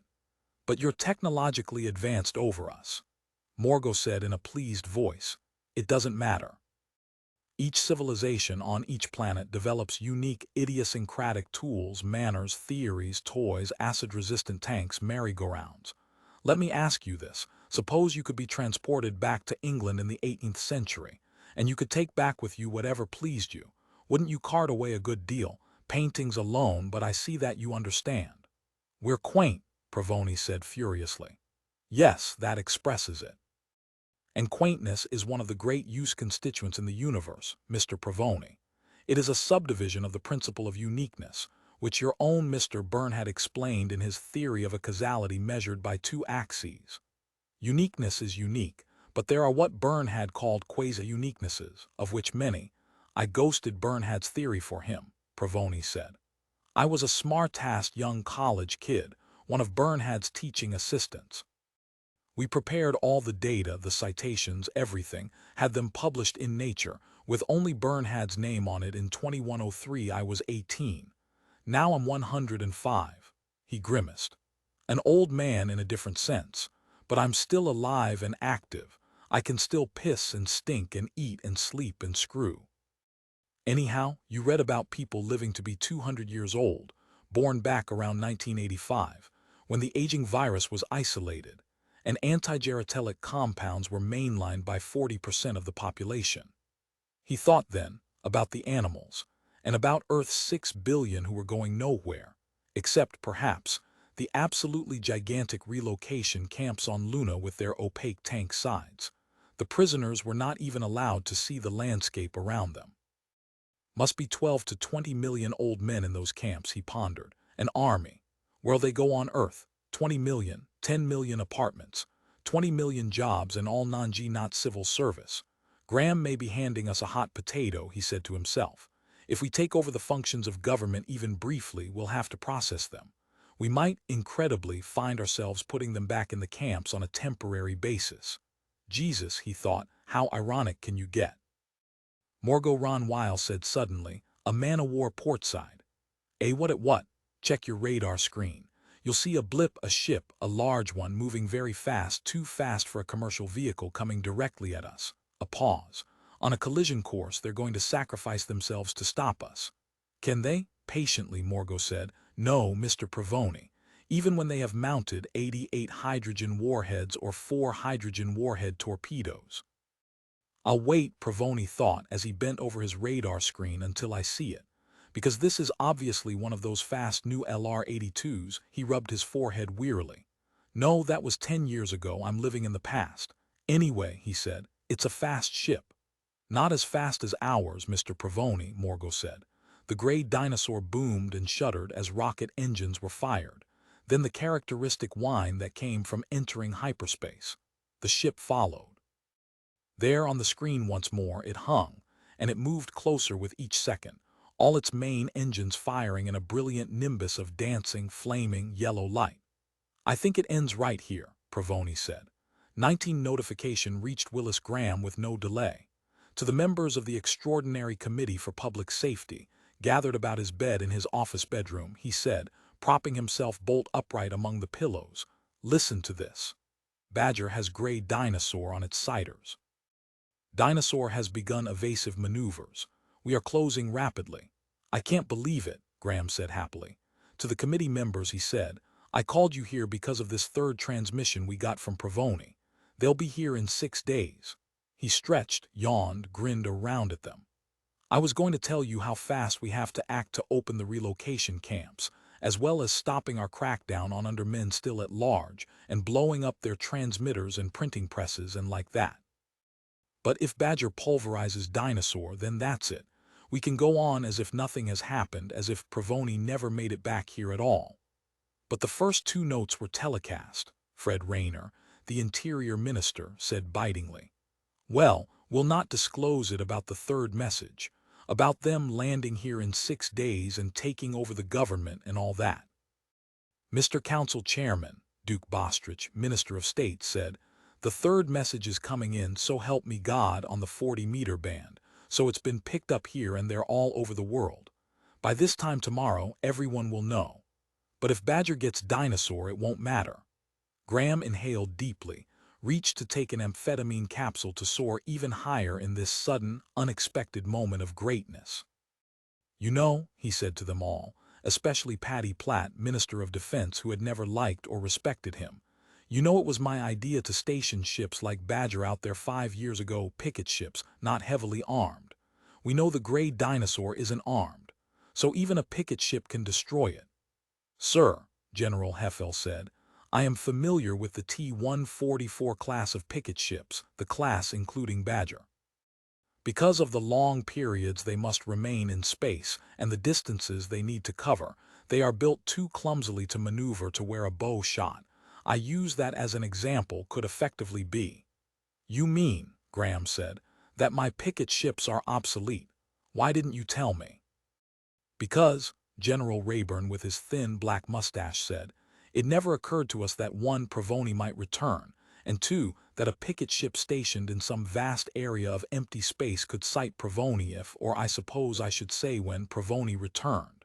He gestured. The number of parsecs it. Generals Rayburn and Heffel, Graham said. You will begin to compose resignation notes. Have them ready for me within an hour.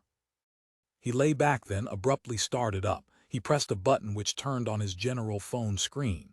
It showed the Wyoming computer, or at least a section of it. Technician, he instructed.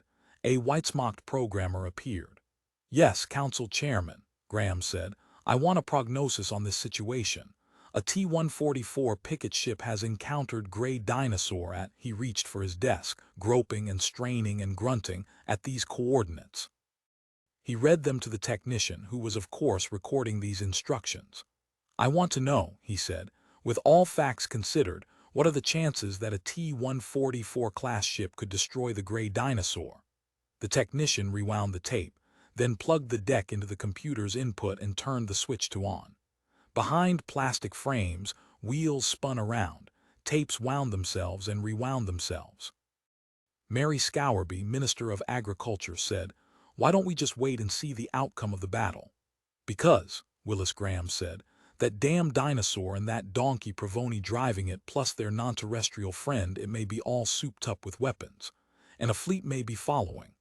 To General Heffel, who was already painstakingly writing out his resignation, Graham said, Do our radar scopes sight anything else in that area?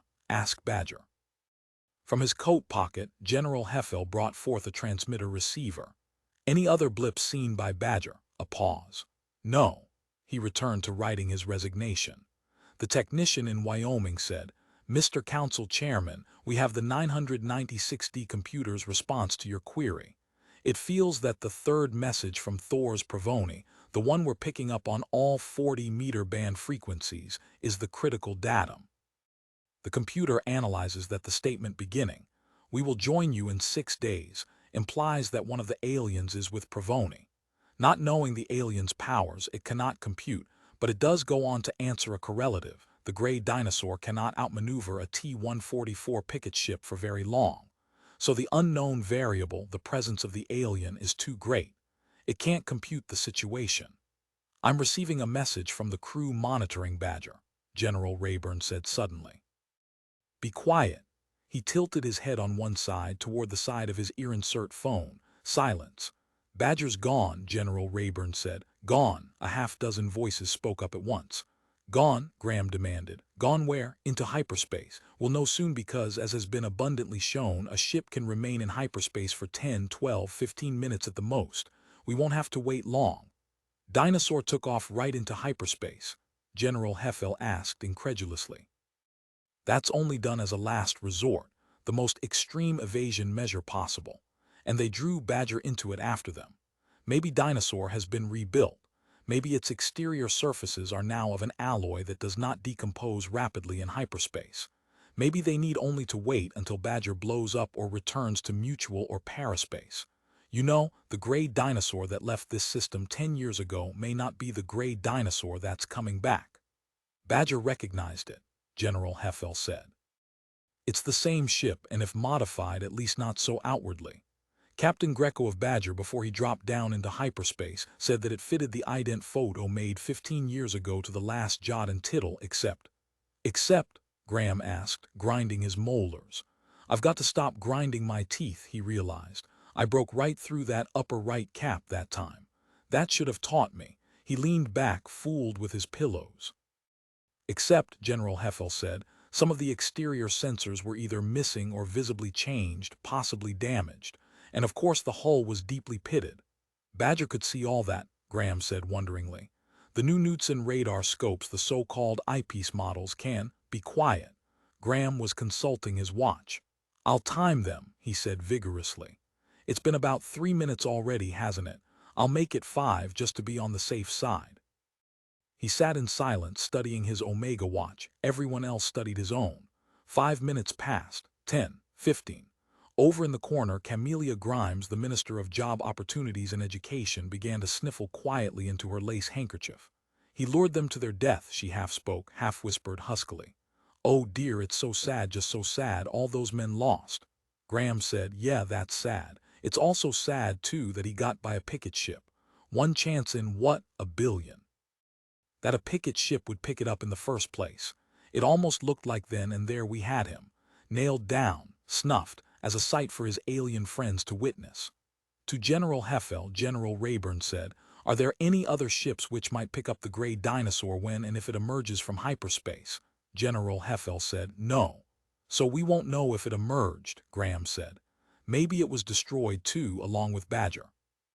"We'll know when and if it comes out of hyperspace," General Heffel said, "because as soon as it emerges, it'll begin transmitting that signal on the 40-meter band again." To an aide he said, "Have my ComNet monitor for a renewed indication of their transmission."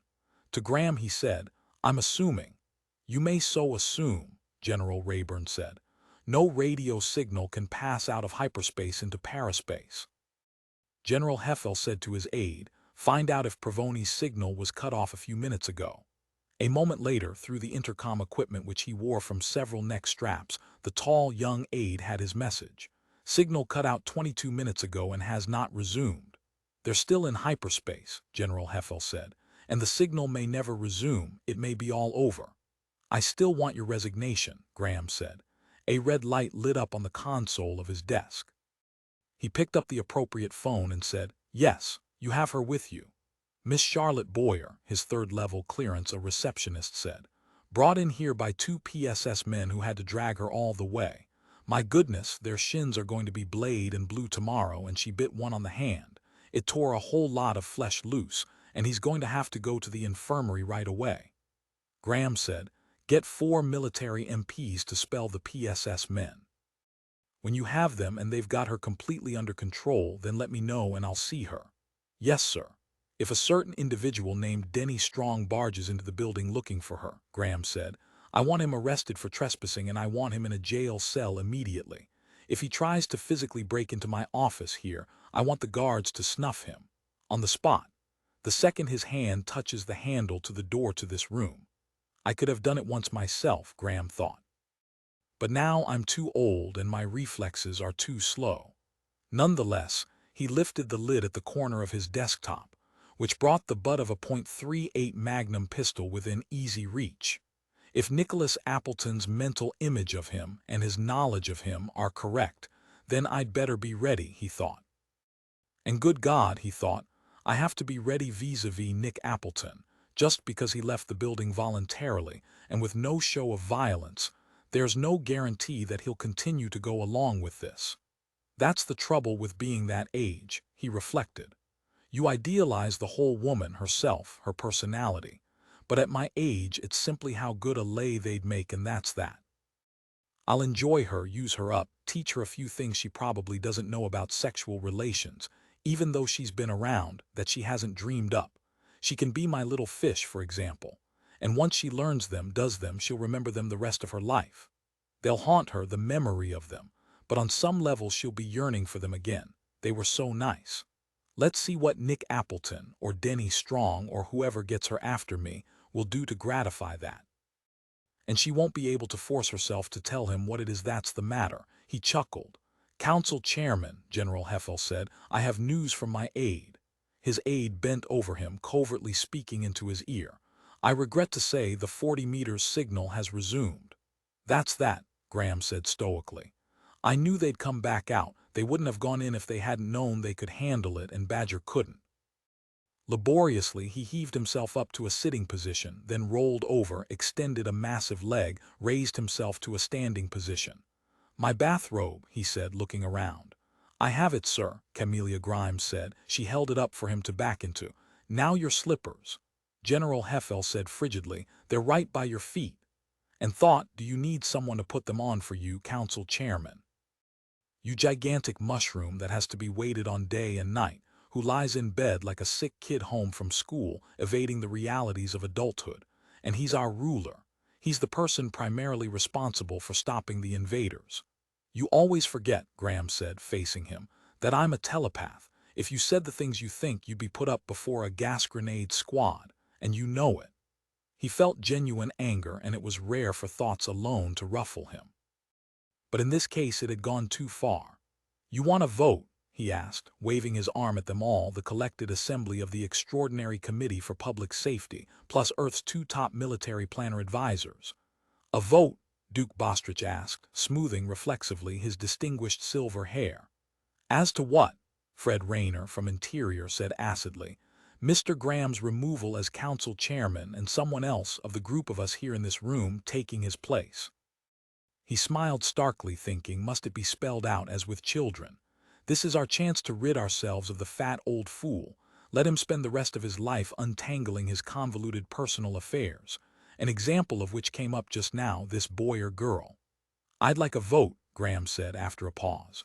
During the pause he had listened in on their various thoughts and knew that he would be given a support vote, hence he was scarcely worried. Go on, he said, vote.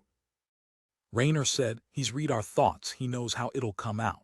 Or he's bluffing, Mary Scowerby Agriculture said. He's read our thoughts and knows we can dislodge him and will do so. So, Camelia Grimes said, we will have to vote after all. By a show of hands they derived a vote of 6 for retention of Graham and 4 against. Tiddlywinks, old man, Graham said scorchingly to Fred Rayner. Catch a woman if you can. If you can't catch a woman, catch a clean old man. And the clean old man, Rayner said, is you.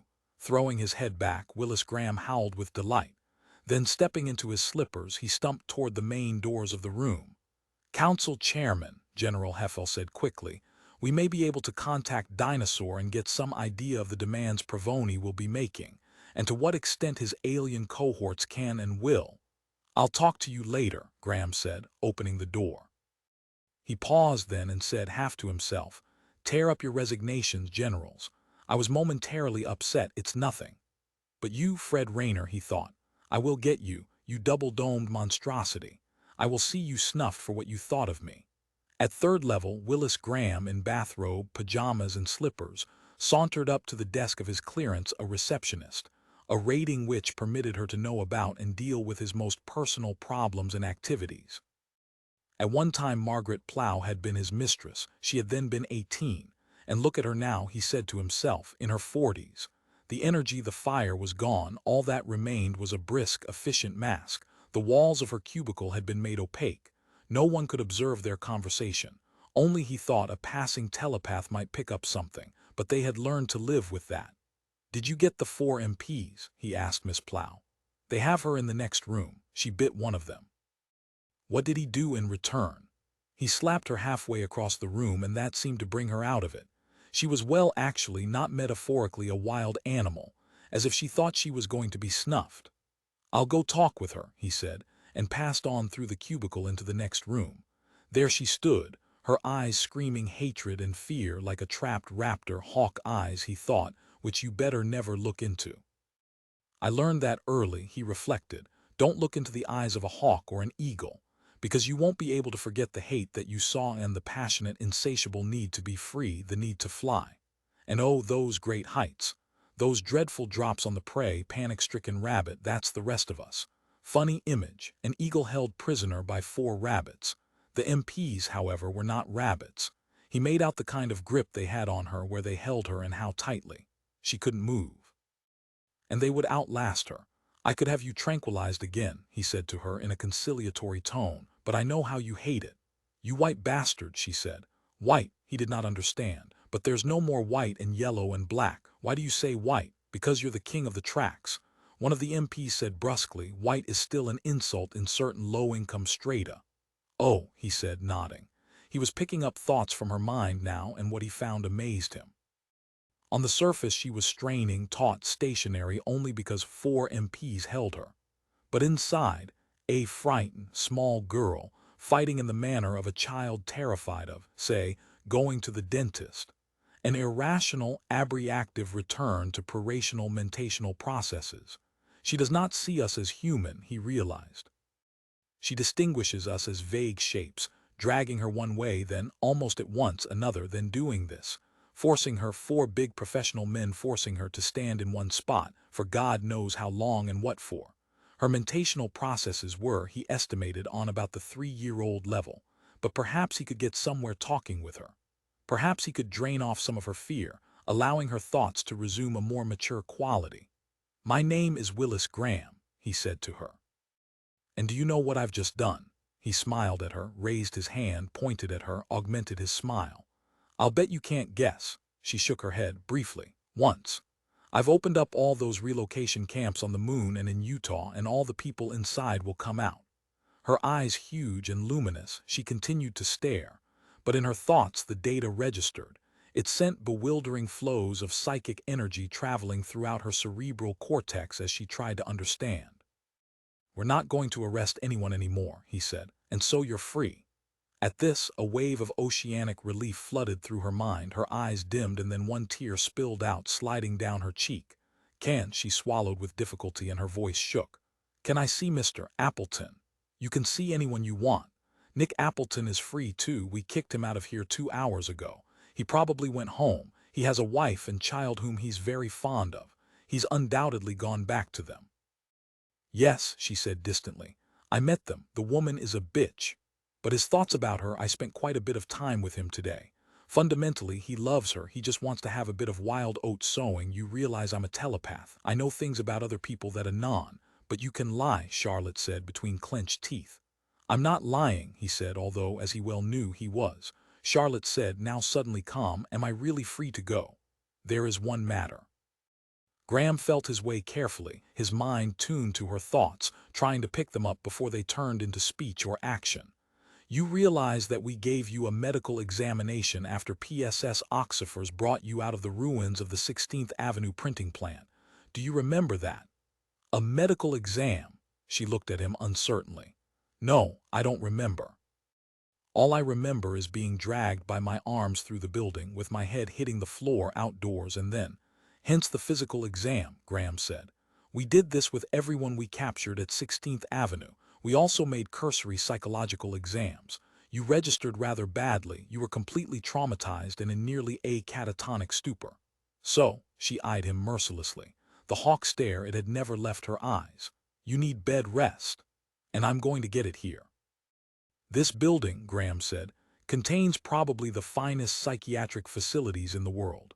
After a few days of rest and therapy—" The hawk eyes flamed up. Thoughts shot through her mind, emanations from the thalamus which he could not follow, and then all at once, in the twinkling of an eye at the sound of the last trumpet, she contorted herself, limp, then stiff, then spinning. All four MP had lost their holds on her. They reached out, and one of them brought forth a plastic club weighted with shot. She backed lightning fast, hunched over, squirming, opened the door behind her, ran down the hall.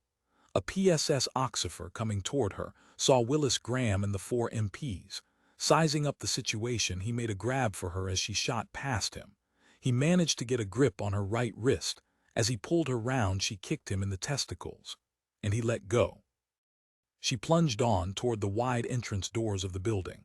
No one else tried to stop her, not after they had seen the PSS Oxifer crumple to the floor in acute pain. One of the four MPs brought out a 2.56 Richardson laser pistol, raised it, barrel ceiling pointed. "Shall I snuff her, sir?" he asked Willis Graham. "I can get off one good shot if you tell me immediately." "I can't decide," Graham said. "Then I won't, sir." "Okay, don't." Willis Graham moved back into the office, slowly seated himself on the bed. He hunched forward, staring sightlessly at the patterns of the flooring. "She's flirped, sir," one of the MPs said to him. "I mean she's witless, completely snarled." Graham said hoarsely, "I'll tell you what she is, she's a gutter rat." He had picked that phrase out of Nick Appleton's mind. A real one. "I can sure pick 'em," he thought, "and so can he. He told me," Graham thought, "that he would see her again. And he will. She'll locate him somehow. He'll never go back to his wife." Rising, he heavily made his way over to Margaret Plow's desk in the inner work cubicle. "May I use your phone?" he asked. "You can use my phone. In fact, you can use just the phone," he said. He dialed Director Barnes' private priority line. It would link up with Barnes wherever he was, in the bathroom, taking a squat, on the freeway, even at his desk.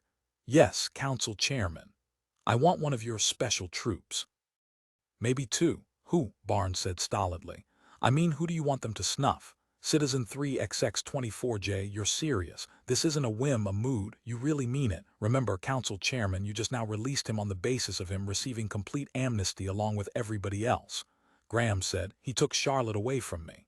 "Oh, I see," Barnes said. "She's gone. 4 MPs couldn't hold her. She becomes a maniac when she's trapped. I caught something in her mind about an elevator once in her childhood which wouldn't open. She was all alone. I think she was about 8, so she's got some variation of claustrophobia. Anyhow, she can't be restrained. That's hardly 3XX24J's fault, Barnes said. But, Graham said, it's to him she's going. Should it be done quietly and made to look like an accident? Or do you simply want the special troopers to merely walk in and do it and then walk out again, despite who sees them? The latter, Graham said, like a ritualistic execution, and the freedom he's enjoying now, and he thought, his moment of joy when he finds Charlotte again, that's going to have to serve as the last meal they give condemned prisoners. That isn't done anymore, Council Chairman. I think I will add one stipulation for your troopers, Graham said. I want him snuffed while she is there. I want her to see it happen.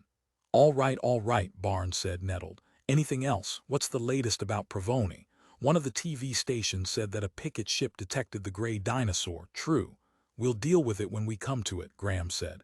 Council Chairman, that statement makes no sense. Okay, we'll deal with that when we come to that, Barnes said. I'll let you know when my people have completed the exercise. With your permission, I'll send 3 men, one to have a tranquilizing gun ready for use on her if, as you say, she becomes maniacal at times. If she fights you, Graham said, don't hurt her. His snuffdom will be enough. Goodbye, he hung up. Margaret Plow said, I thought you shot them afterward. Girls, yes, they're men friends before. How candid you are today, Council Chairman. There must be a terrible strain on you, the business with Provoni. That third message, he said, 6 days. Just 6 days.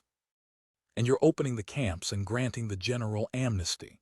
It's too bad Corden isn't alive to see this day.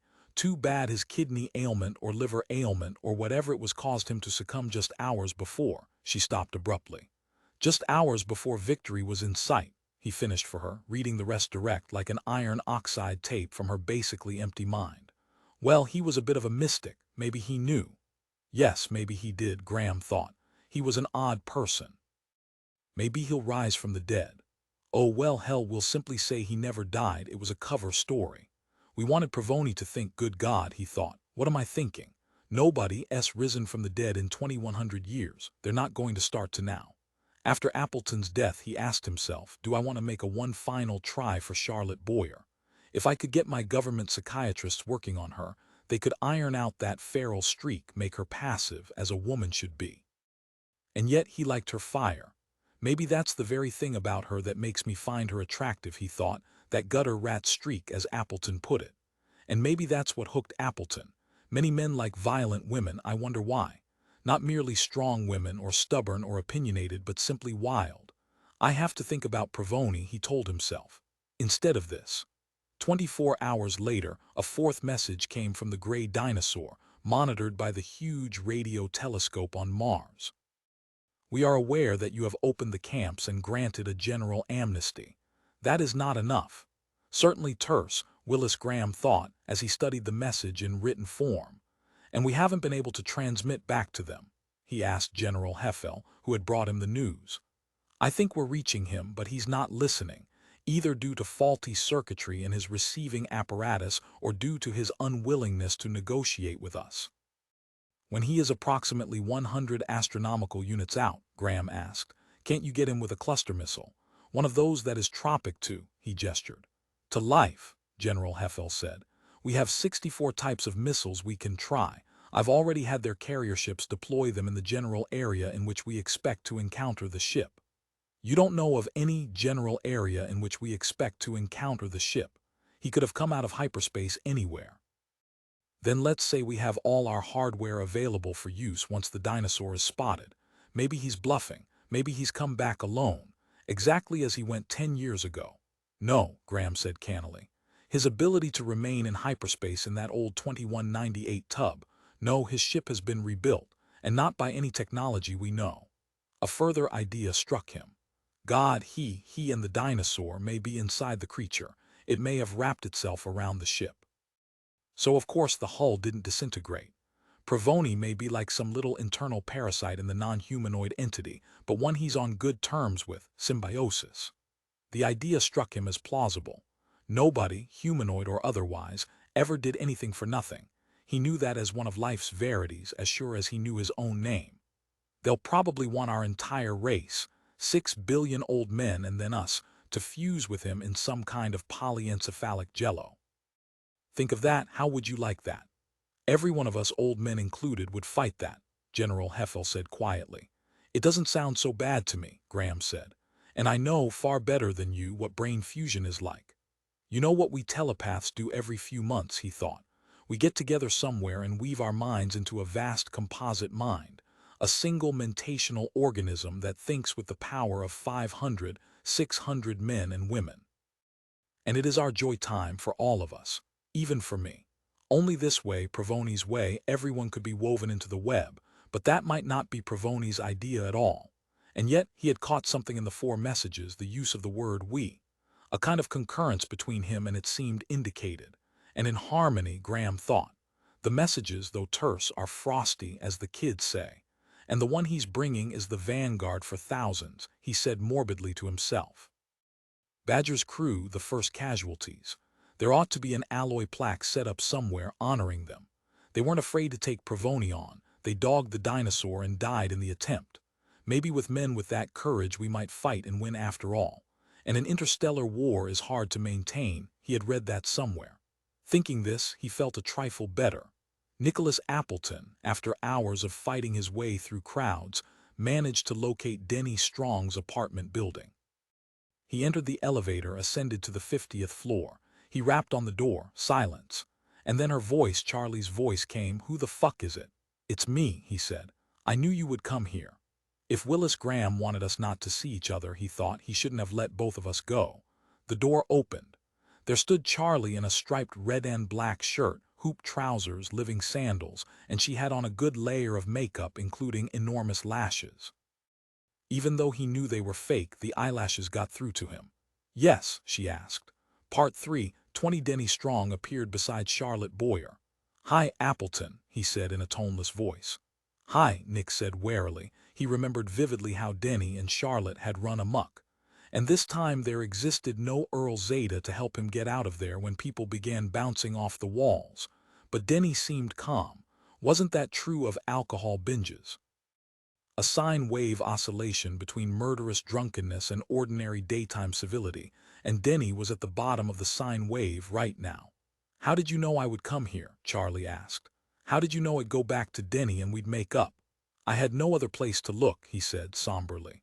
Of course she went back to Denny, he thought. All this my trying to help her wasted. And she probably knew it all along. I was a chess piece, used by Charley to punish Denny.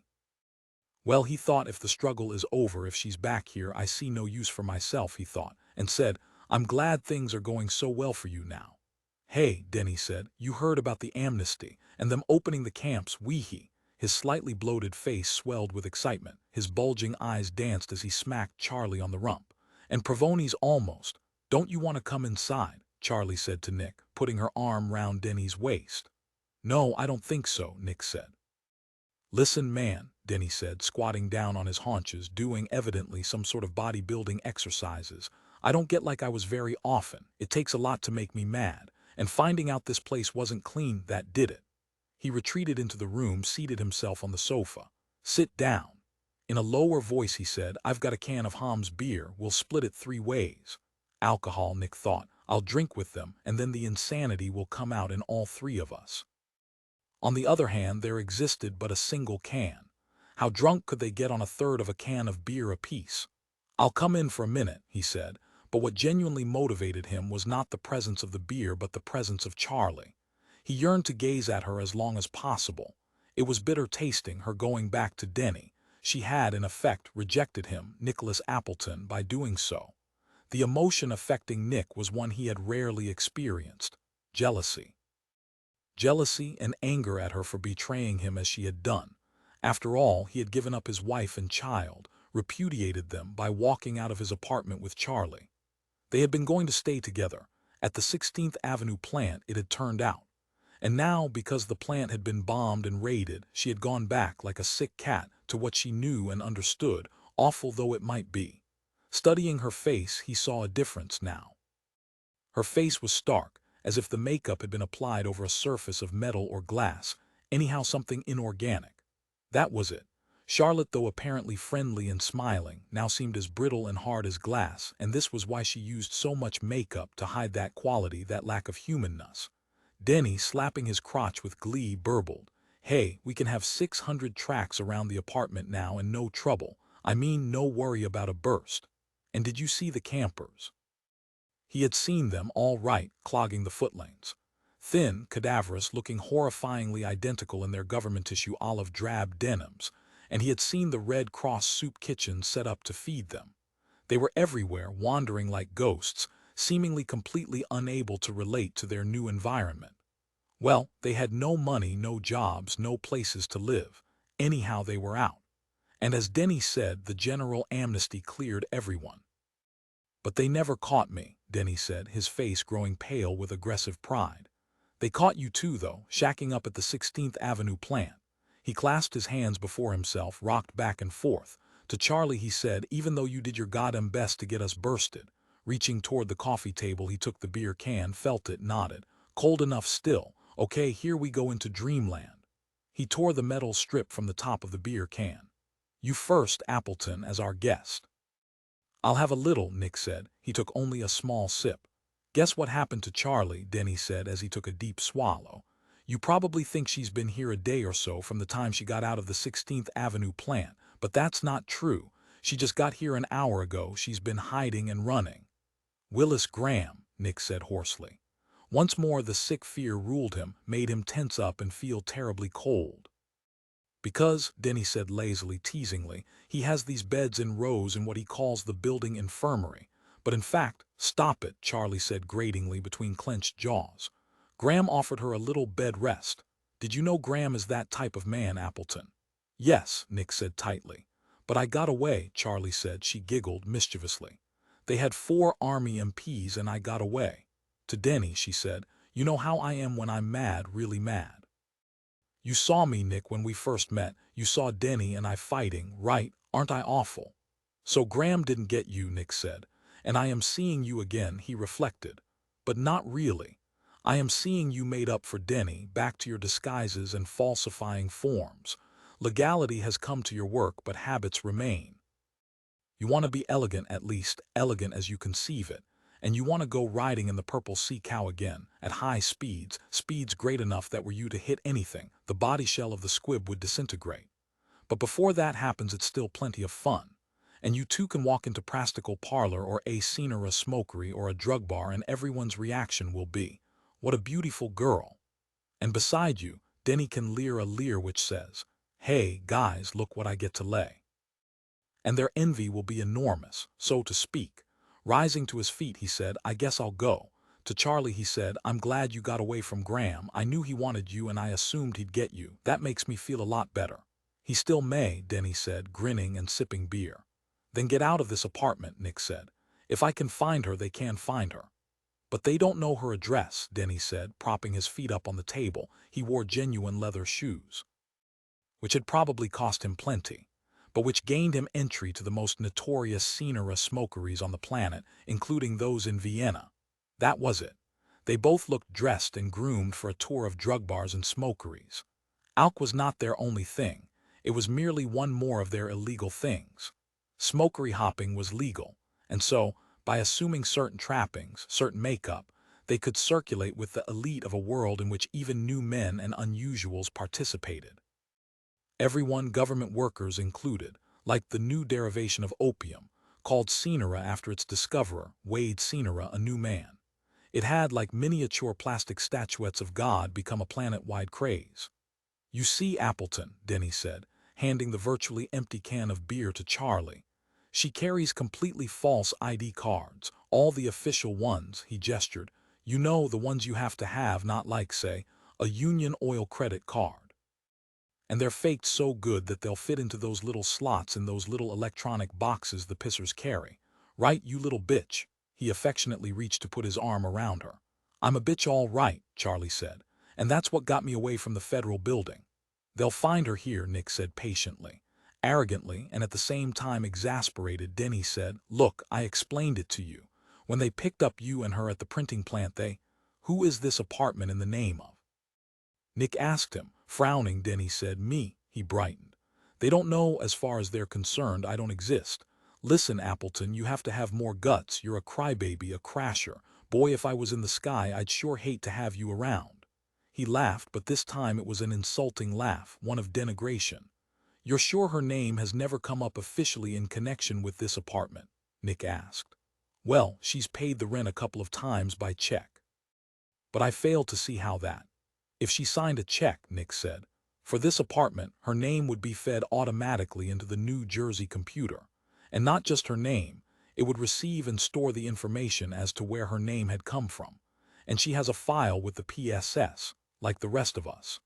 They'll ask the New Jersey computer to spill out everything it has on you.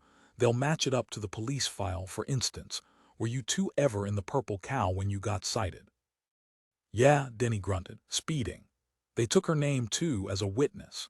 Denny, his arms folded, slowly slumping back against the sofa and down into it, said, "Yes." Nick said, "That's all they need. They've got the connection with you, then with this apartment, then God knows what the PSS folder on her may show." A look of consternation flew across Denny's face, a shadow moving from right to left. His eyes shone with suspicion and agitation. He looked now as he had looked the time before. The mixture of fear and hate toward the authorities, the father symbols. Denny was thinking rapidly, the expression on his face changed now second by second. "But what could they get me on?" he said hoarsely. "God," he rubbed his head. "I'm grasped by this alk, I can't think. Could I talk my way out of it? Goddamn it, I have to take something." He disappeared into the bathroom, rummaged in the medicine cabinet. "Methamphetamine hydrochloride," he said, getting a bottle down. "That'll clear my brain. My brain has got to be clear if I'm going to get out of this." "So you've lost the grassy from the alk," Charley said tauntingly, "by gulleting the mess." "Don't lecture me," Denny said, coming back into the living room. "I can't stand it, I'll go crazy." To Nick he said, "Take her away from here. Charlotte, you stay with Nick, don't try to come back here to the apartment. Nick, you got any pops on you? Enough to rent a motel room for a couple of days?" "I guess so," Nick said, and felt delight swim through him. He had twisted Denny up enough to ace himself out. "Then find a motel. And don't phone me, the line's probably tapped. They're probably ready to close in right now." "Paranoid," Charley said coldly.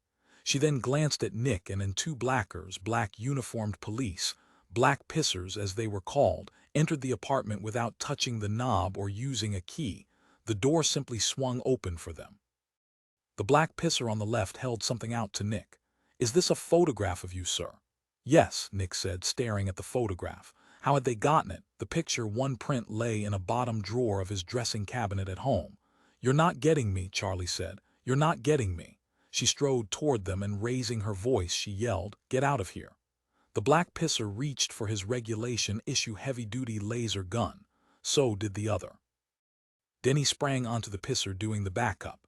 Together they rolled like cats in a fight on the floor. A buzzsaw of motion.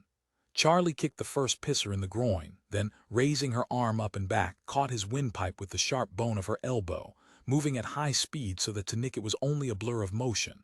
And then the pisser lay on the floor, struggling to breathe, whooping loudly and vainly in a struggle for air. "There'll be one more," Denny said, rising successfully from his catfight. "Downstairs probably, or up on the roof field. Let's take a chance on the field. If we can get in the Sea Cow, we can outrun one of their ships. Did you know that, Appleton? I can outrun a police cruiser. I can get her up to 120 mph. He started toward the door. Nick followed numbly. "They weren't after you," Denny said to Charley as they rose via the elevator. "They were after Mr. Clean here." "Oh," she said with an oops expression. "Well, Jesus, so we saved him instead of me. Isn't he important?" Denny said to Nick. "I wouldn't have fought them if I knew it was you they wanted. I don't even know you. But I saw that one going for his gun, and I recognized him as a Special Forces commando, so I knew they were here for a snuff." He smiled, a liquid, luminous smile from his big, sensual blue eyes. "You know what I've got?" He reached into his back pocket and brought out a tiny pistol. "A self-defense weapon, made by Colt. Shoots a .22 short, but with damn high muzzle velocity. I didn't have time to use it, I wasn't prepared, but I am now." He held the gun at his side until they reached the roof field. "Don't go out," Nick said to Charley. "I'll go out alone first," Denny said, "because I have the gun." He pointed. "There she is, the cow. Christ, if they've pulled out the ignition wires, that car had goddamn well better start, or I'll go back downstairs and kill both those pissers." He stepped from the elevator. A black pisser leaned from behind the parked vehicle, pointed his laser tube at Denny and said, "Stop right there." "Hey, Oxifer," Denny said congenially, showing bare hands. The gun was in his sleeve now. "What's up? I'm going for a spin, that's all. You still trying to nail coordinates, don't you know?" The black pisser shot him with his laser tube. Charley touched the one button on the elevator control panel. The doors lumbered shut. She then pressed Emergency Express. The elevator dropped deadfall. 21 exactly 44 hours later, Cleo Appleton turned on her TV set. Marge at Large, her favorite mid-afternoon program.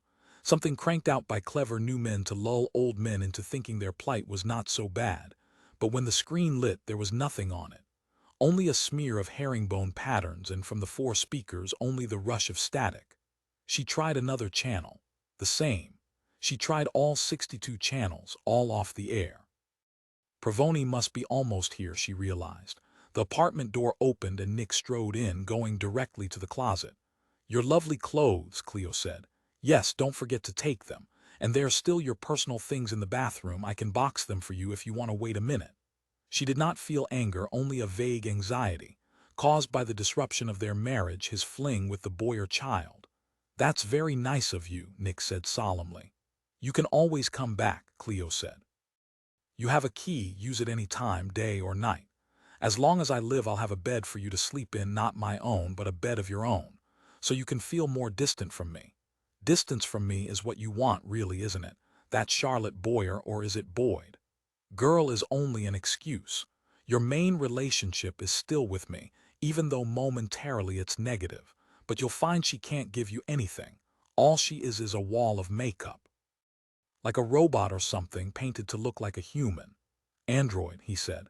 "No, she's not that. She's the tail of a fox in a field of wheat, and the light of the sun."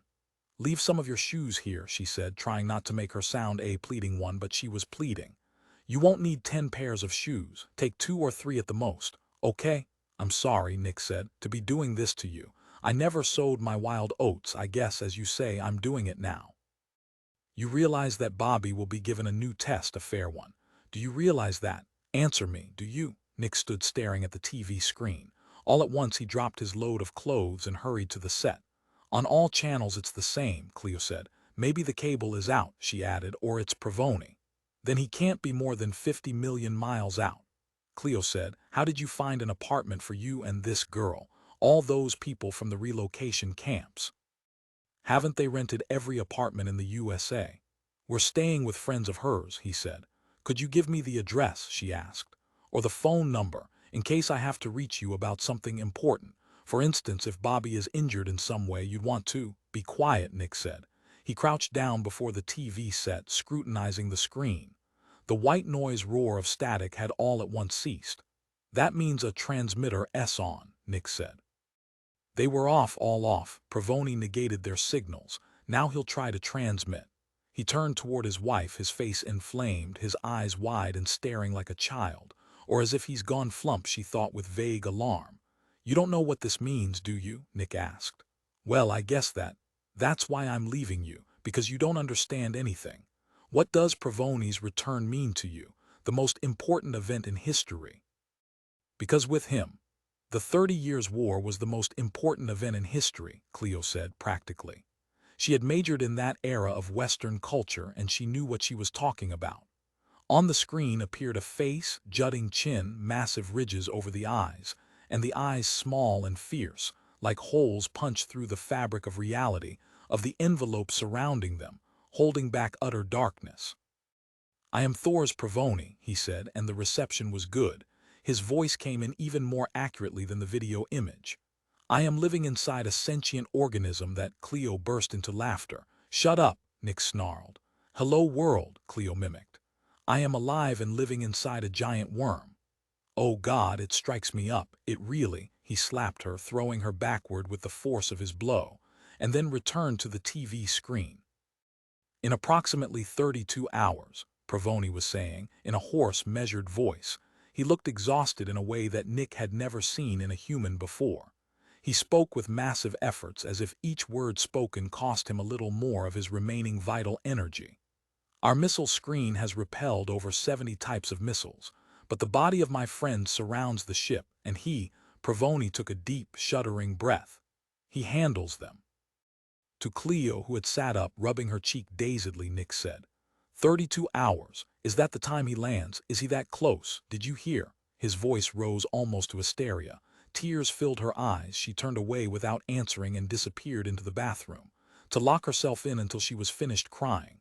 Cursing, he ran after her. He pounded on the locked bathroom door. God damn it, our lives depend on what Provoni does, and you won't listen. You hit me. Christ, he said futilely, and hurried back to the TV set. But the visual image was gone and the white noise roar of static had resumed too. And now, by degrees, the regular transmission of the network was fading back in. The screen showed Sir Herbert London, the major news analyst for NBC. We have been off the air, London said in his calming, half-ironic, half-boyish way, about 2 hours. So have all other video transmitters in the world. That is to say, we have been without any form of visual transmissions, even on closed private circuits such as the police use. Just now you heard Thor's Provoni, or someone claiming to be him, inform the world that in 32 hours his ship, the Gray Dinosaur, will land in the middle of Times Square. Turning to his news partner, Dave Christian, he said, "Didn't Thor's Provoni, if that's who he is, look terribly, terribly tired?" As I listened to him speak and watched his face, the video signal was not as strong as the audio, but that would be natural. I got the distinct impression that here's a man who has worn himself out, who has been defeated and knows it. I can't see how he's going to be able to do much of anything political-wise for a while, not for a long, long period of rest. You're right, Herb, Dave Christian said, but it may be the alien with him who will conduct business, if that's the right term. Anyhow, do what they're here to do. Thor's Provoni, Sir Herbert said, in case you don't know or have just forgotten, set out 10 years ago in a commercial craft modified with a Super C engine. He modified it himself, so we really don't know what velocities he's capable of. Anyhow, here he is back, and apparently with the alien or aliens he vowed to bring, his help for the billions of old men whom he thinks are being treated unfairly. Yes, Herb, Dave said. His feeling was quite intense. He maintained the idea that the civil service tests were rigged, although a blue ribbon inquiry failed to run anything up concrete. So I think we can say they, of course, are not. But what we do not know, and this is perhaps the most vital question, is whether Provoni will try to negotiate with the Extraordinary Committee for Public Safety and Council Chairman Graham. In other words, will they sit down, assuming, chuckle, this alien can sit and talk about it? Or are we simply going to be attacked 32 hours from now? Provoni has let us in on the fact that our government has sent a fairly large number of missiles into space in his direction, but, Herb, Dave interrupted, if I may. Provoni's claim that he and his alien ally destroyed a large and varied number of interplan missiles may be untrue. The government may deny it. Provoni's success at destroying the alleged missile strikes may be merely propaganda, trying to implant in our minds the idea that they have technological powers greater than our own. His ability to block video transmission throughout Earth, Herb said, shows a certain amount of power. It must have been a terrific drain, and this might be part of the reason for Provoni's obvious, blatant fatigue. The newscaster shuffled with papers. Meanwhile, all over the Earth, gatherings are planned for the moment Provoni and friends land. There had been plans for gatherings in each city, but now that Provoni has said he will land in Times Square, it will be there that we can expect to find the greatest mob, some there out of undermanned convictions and faith in Provoni, or mere curiosity. Probably in most cases the latter. Nick said, notice the little twists they give the news. Mere curiosity. Doesn't the government realize that just by returning he has already created a revolution? The camps are empty, the tests are no longer rigged. He broke off as a thought came to him. Maybe Graham will capitulate, he said slowly. That was one thing he had not, nor had anyone else he knew, thought of. Immediate, total capitulation. The reins of government turned over to Provoni and the aliens. But that wasn't Willis Graham's way. He was a fighter who had made his way to the top, literally, over a pile of bodies. Willis Graham is planning what to do right now, he realized.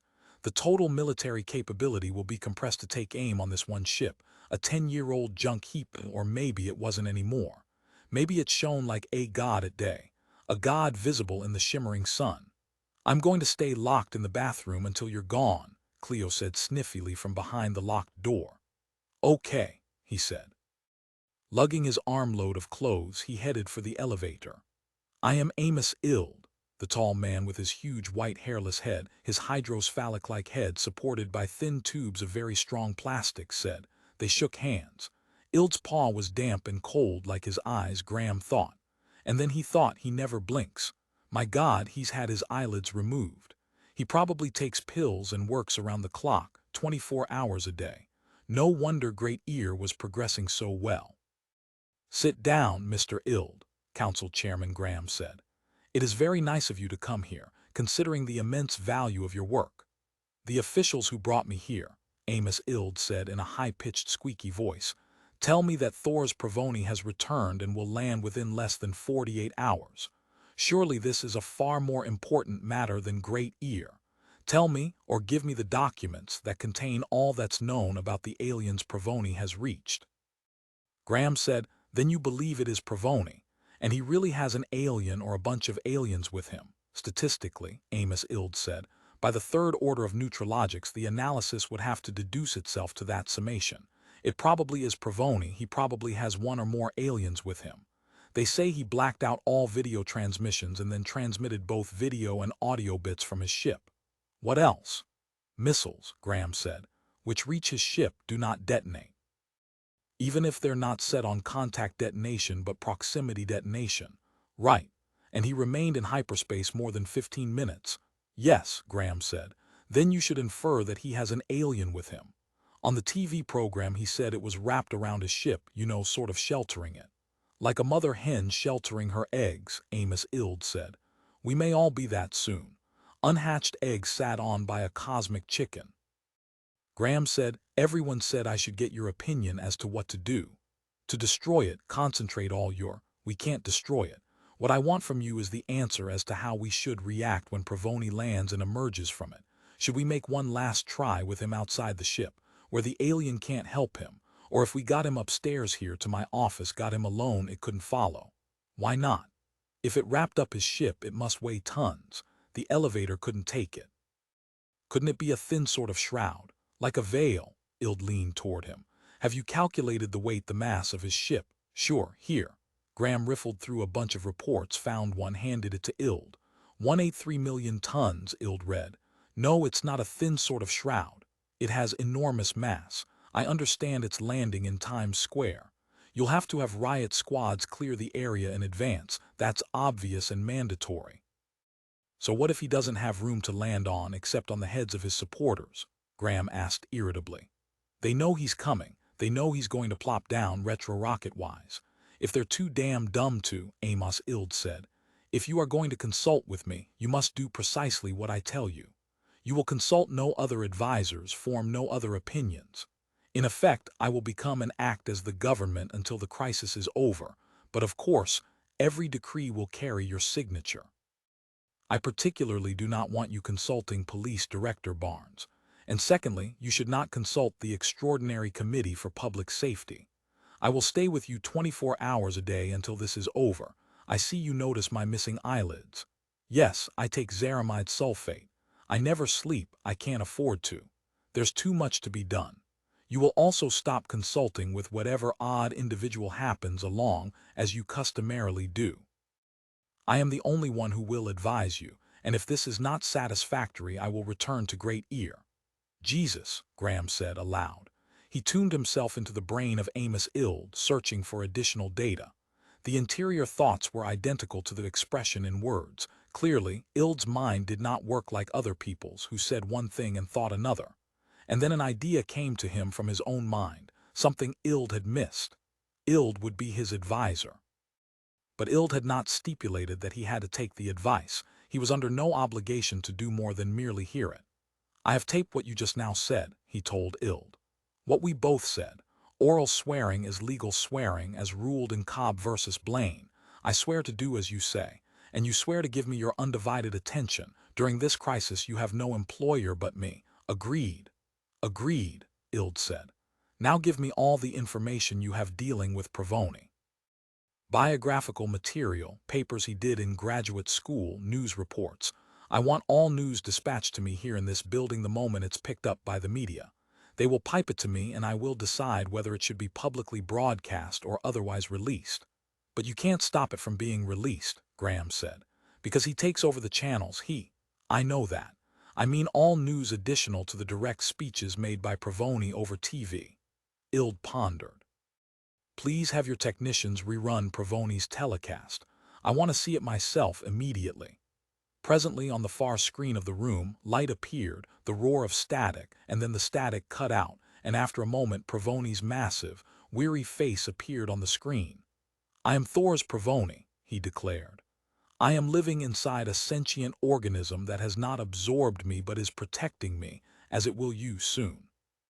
In approximately 32 hours his protection will manifest itself throughout Earth and there will be no more physical warfare. So far, our missile screen has repelled over 70 types of missiles, but the body of my friend surrounds the ship and a weary pause, he handles them. That's sure true, Graham said aloud. Do not fear physical confrontation, Provoni said. We will hurt no one and no one can hurt us. I will talk to you, he panted with fatigue. His eyes stared fixedly, rigidly, at a later time. The video image shut off. Amos Ild scratched his rather long nose and said, the prolonged space voyage has nearly killed him. Probably the alien is keeping him alive. Without it he would die. Perhaps he expects Corden to make speeches. Do you know if he is aware that Corden is dead? He may have monitored a newscast, Graham admitted. The killing of Corden was good, Ild said. Also the opening of the camps and the general amnesty, that was good too. It made the old men misjudge the quid pro quo. They thought they gained, but Corden's death far outweighs the factor of the opening of the camps. Do you think, Graham said, that the alien is one of those things that lands like a spider on the back of your neck, bores a hole to the upper ganglia of your nervous system, and then controls you like you're a puppet? There was some very famous old book back around 1950 where these creatures caused people to. Was it done on an individual basis? Individual. Oh, I see, one parasite for each host. Yes, it was one for each person. Evidently what they do will be done on a bulk basis. Ild pondered, like erasing tape, the whole reel at once without passing the tape across the erase head. He seated himself, stabilizing his gigantic head with his hands as he did so. I am, he said slowly, going to assume it's a bluff. By that you mean there's no alien. He didn't find them, he didn't bring one back. He brought something back, Ild said. But so far everything we've seen could have been done on a technological basis. Repelling the missiles, blanking out the TV gadgets that he picked up on some world in another star system. They rebuilt his hull so that he could travel in hyperspace maybe forever if he wants. But I'm going to choose the choice Neutralogics dictates. We have seen no alien, ergo until we see it, we must assume that probably it does not exist. Probably, I say, but I have to choose now in order to arrange our defenses. Graham said, but Provoni said there be no warfare. None by him, only by us, which there will be. Let's see, the largest laser system on the East Coast is in Baltimore. Can you have it moved to New York, set up in Times Square before the 32 hours elapse? I guess so, Graham said. But we've used laser beams on his ship out there in space, and they've done nothing. Mobile laser systems, such as are found on warships, Ild said, put out an insignificant beam compared with a large stationary system such as Baltimore has. Will you please use your phone and make arrangements immediately? 32 hours is not long. It sounded like a good idea. Willis Graham picked up his line 4 phone and got a trunk call through to Baltimore, to the technicians in charge of the laser system. Across from him, as he made the arrangements, sat Amos Ild, massaging his great head, his attention focused on everything that Graham said.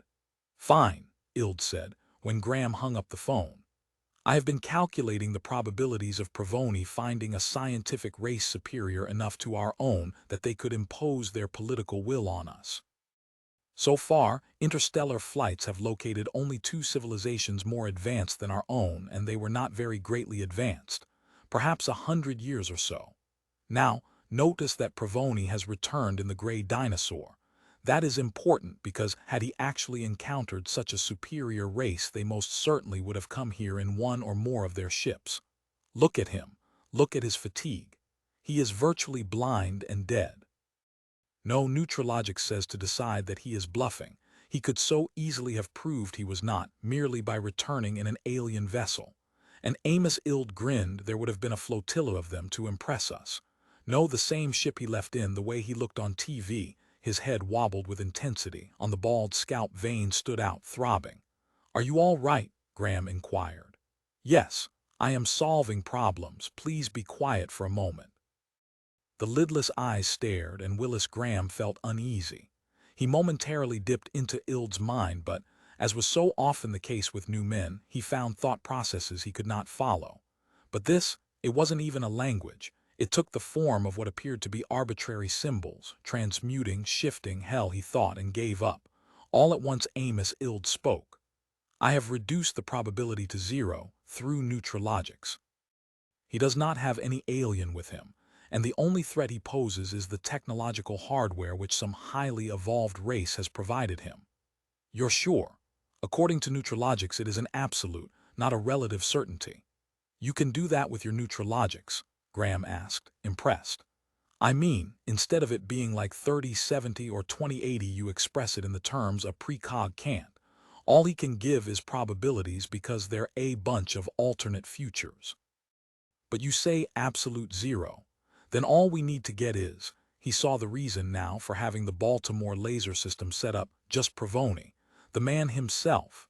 "He'll be armed," Amos Ild said, "with very powerful weapons, both mounted on his ship and hand weapons besides. And he'll be within a shield of some kind, a protective area that moves with him. We will keep the Baltimore laser gun pointed on him until it penetrates his shield. He will die. The mobs of old men will see him die. Corden is already dead. We are not far from the finish. In 32 hours it may all be over. And then my appetite will come back," Graham said. Amos Ild said, smiling slightly, "It looks to me as if it never went away." "You know," Graham thought to himself, "I don't trust this absolute 0 business. I don't trust their Neutralogics, maybe because I don't understand it. But how can they maintain that an event in the future must happen? Every precog I've ever talked to has said that hundreds of possibilities lie at every point in time, but they don't understand Neutralogics either, not being new men." He picked up one of his phones. "Night," he said. "I want a convocation of as many precogs as I can get within, say, the next 24 hours. I want them patched into a network by telepaths, and myself being a telepath, I'll contact all the precogs and see if, working in unison, they can come up with a good probability. Get on this right away. It has to be done today." He rang off. "You violated our arrangement," Amos Ild said. "I just wanted to integrate the precogs via the telepaths," Graham said. "And get there," he paused, "opinion. Call your secretary back and cancel your request." "Do I have to?" "No," Amos Ild said.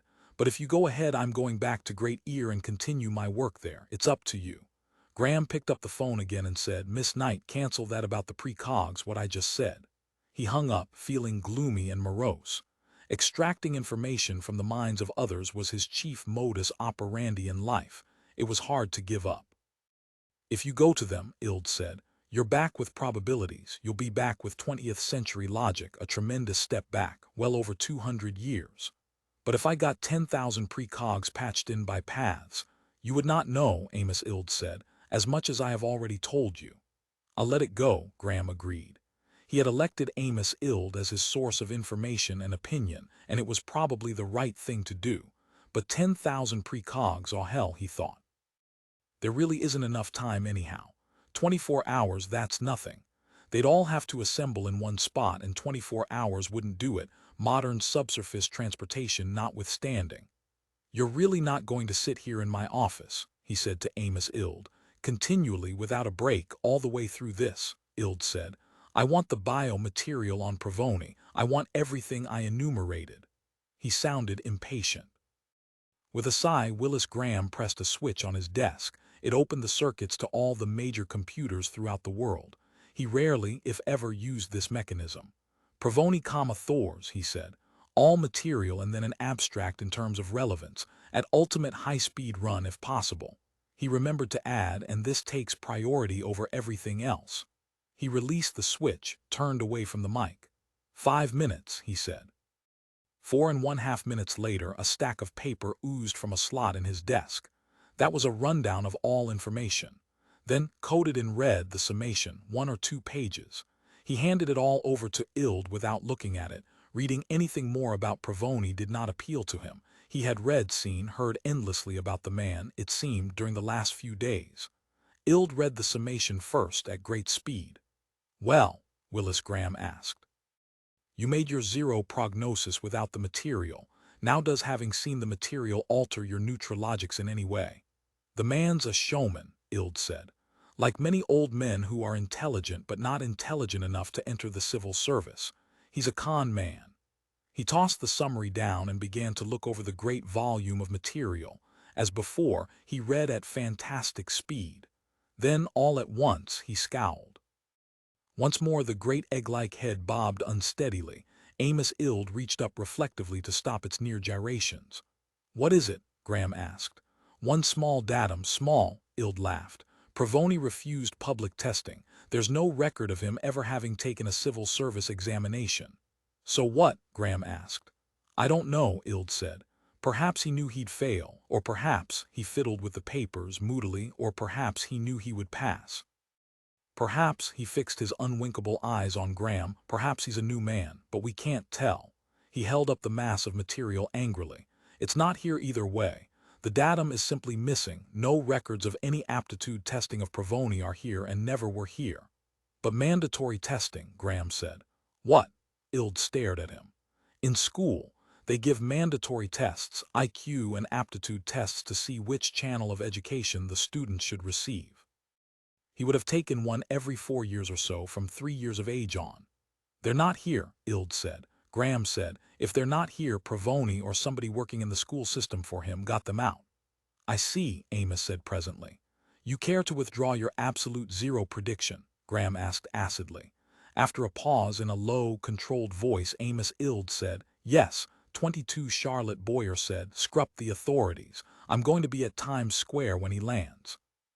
She inspected her wristwatch. 2 hours from now," Nick said. "You can't. The military and the PSS. I heard the newscaster," Charley said. "Same as you. A dense, enormous mass of old men, numbering perhaps in the millions, has converged on Times Square and, let's see, how did he put it? And for their own protection they're being removed by balloon copters to safer places. Such as Idaho. Did you know you can't get a Chinese dinner in Boise, Idaho?" She rose, paced the room. "Sorry," she said to Ed Woodman, the owner of the apartment in which she and Nick were staying. "What do you say?" Ed Woodman said. "Look at the TV screen. They're hustling everyone anywhere near Times Square into those goddamn huge 4D transports and flying them out of the city." "But more people are arriving," his wife Elka said. "They're falling behind. More people are coming in than are being gotten out." "I want to go," Charley said. "Watch on TV," Ed said. He was an older man in his early 40s, heavyset, good-natured, but keenly alert. Nick had found his advice worth listening to. On TV, the announcer was saying, "Rumors that the largest laser gun in the eastern United States has been moved from Baltimore and set up near Times Square seem to have a basis in fact." At about 10 this morning, New York time, a large object which observers said looked like a complete laser system was landed by air on the roof of the Shafter building, which overlooks Times Square. If, and I repeat if, the authorities intend to use a very powerful laser beam on Provoni or Provoni's ship, this would be the spot where the laser gun would most likely be placed. "They can't keep me from going there," Charley said. Ed Woodman, swiveling his chair to turn toward her, said, "Yes, they certainly can. They're using tranquilizing gas. They're knocking everyone out and then shoveling them aboard those big 4D transports like so many sides of beef." "Clearly," the TV newscaster said, "the moment of confrontation will come when, having landed his ship, and assuming he does so, Thor's Provoni exits from the ship and displays himself for what he undoubtedly expects to be an adoring public. His distress will be, shall we say, acute, to find no one there, just police and army barricades." The newscaster smiled amiably. "Over to you, Bob." Yes, Bob Griswold, another of the endless army of TV newscasters said, Provoni is in for a disappointment. No one, repeat, no one will be allowed near his ship. That laser cannon mounted on the roof of the Shafter building may give him a welcome, the first newscaster said. Nick had not picked up his name, but it didn't matter. They were interchangeable men, all smooth, all buttoned down, unable to lose their poise no matter what calamity occurred. The only emotion which they allowed themselves to express was an occasional wry smile. They were doing this now. Charlie said, I hope Provoni wipes out New York. And 70 million old men, Nick asked. Ed Woodman said, You're too savage, Charlotte. If the aliens have come to destroy the cities, they'll destroy the old men rather than the new men out there in the country on those floating sky rafts. That would hardly coincide with Provoni's wishes. No, it's not cities they want, it's the apparatus. The thing that governs, Nick said to him. If you were a new man, Ed, would you be nervous right now? I'd be nervous, Ed said, if that laser cannon doesn't hurt him. In fact, I'd be nervous anyhow. But not nervous like a new man, no, indeed not. If I were a new man or an unusual and I saw that laser beam bounce off Provoni, I'd find a ditch to hide in. I wouldn't be able to get away fast enough. They probably don't feel that way. They've ruled for so long, held power for so long, that heading for a ditch, literally and physically, wouldn't enter their minds. If they gave all the news, Elka said severely, they'd mention how many new men and unusuals have been leaving New York during the last 8 or 9 hours. You can see, look. She pointed out the window.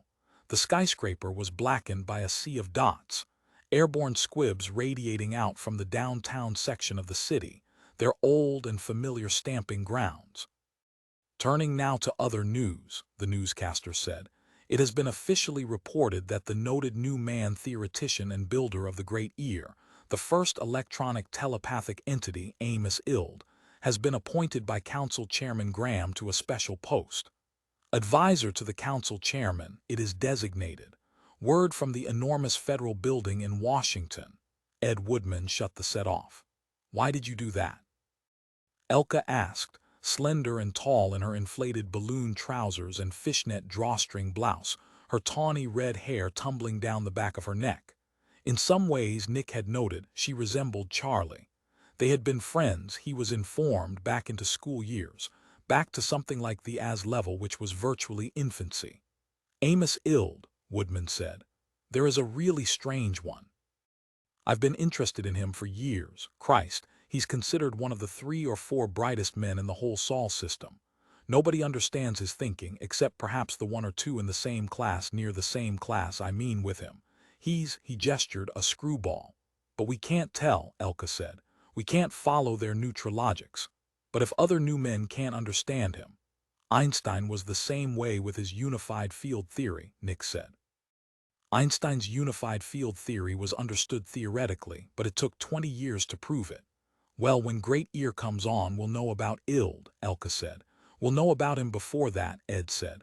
We'll know as we watch the government make decisions in this Provoni crisis. You never were an underman, Nick said to Ed, afraid not, too gutless.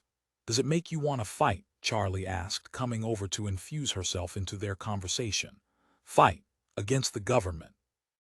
Against the PSS and the military. With help on our side, Nick said. The help of the non-terrestrials, such as Provoni is bringing, or so he claims. He probably is, Ed Woodman said. There's no point in returning to Earth empty-handed. Get your coat, Charlie said to Nick. We're flying to Times Square. Either that or we're through with each other. She got her own coat, her rawhide leather jacket, marched to the apartment door, opened it, stood. Ed Woodman said, well, you can fly into the area, and a PSS or Army copter will grapple you and drag you down. And they'll run Nick's name through their computers and come up with the fact that the Black Pissers have him on their snuff list. So they'll shoot him and you can come on back here. Rotating, as if on an axis, Charlie re-entered the apartment, hung up her coat. Her full lips protruded in a grim pout, but she yielded to the logic. After all, this was why they were hiding out here, staying with friends of hers she hadn't seen in 2 years. I don't understand, Charlie said. Why did they want to kill Nick? If it had been me, and we thought it was, all of us, I could understand that because that old goat was trying to get me into one of those infirmary beds for convalescing girls. But Nick, he let you go when he had you earlier. He didn't feel the need of killing you then, you just walked out of the building as free as the air we breathe. I think I know, Elka Woodman said. He could stand her leaving him per se, but he knew where she was going, back to you. And he was right, you were. I saw her and Denny, Nick said. If Denny, he decided not to finish the sentence. If Denny were alive, she'd be with him, not me, he thought. And that did not please him in a sense. But anyhow, the opportunity for him was there, and many a man before in such situations had moved to take advantage of it. It was part of the expertly waged battle of sexual possessiveness, the look who I get to lay syndrome carried to its logical conclusion. The opposition is snuffed. Poor Denny, he thought. Denny was so sure that if they once got into the purple sea cow he could get away, get all three of them away. Maybe he could have. They would never know because they had decided not to be lured back by the cow. As far as he and Charlie knew, it remained on the roof field of the apartment building, where Denny had left it. It was too dangerous to go back. They had fled on foot, lost themselves in the crowds of old men and releasees from the camps. New York in the last couple of days had become a mass of humanity which rolled, tide-like, toward Times Square, broke on the rocks which were the PSS and Army barricades and then fell back, or were flown off God knew where. After all, Willis Graham had only promised to open the old camps. He hadn't promised not to build new ones. Charlie asked aggressively, "We are going to watch on TV, aren't we?" "Sure," Ed Woodman said, leaning forward and clasping his hands together between his knees. "Missing it is out of the question. They've got TV cameras on every roof in that region. Let's upon this occasion hope Provoni doesn't decide to grab the airways again." "I hope he does," Elka said. "I want to hear him talk." "He'll be on the air," Nick said. He was positive of it. "We'll see everything, hear everything, but not as arranged by the networks." "Isn't there a law against cutting into TV transmissions?" Elka said. "I mean, didn't he break the law when he cut off all the other TV stations and telecast from his ship?" "Oh, God," Charlie said, giggling, her hand over her eyes. "Don't mind me, but it's too funny. Provoni returns after 10 years with a monster from another star system to save us, and he's arrested for tampering with people's TV reception. That's how they can get rid of him. That makes him a wanted felon." It is now, Nick thought, less than an hour and a half. And all this time he realized as the gray dinosaur approaches Earth, they're lobbing missiles at it. They've stopped mentioning it to the public. They know the missiles aren't doing any good. But there's a mathematical chance that a missile will somehow penetrate the ship's shield, no matter what kind it is, that the creature in which the ship is wrapped will become tired or in some way inoperative, perhaps only for an instant, but in that instant even a small missile could probably completely knock out Dinosaur. At least the government is trying, he said to himself grimly. As well they damn sure ought to be. "Turn the TV back on," Charlie said. Ed Woodman did so. On the screen, an old interstellar ship, its retrojets sputtering, was lowering itself in the dead center of Times Square. An antiquated ship, pitted, corroded, with jagged metal pieces bristling, the remains of once functioning sensory apparatus. "He fooled them," Ed Woodman said. "He's an hour and a half early.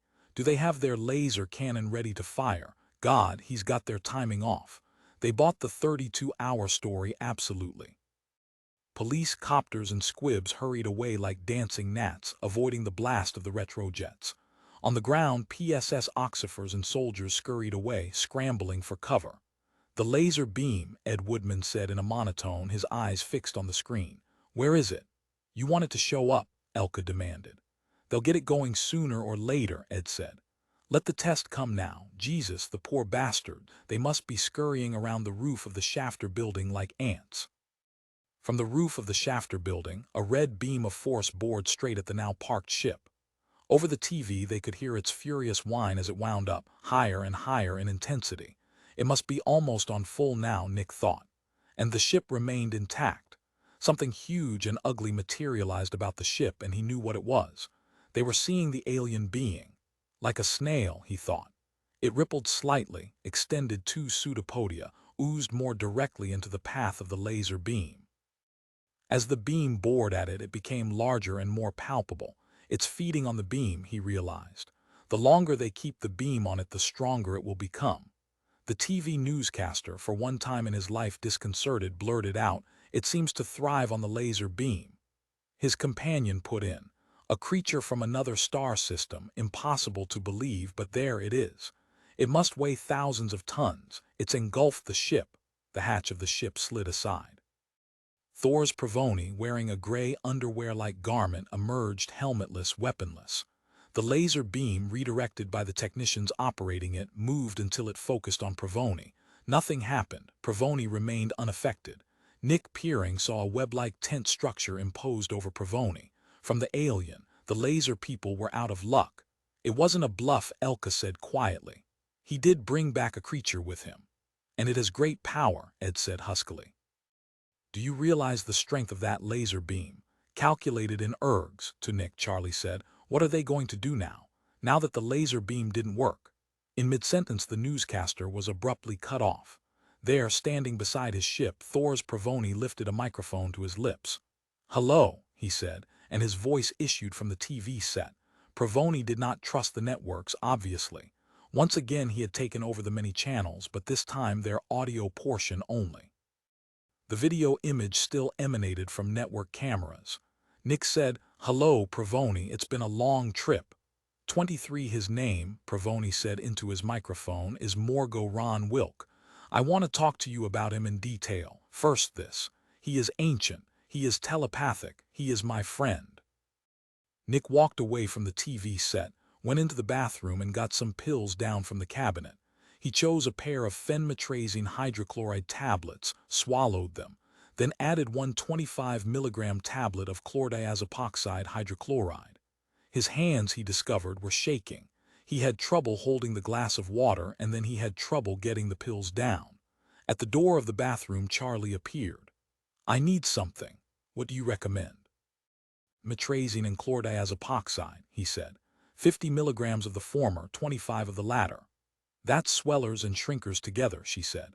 "But a good combination. The chlordiazepoxide intensifies the capacity of the cerebral cortex, while the phenmetrazine stimulates the thalamus, giving a general overall brain metabolism boost." Nodding, she took the pills which he recommended. Shaking his head, Ed Woodman entered the bathroom, took several pills from the rows of bottles. "Wow," he said.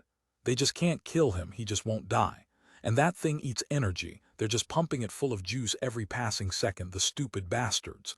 He'll be the size of Brooklyn in another half hour. It's like pumping up an infinitely large balloon with no popping point."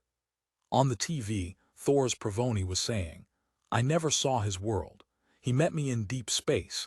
He was on patrol and picked up automatic radio signals my ship was emanating. There in deep space, he rebuilt my ship, consulting telepathically with his brothers on Frolix8, and was given permission to accompany me back here. He is only one of many. I think he can do what we must do. If he can't, there are 100 more like him waiting 1 light year away, in ships capable of passing through by hyperspace. So if necessary, they could be here in a very short time." "Now there he's bluffing," Ed Woodman said. "If they can travel through hyperspace, Pravoni and this thing would have done so. As it is, they came through regular space but using a supersea drive, of course."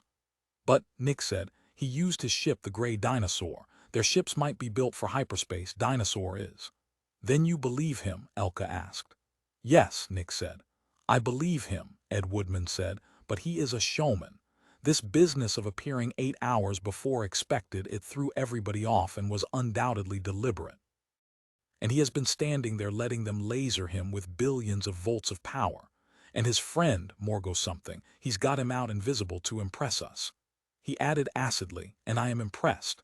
Charley went to the living room window, opened it, leaned out and yelled, "Hey, you all gonna eat up New York? Don, you all do that, you hear?" She closed the window, her face expressionless. "That ought to throw them off," Nick said. "New York is my hometown," Charley said. Abruptly, she pressed her fingers against her forehead. "I felt something, like a sweep, a probe, passing through me and leaving." Acutely, in an instant of instinctive insight, Nick said, "He's looking for new men." Oh God, Elka moaned. I just felt it just for an instant. He is looking for new men. What's he going to do with them? Snuff them? Do they deserve that? They never snuffed us. Denny, Charlie said. And me, very nearly. They almost took a shot at me in the federal building. And they sent assassins to snuff Nick. If you, what's the word, extrapolate from that.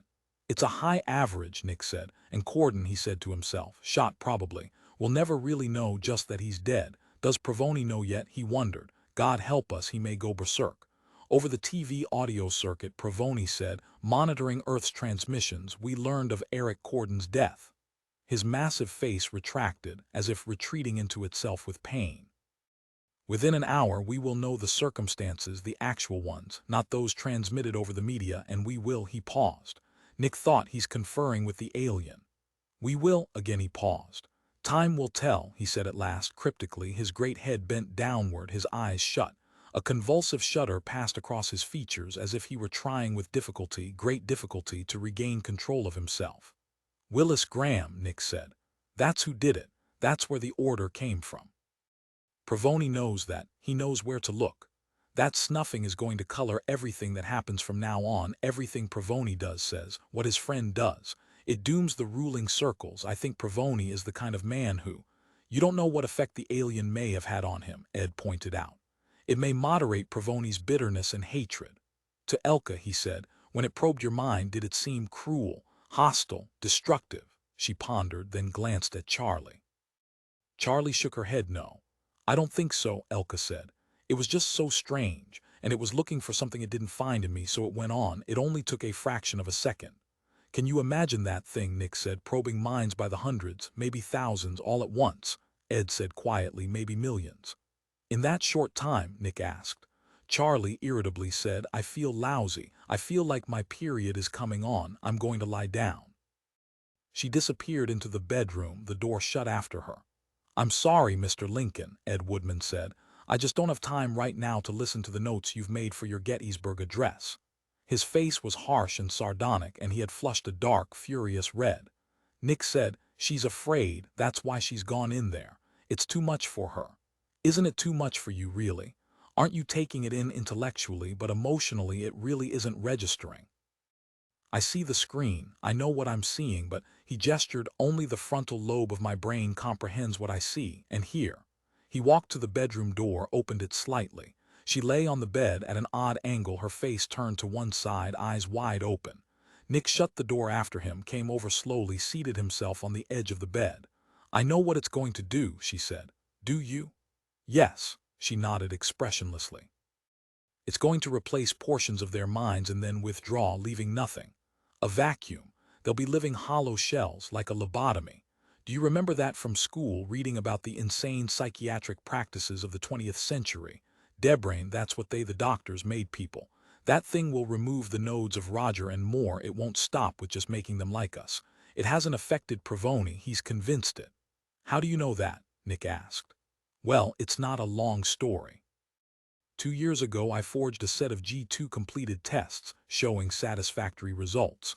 So for a time, I had access to government records, and one time, just for the hell of it, I asked for info on Provoni, the so-called Provoni file, and I sneaked it home under my coat. It was mostly microfilm.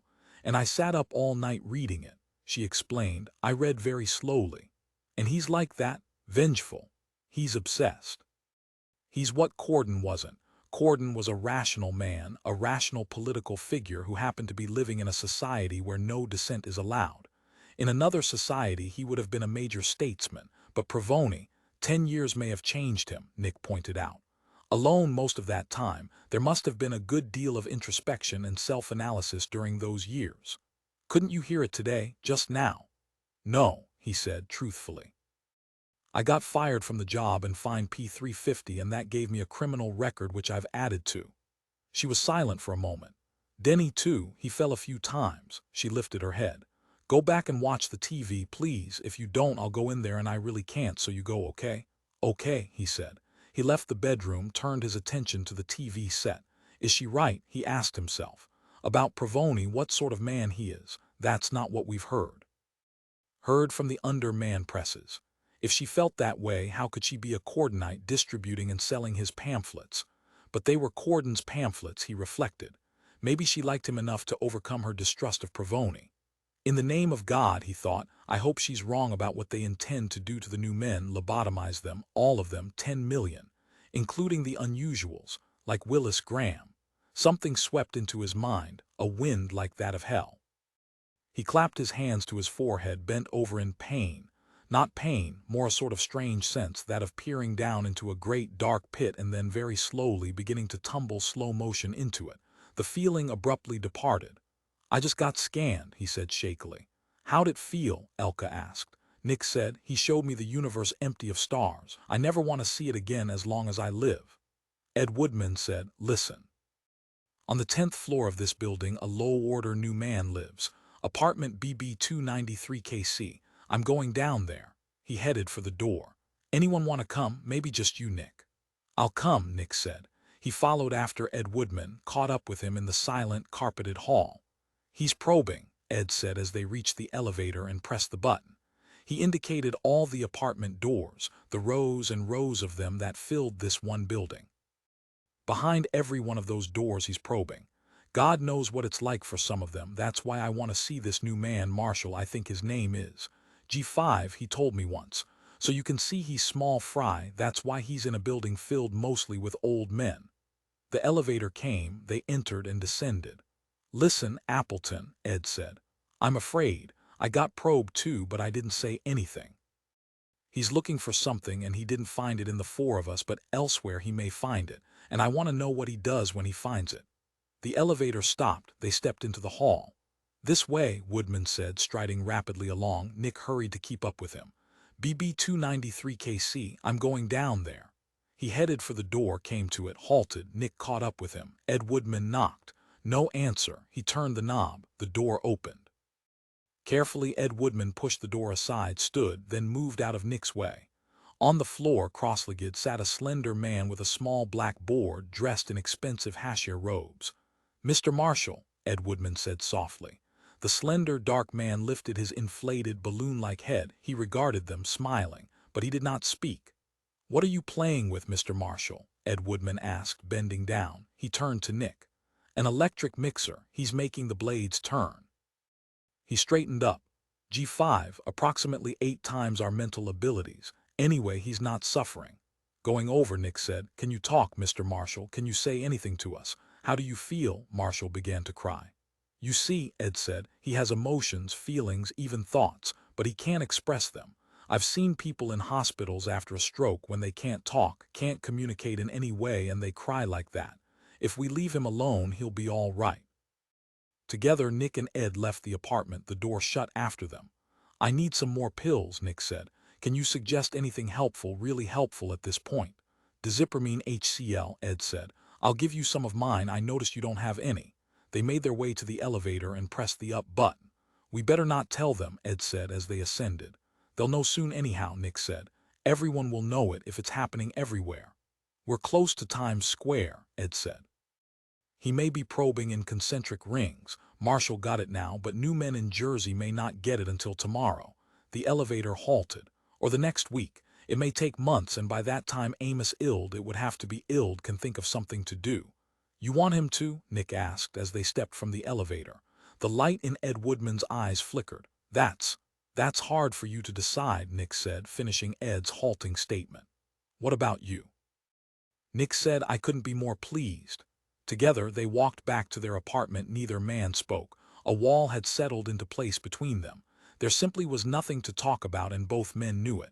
24, they'll have to be cared for, Elka Woodman said. She had wormed the account of Mr. Marshall's condition out of the two of them. But there are billions of us. We can do it.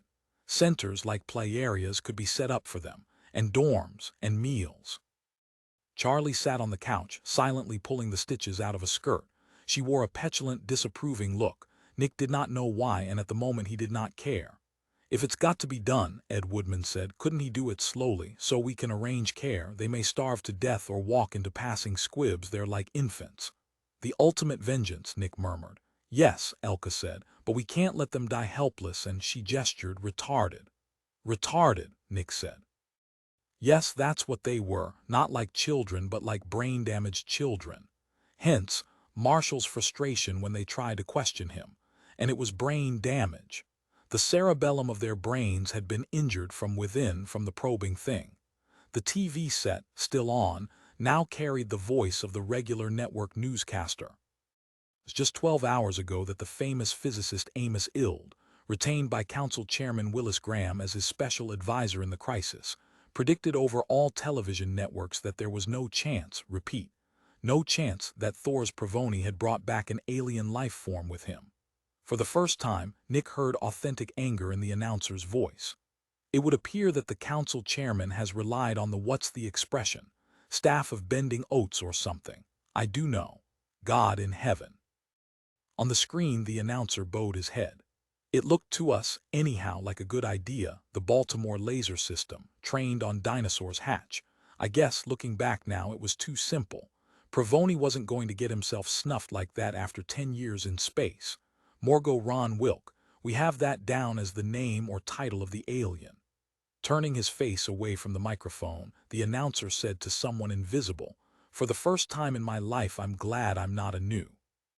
He did not seem to realize that his words were being picked up by the world, nor did he care. He sat rubbing his eyes, shaking his head, saying nothing. Then his image disappeared and another announcer, evidently preempting him, appeared. He looked grave. "Neurological tissue damage seems to be deliberately," he began, but at that point Charley took hold of Nick's hand and led him from the set. "I want to listen," he said. "We're going to take a drive," Charley said. "Why?" "Instead of sitting around here feeling unhooked, we'll go fast, we'll go in the Purple Sea Cow." "You mean go back to where they killed Denny?" He stared at her in absolute disbelief. "The Black Pissers probably have a stakeout and alarm system." "They don't care now," Charley said quietly. "First of all, they were all called in for crowd control, and secondly, if I can't go riding in the cow for a few minutes up real high and real fast, I'll probably try to kill myself." "I mean that, Nick." "Okay," he said. In a way she was right, there was no real point in staying here glued to the TV set.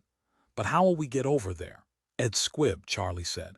"Ed, can we borrow your squib for a little drive?" "Sure." Ed handed her the keys. "You may need gas, though." Together, Nick and Charley ascended the stairs to the roof. Only 2 floors were involved, so the elevator was not needed. For a time, neither of them spoke. They devoted themselves to locating Ed's squib.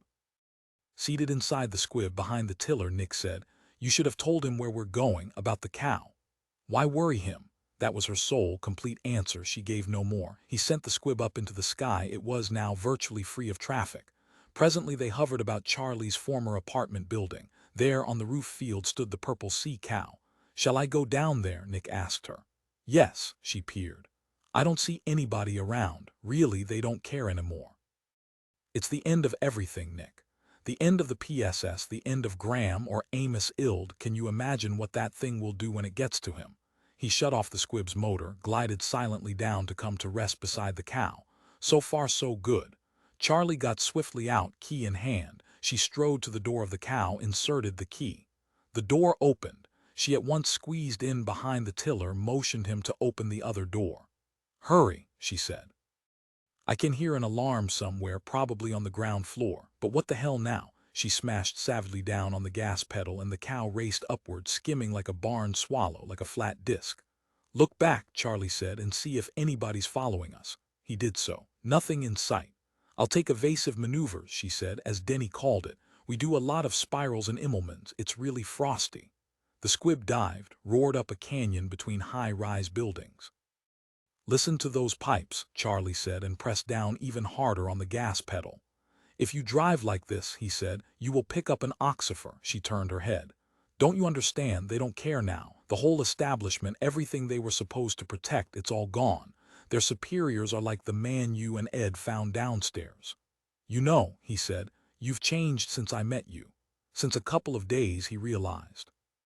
The bubbling vitality was gone from her. She had become hard in an almost cheap sort of way. She still wore her makeup, but it had become a complete mask, now inanimate. He had noticed it before, but it was coming up from deeper levels now. Everything about her, even when she was talking or moving, seemed inanimate. As if she no longer feels, he thought. But consider what happened. First, the attacking of the 16th Avenue printing plant, then her horrible encounter with rutting Willis Graham, then Denny's death, and now this. She had nothing left by which to feel.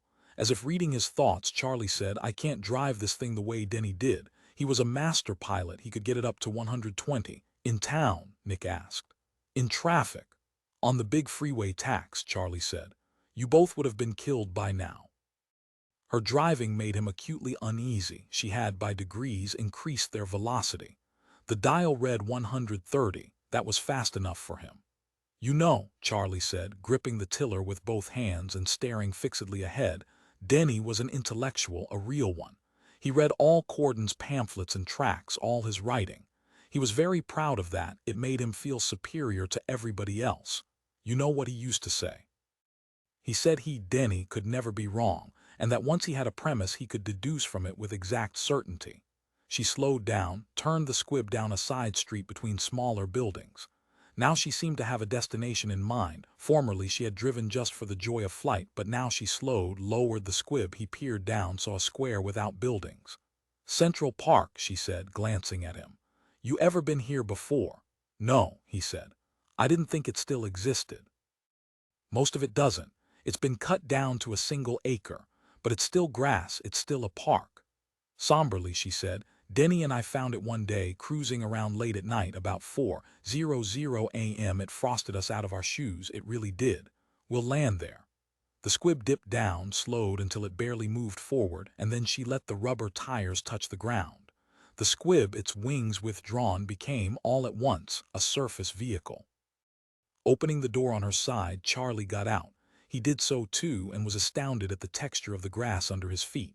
He had never walked on grass before in his life. "How are your tires?" he asked. "What? I'm a regroover, remember. If you'll give me a flashlight, I'll look them over and see if any are regrooved. It could cost you your life, you realize, to have a regrooved tire and not know it."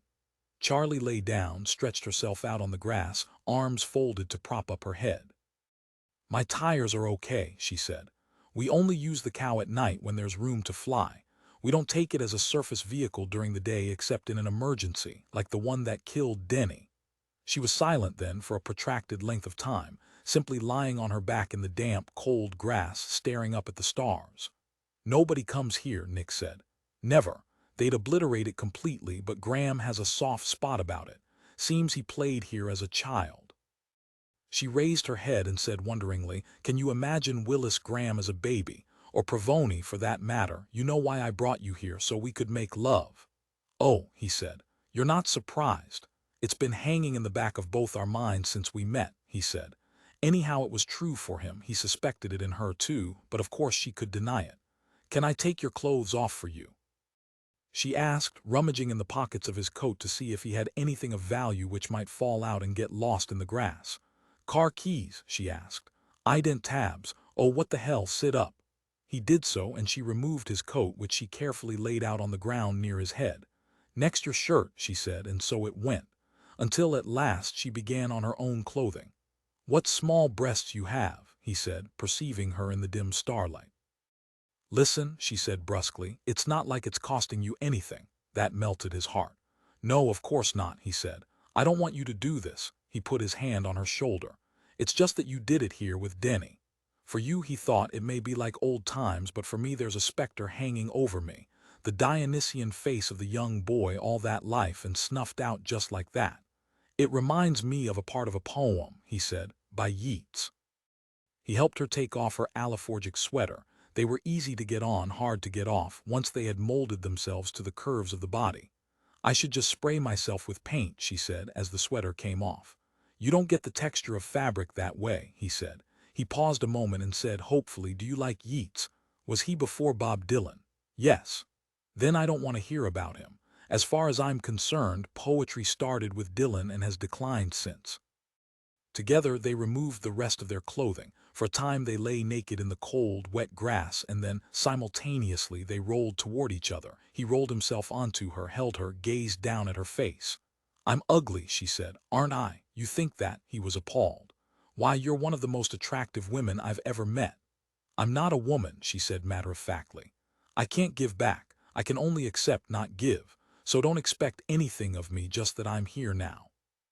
"It's statutory rape," he told her presently. Charley said, "Look, the end of the world has come. We're being taken over and neurologically destroyed by an unkillable thing. So at a time like this, what pisser is going to cite you? Anyway, there'd have to be a complaint made, and who would do it? Who would witness it?" "Witness it," he echoed, holding her close to him for a moment. "PSS monitoring systems. They probably had one set up on Central Park, forgotten as it was." He withdrew from her, then leaped to his feet. "Get your clothes on fast," he said, reaching for his own. "If you're thinking of a pisser monitor of this park, I am. Believe me, they're all watching Times Square, except those hooray new men like Director Barnes. They'll be tending to the damaged ones." A thought struck her.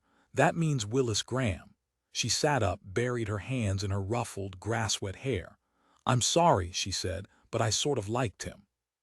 She began to get her own clothes, and then she dropped them to the ground and beseechingly said, "Look, Nick, the PSS isn't coming to get us.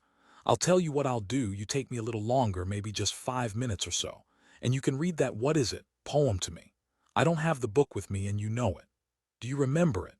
"I guess so." Fear, like a tide rising in his heart, made him tremble as he put his own clothes back down and approached the supine girl. As he put his arms around her, he said, "It's a sad poem. I was thinking about Denny and this spot here where you used to come in the cow. It's as if his spirit's buried here." "You're hurting me," Charley complained. "Do it more slowly." Once again he got to his feet. He began methodically to dress. "I can't take the chance of being picked up," he said, "with those assassins, those black pissers out for me." She lay unmoving. And then she said, "Tell me the poem. Will you get dressed?" "While I'm saying it." "No," she said, arms behind her head, staring upward at the stars. "Provoni came from up there," she said. "God, I'm just so goddamn glad I'm not a new man right now." She clenched her fists and ground out the words harshly. "He's doing right, but you have to feel sorry for them, the new men, lobotomized. Their nodes of Rogers gone and God knows what else, surgery out of space." She laughed. "Let's write it all up and call it The Cosmic Surgeon from a Distant Star. Okay." He crouched down, gathering up her items, purse, sweater, underwear. "I'll tell you the poem and then you'll understand why I can't go with you to places you and Denny went. I can't replace him like a new Denny. Next you'll be giving me his wallet, which is probably ostrich hide, his watch, a Criterion, his Agitite cuff links." He broke off. "I must be gone. There is a grave where daffodil and lily wave," and he paused. "Go on," she said. "I'm listening." "And I would please the hapless fawn, buried under the sleep ground, with mirthful songs before the dawn." "What does mirthful mean?" she asked. He ignored her and spoke on. "His shouting days with mirth were crowned, and still I dream he treads the lawn, walking ghostly in the dew, pierced," he thought, "by my glad singing through." But he could not say it aloud, it affected him too much. "You like that?" Charley asked. "That kind of old stuff," Nick said. "It's my favorite poem." "Do you like Dylan?" "No," he said. "Tell me another poem." Dressed now, she sat beside him, knees bent, head bowed. "I don't know any others from memory. I don't even remember how the rest of it goes, and I've read it 1,000 times." "Was Beethoven a poet?" she asked. "A composer of music?" "So was Bob Dylan." Nick said, "The world began before Dylan." "Let's go," Charley said. "I feel like I'm catching cold. Did you enjoy it?" "No," he said truthfully. "Why not?" "You're too tense. If you had gone through the things I've gone through, maybe that's what's the matter. You know too much and too soon, but I love you." He put his arm around her, hugged her, kissed her on the temple. "Really?" Some of her old vitality returned. She leaped up, spread her arms wide, spun in a circle, arms extended.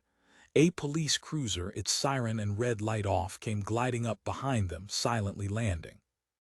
"How?" Charley said. She and he sprinted for the cow, scrambled in with Charley behind the tiller. She started it up. The cow rolled forward as its wings extended themselves. The red light of the PSS skunk car came on, so did its siren.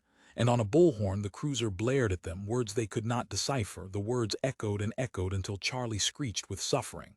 "I'll lose him," she said. "Denny did it 1,000 times. I learned from him." She crushed the gas pedal, flattened it. The roar of full-throated pipes thundered behind Nick, and at the same time his head was snapped back as the cow suddenly gained speed. "I'll show you the engine in this sometime," she said, her eyes moving back and forth. And the cow continued to gain speed. He had never been in a squib hop-tup like this, although he had seen many hop-tup ones brought onto the lot for resale. They were not like this, however. "Denny put every pop of money he owned into the cow," she said. He built it for like this, for getting away from the pissers. Watch. She touched a switch, sat back, her hands no longer on the controls. The squib dropped abruptly, almost to the ground. Nick tensed himself. It looked like sure impact, and then on some sort of automatic pilot system, unfamiliar to him, the ship glided at enormous speed up narrow streets between old wooden stores, gliding at about 3 feet from the ground. "You can't navigate this low," he said to her. "We're lower than if the wheels were down and we were land crawling. Now watch this." She turned her head, studied the PSS cruiser behind her. It had followed, allowed himself to fly at their level, and then she yanked the rise gear network into the 90 degrees position. They shot upward into the darkness, the cruiser right behind them, and now from the south a second cruiser appeared. "We ought to give up," Nick said, as the two cruisers joined together. "They could open fire any time now and get us. In another minute, if we don't comply with that flashing red light, they'll do so. But if we're caught, they'll snuff you," Charley said. She increased their flight angle, and still behind them the two police cruisers howled their sirens and flashed their lights. The cow dropped once more, deadfall, until the automatic system halted it several feet above the pavement. The police cruisers followed. They dropped too. "Oh God," Charley said. "They've got the Reeves-Fairfax margin control system too. Let's see." Her face worked frantically. "Denny," she said. "Denny, what'll I do? What'll I do now?" She turned a corner, scraping a street lamp, he noticed. And then a bursting cloud of fire manifested itself directly ahead of them. "Grenade launchers or thermotropic missiles," Nick said. "A warning shot. Turn on your radio to the police band." He reached toward the control board, but she savagely grabbed his hand and pushed it back. "I'm not going to talk to them," she said. "And I'm not going to listen to them," Nick said. "They'll destroy us with the next shot. They have the authority to do it. They will." "No," Charley said. "They're not going to shoot down the cow, Denny, I promise you." The cow ascended, did an Immelman, did one again, then a barrel roll, and the cruisers remained on their tail. "I'm going, do you know where I'm going?" Charley said. "To Times Square." He had been waiting for this. "No," he said. "They're not letting any ships into that area. They have it sealed off. You'd run into a solid phalanx of black and whites." But she continued on. He saw searchlights ahead and several military vehicles circling. They were almost there. "I'm going to go to Provoni," she said, "and ask him for sanctuary for both of us." "For me, you mean," he said. Charley said. "I'll ask him straight out to let us into his protective web. He will, I know he will." "Maybe," Nick said. "He will." Abruptly, a shape loomed ahead. A slow army vehicle carrying ammunition for hydrogen warhead-firing cannon. It had its warning lights lit from end to end. Charley said, "Oh God, I can't," and then they hit. 25 light flashed in his eyes. He felt movement about him. The light hurt, and he reached to put his hand up to shut away the light, but his arm would not move. "But I feel nothing," he said to himself. He felt completely rational. "We're on the ground," he said to himself. "It's APSS Oxifer shining his flashlight into my eyes, trying to see if I'm unconscious or dead." "How is she?" he asked. "The girl in the ship with you?" A leisurely, calm voice. Too calm, uncaring. He opened his eyes. A green-clad PSS Oxifer stood over him with a flashlight and gun. Wreckage, mostly from the ammunition carrier, lay spread out everywhere. He saw an ambulance, white-clad men working. "The girl is dead," the PSS Oxifer said. "Can I see her? I have to see her." He struggled, trying to get to his feet. The Oxifer helped him, then brought out a notebook and pen. "Your name?" he asked. "Let me see her." "She looks bad," Nick said. "Let me see her." "Okay, buddy." The PSS Oxifer led him, by the use of his flashlight, through the mounds of debris. "There she is." It was the purple cow. Charlotte was still inside. There had never been a doubt from the first as to whether she was alive. Her skull had been neatly halved by the tiller, into which she had fallen with enormous force when the cow hit the big tub of an ammunition ship. Someone had, however, dragged the tiller away from her, leaving the opening the tiller had made. The cerebral cortex could be seen, wet with blood, convoluted, pierced in half. Pierced, he thought, as in the Yeats poem, pierced by my glad singing through. "It had to happen," he said to the cop. "If not this way, then some other way, some fast way, maybe someone on alcohol." "Her ID cards," the cop said, "say she's only 16. "That's right," Nick said. A tremendous boom sounded, shaking the ground under them. "H-head cannon," the cop said, busy with his pad and pen. "More firing at that Frolix8 thing." He braced himself. It won't do any good. It's into people's mind all over the planet. Your name? Denny Strong, Nick said. Let me see your mandatory ID. Nick turned and ran as best as he could. The cop called after him, slow down. I won't take a shot at you. What do I care anymore? I'm just sorry about the girl. Slowing to a halt, Nick looked back. Why? He asked. Why do you care about her? You didn't know her. Why don't you care about me? I'm on a black pisser snuff list. Does that matter to you? Not really. Not since I got a look at my boss over the V-phone, not since I saw him. A new man, you know, like a baby. He was playing with things on his desk, stacking them up in piles according to color, I guess. Could you give me a ride? Nick asked. Where do you want to go? The federal building, Nick said. But that's a nut house now. All those new men in their cubicles, stay out of there. I want to see Council Chairman Graham. He's probably like the other unusuals and new men. Thoughtfully, the Oxifer said, however, I don't know if it has done anything to the unusuals, actually. It's the new men. Take me there, Nick said. Okay, buddy, but you're hurt. You've a broken arm and possibly, very possibly, internal injuries. Wouldn't you rather go to City Hospital? I want to see Council Chairman Graham. The Oxifer said, okay, I'll fly you there and just leave you off on the roof field. I don't want to get mixed up with what's going on. I don't want it to start affecting me. You're an old man, Nick asked. Yeah, sure, like you, like most people. Like this whole city, except in places like the federal building where new men. It won't start affecting you, Nick said. He walked shakily but unassisted toward the nearby parked PSS skunk car, walking and trying not to pass out. Not now, he said to himself. Graham comes first, then it doesn't matter anyhow. Maybe he was spared. As the cop said, it seems mostly directed at new men, not unusuals. The cop leisurely got into the car, waited for him, then started up into the sky. That really is a shame about the girl, the cop said. But I noticed what sort of mill it had, souped up like crazy. Was it hers? Nick said nothing. He held his right arm, his mind empty of thoughts, merely feeling the buildings pass below as the squib cruiser headed for the federal building, 50 miles outside of the city of New York in the satrapy of Washington, D.C. Why was she going so fast? The cop asked. For my sake, he said. That's why she went so fast. That's what killed her. The squib wheezed on, making its familiar vacuum cleaner sound. 26. The roof field of the federal building was alive with light as vehicles came and went. Only official squibs could be seen, however. The field was obviously closed to the public. God knew for how long. The PSS Oxifer said, I have clearance to land.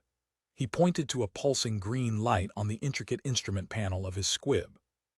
They settled to a landing. Nick, with the Oxifer's help, managed to get out to stand up unsteadily. Good luck, buddy, the Oxifer said, and in an instant he had gone. His squib became invisible in the sky above, its red blinking lights blending with the stars. At the entrance ramp at the far end of the field, a line of black pissers barred his way. All carried carbines with feather-point bows, and all of them looked at him as if he were awful. Council Chairman Graham, he began. Lose yourself, one of the black pissers said. Nick said, asked me to come here and see him. Don't you know there's a 40,000-ton alien that's... I'm here because of the emergency, Nick said. One of the black pissers spoke into a wrist mic, waited in silence, listening to his ear speaker, then nodded. He can go on in. I'll escort you there, another of the black pissers said.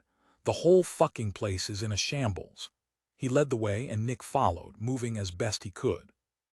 What's the matter with you? The Oxifer said. You look like you've been in a squib accident. I'm all right, Nick said. They passed then, a new man who stood with a written directive in his hands, obviously trying to read it.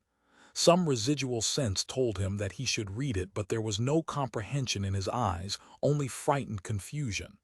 This way. The black-clad PSS Oxifer led him through a series of cubicles.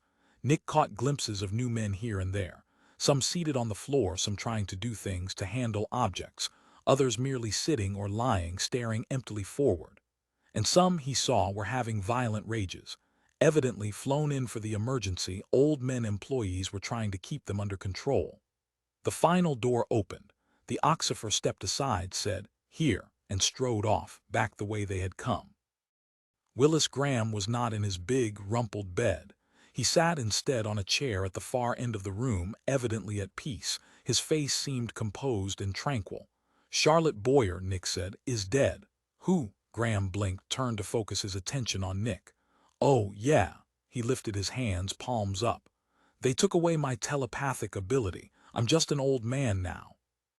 An intercom on his desk said suddenly, "Council Chairman, we have installed the second laser system, this one on the roof of the Carriager building, and 20 seconds from now it will have focused its beam on the same spot as the Baltimore laser system." Graham said loudly, Provoni still standing there. "Yes, the Baltimore beam is directly on him. When we add the Kansas City beam, we will virtually double the power at function level." "Keep me informed," Graham said. "Thanks." He turned to Nick. Today Graham was fully dressed, business pantaloons, silk blouse with frilly sleeves, pie-plate shoes. He was groomed, nattily dressed and calm. "I'm sorry about the girl," he said. "I'm sorry, but not really sorry, not if you really get down to the bottom of it, as I might have been if I'd known her better." He rubbed his face wearily. It had been freshly powdered, and a white layer came off on his hands. He slapped them together irritably. "I'm not wasting any tears for the new men," he said, his lips twisting. "It's their fault. You know about a new man called Amos Ild." "Of course," Nick said.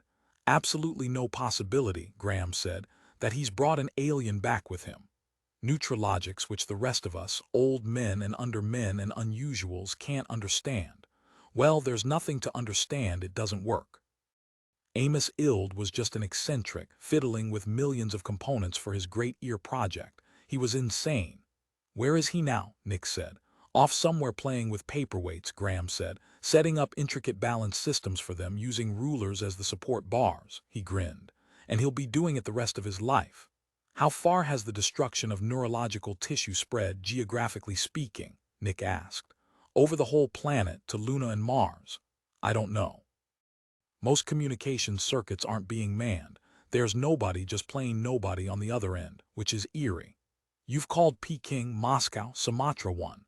"I'll tell you who I've called," Graham said. "The Extraordinary Committee for Public Safety." Nick said, "And they no longer exist."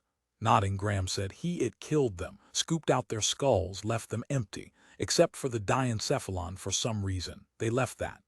"The vegetative functions," Nick said. "Yeah, we could have kept them alive like vegetables, but it wasn't worth it. I told the different doctors to let them die once I knew the extent of brain damage. That applies only to the new men, however. There are two unusuals on the Public Safety Committee, a precog and a telepath. Their talents are gone, same as mine, but we're alive, for a while." "It won't do anything more to you," Nick said. "Now that you're an old man, you're in no more danger than I. What did you want to see me about?" Graham asked, turning to face him. "To tell me about Charlotte, to make me feel guilty. Christ, there are a million little bitches like her slinking around in the world. You can get yourself another in half an hour." Nick said, "You sent 3 black pissers to kill me. They killed Denny Strong instead, and because of his death we couldn't handle the sea cow, hence the crash, hence her death. You set up the train of circumstances. It all emanated from you." "I'll call off the black troopers," Graham said. "That's not enough," Nick said. The intercom burbled into life. "Council Chairman, both laser beams are now directed at the target spot, Thor's Provoni." "What results?" Graham asked, standing rigidly, supporting his great bulk by holding onto the desk. "They're being passed to me now," the intercom said. Graham silently waited. "No visible change. No, sir, no change." 3 laser systems," Graham said huskily. "We brought in the one from Detroit. Sir, we can't really operate what we have properly. The mental illness that's attacking the new men means we lack." "Thanks," Graham said, and shut the intercom off. "Mental illness," he said in ferocious mockery. "If only that's what it was, something you could cure in a sanitarium. What do they call that? Psychogenic," Nick said. "I'd like to see Amos Ild, balancing paperweights on rulers. The greatest intellect produced so far by the race of man," he thought. Neanderthal, Homo sapiens, the new men, evolution. And using the new man nutralogics he had struck out, he had batted 0. But maybe Graham is right, he thought. Maybe Amos Ild was always insane, but we had no way of measuring a unique brain like his, no standard by which to judge. "It's a good thing we're rid of Ild," he thought. "It's a good thing we're rid of all of them," he thought. Maybe all the new men, in one sense or another, were insane. It's just a question of degree. And their nutralogics, the logic of the insane. "You look lousy," Graham said. "You better get medical help. I can see that your arm's broken." "To your infirmary," Nick said, "as you call it. They're competent medically," Graham said. It's strange, he said, half to himself. I keep listening for your thoughts and they never come. I have only your words to go on. He cocked his shaggy head, studied Nick. Did you come here to? I wanted you to know about Charlotte, Nick said. But you're unarmed. You're not going to try to snuff me. You were searched. You didn't know it, but you passed 5 checkpoints. Are you? With unusual swiftness for a man of his bulk, he spun deftly, touched a stud on his desk. Instantly, 5 black troopers were in the room. They did not seem to have come there, they just were. See if he's armed, Graham said to the black troopers. Look for something small, like a knife made of plastic or a micro-tab of germs. 2 of them searched Nick. No, sir, they informed the council chairman. Stay where you are, Graham instructed them. Keep your tubes pointed at him and kill him if he moves. This man is dangerous. Am I? Nick asked. Is 3XX24J dangerous? Then 6 billion old men are dangerous too, and your black pissers aren't going to be able to hold them back. They're all under men now. They've seen Provoni. They know he's back as he promised. They know your weapons can't hurt him. They know what his friend, the Frolix8, can do has done to the new men. My broken arm is paralyzed. I couldn't pull a trigger anyhow. Why couldn't you have let us alone? Why couldn't you let her come to me and be together? Why did you have to send those black pissers after us? Why? Jealousy, Graham said quietly. Are you going to resign as council chairman? Nick asked. You have no special qualifications. Will you let Provoni rule? Provoni and his friend from Frolix8. After a pause, Graham said, no. Then they'll kill you. The undermen will. They'll be coming here as soon as they understand what has happened. And those tanks and weapons squibs and black squads aren't going to stop more than the first few thousand of them. 6 billion, Graham. Can the military and the black pissers kill 6 billion men, plus Provoni and the Frolix8? Do you have any real chance of any sort? Isn't it time to pass control of the government, the whole establishment apparatus, to someone else? You're old and you're tired, and you haven't done a good job. Snuffing cordon, that alone should, by a constituted court of law, hang you. And very well may, he thought. For that and other decisions Graham had made during his tenure. Graham said, I'm going to go and talk with Provoni. He nodded to the black-clad troopers. Get me a police squib, get it all ready. He pressed a button on his desk. Miss Knight, ask communications to try to establish voice contact between me and Thor's Provoni. Tell them to start on it right now, top priority. He rang off, stood, then said to Nick, he hesitated. Have you ever tasted Scotch whiskey? No, Nick said. I have some 24-year-old Scotch, a bottle I've never opened, a bottle for a special occasion. Wouldn't you say this is a special occasion? I guess it is, council chairman. Going to the bookshelf on the right-hand wall, Graham lifted several volumes out, reached behind those that remained, came out holding a tall bottle of amber fluid. Okay, he said to Nick. Okay, Nick said. Graham seated himself at his desk, tore the metal seal from the top of the bottle, removed the stopper, then looked around and among the clutter until he found 2 paper cups. He dumped their contents into a nearby wastebasket, then poured scotch into each of the cups. What'll we drink to? He asked Nick. Is that part of the ritual of taking alcohol? Nick asked. Graham smiled. We'll drink to a girl that wrestled herself loose from 4 6-foot-tall MPs. He was silent a moment, not drinking. Nick, too, held his cup without lifting it. To a better planet, Graham said, and drank the cupful down. To a planet where we won't need our friends from Frolix8. I won't drink to that, Nick said. He set his cup down. Well, then just drink. Find out what scotch tastes like, the finest of the whiskeys. Graham stared at him in bewilderment and resentment. The latter grew until his face was dark red. Don't you realize what you're being offered? You've lost your perspective on things. He pounded angrily on the walnut surface of his mighty wooden desk. This whole thing has made you lose your values. We have to. The special squib is ready, council chairman, the intercom said. On the roof field at port 5. Thanks, he said. What about voice contact? I can't go until I get voice contact and establish that I'm not going to do them any harm. Switch off the laser beams, both of them. Sir, he repeated his order, hurriedly. Yes, sir, the intercom said. And we'll continue to try for voice contact. Meanwhile, we'll hold your ship ready. Picking up the bottle, Graham poured himself more scotch. I can't understand you, Appleton, he said to Nick. You come here what for in God's name? You're injured but you refuse. Maybe that's why I came here, Nick said. In God's name, as you put it. To stare you down, he thought, until you are ready to die. Because you and those like you must pass away, you must make room for what is coming. For what we are going to do, our projects instead of such semi-psychotic constructs as the Great Ear. The Great Ear, what a superb device for a government to own to help keep everyone in line. Too bad it'll never be completed, he thought. We will see to that, although Provoni and his friend already have, but we will make it final. We have video and audio contact, Council Chairman, the intercom said. Line 5.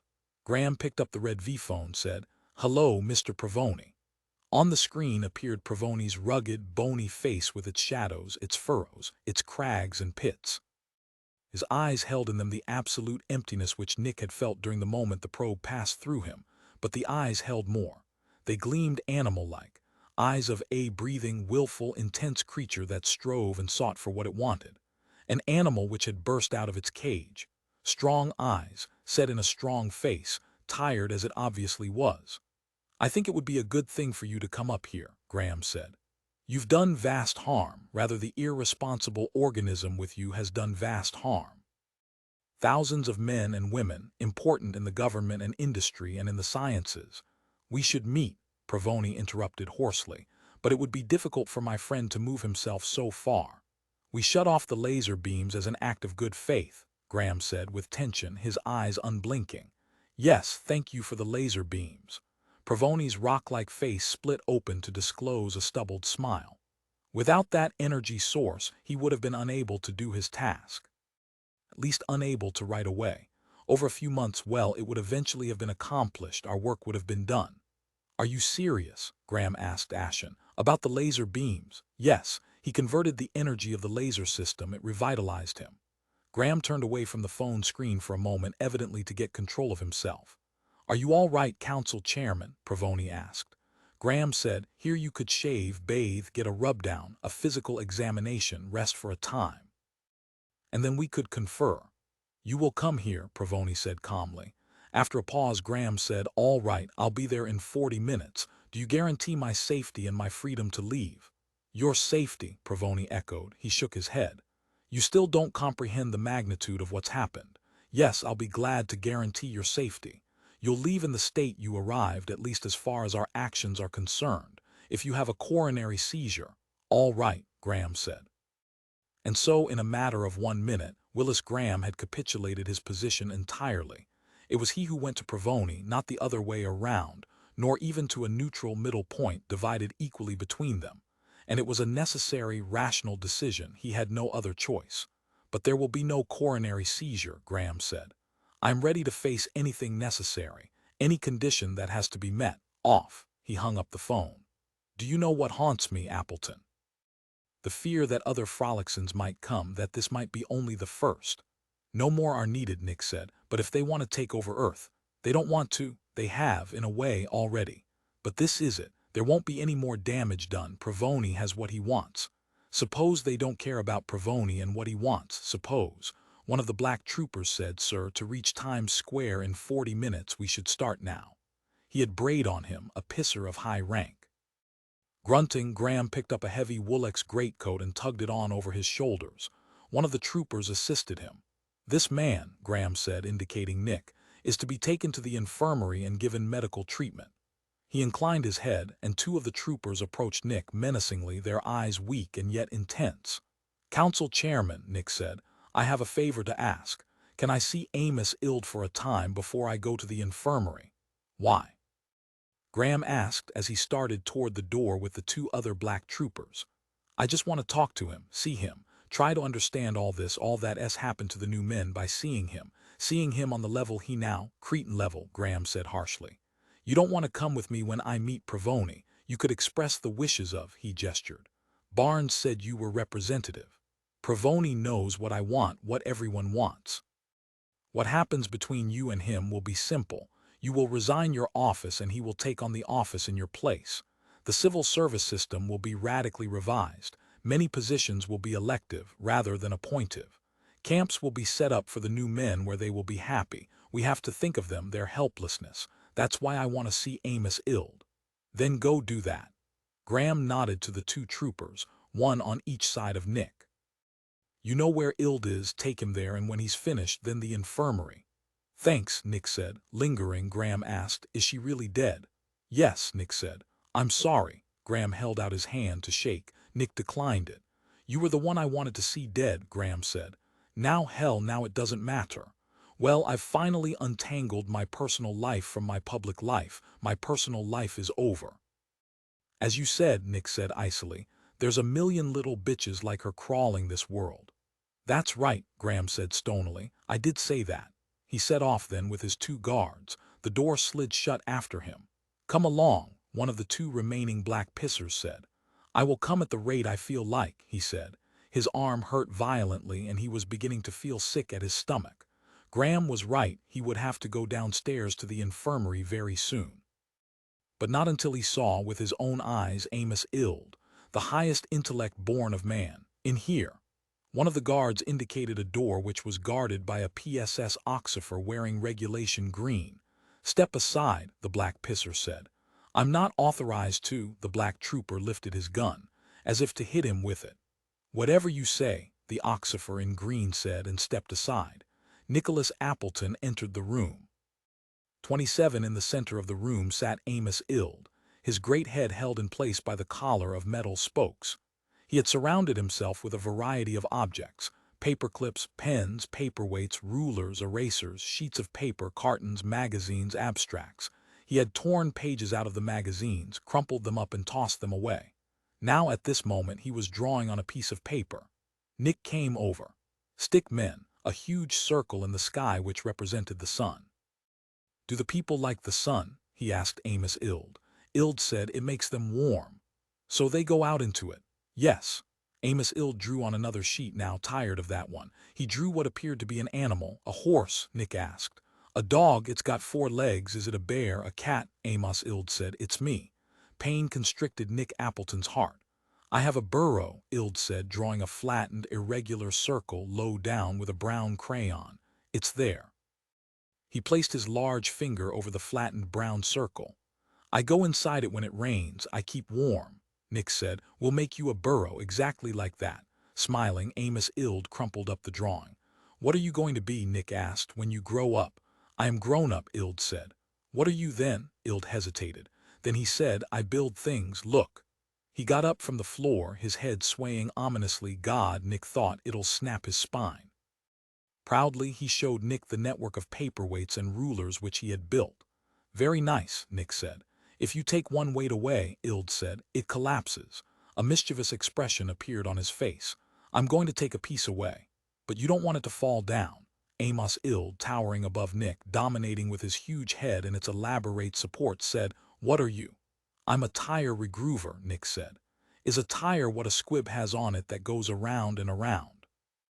Right, Nick said. The squib lands on it, on them. Could I do that sometime? Ild hesitated. A tire regroover, Nick said with patience. He felt calm. It's a very bad job. I don't think you'd enjoy it. Why not? Because, you see, there are treads on the tires and you dig them deeper so it looks like there's more rubber than there is, but the person who buys it might have a flat tire because of that. And then they might have an accident and be hurt too. You're hurt, Ild said. Arm's broken. Then you must hurt. Not exactly, it's paralyzed. I'm still in shock somewhat. The door opened and one of the black troopers looked in, his narrow eyes taking in the scene. Could you bring me a morphine tablet from the dispensary? Nick asked him. My arm, he indicated it. Okay, fella, the trooper said and departed. It must really hurt bad, Amos Ild said. Not so bad, don't worry about it, Mr. Ild. What's your name? Mr. Appleton. Nick Appleton. Call me Nick and I'll call you Amos. No, Amos Ild said. We don't know each other that well. I'll call you Mr. Appleton and you call me Mr. Ild. I'm 34, you know. Next month I'll be 35. And you'll get lots of presents, Nick said. Ild said, I just want one thing. I want. He became silent. There's an empty place in my mind. I wish it would go away. It didn't used to be there. The Great Ear, Nick said. Do you remember that, building that? Oh yes, Ild said. I did that. It's going to hear everyone's thoughts and then, a pause, we can put people into camps, relocation camps. Is that nice to do? Nick asked. I don't know. Ild put his hands to his temples and shut his eyes. What are other people? Maybe there aren't any others. Maybe they're make-believe. Like you, maybe I made you up. Maybe I can make you do anything I want. What would you want me to do? Nick asked. Pick me up, Amos Ild said. I like to be picked up, and then there's a game you spin around holding me by my hands and send trifugal force. He stumbled over the word, gave up. You make me fly out horizon. Again he stumbled. Could you pick me up? He asked plaintively, looking down at Nick. I can't, Mr. Ild, Nick said, because of my broken arm. Thank you anyway, Amos Ild said. He shuffled meditatively over to the window of the room, gazed out at the night sky. Stars, he said. People go there. Mr. Provoni went there. Yes, Nick said. He certainly did. Is Mr. Provoni a nice man? Nick said. He is a man who did what had to be done. No, he isn't a nice man, he's a mean man, but he wanted to help. Is that good to help? Most people think so, Nick said. Mr. Appleton, Amos Ild asked, do you have a mother? No, not living. I don't either. Do you have a wife? Not really, not anymore. Mr. Appleton, do you have a girlfriend? He said harshly. Did she die? Yes, just a little while ago. Yes, he grated. You must get a new one, Amos Ild said. Really? He asked. I don't think so. I don't think I ever want a girlfriend again. You need one that'll worry about you. This one worried about me. It killed her. How wonderful, Amos Ild said. Why? Nick stared at him. Think how much she loved you. Imagine anybody loving you that much. I wish someone loved me that much. Is that important? Nick asked.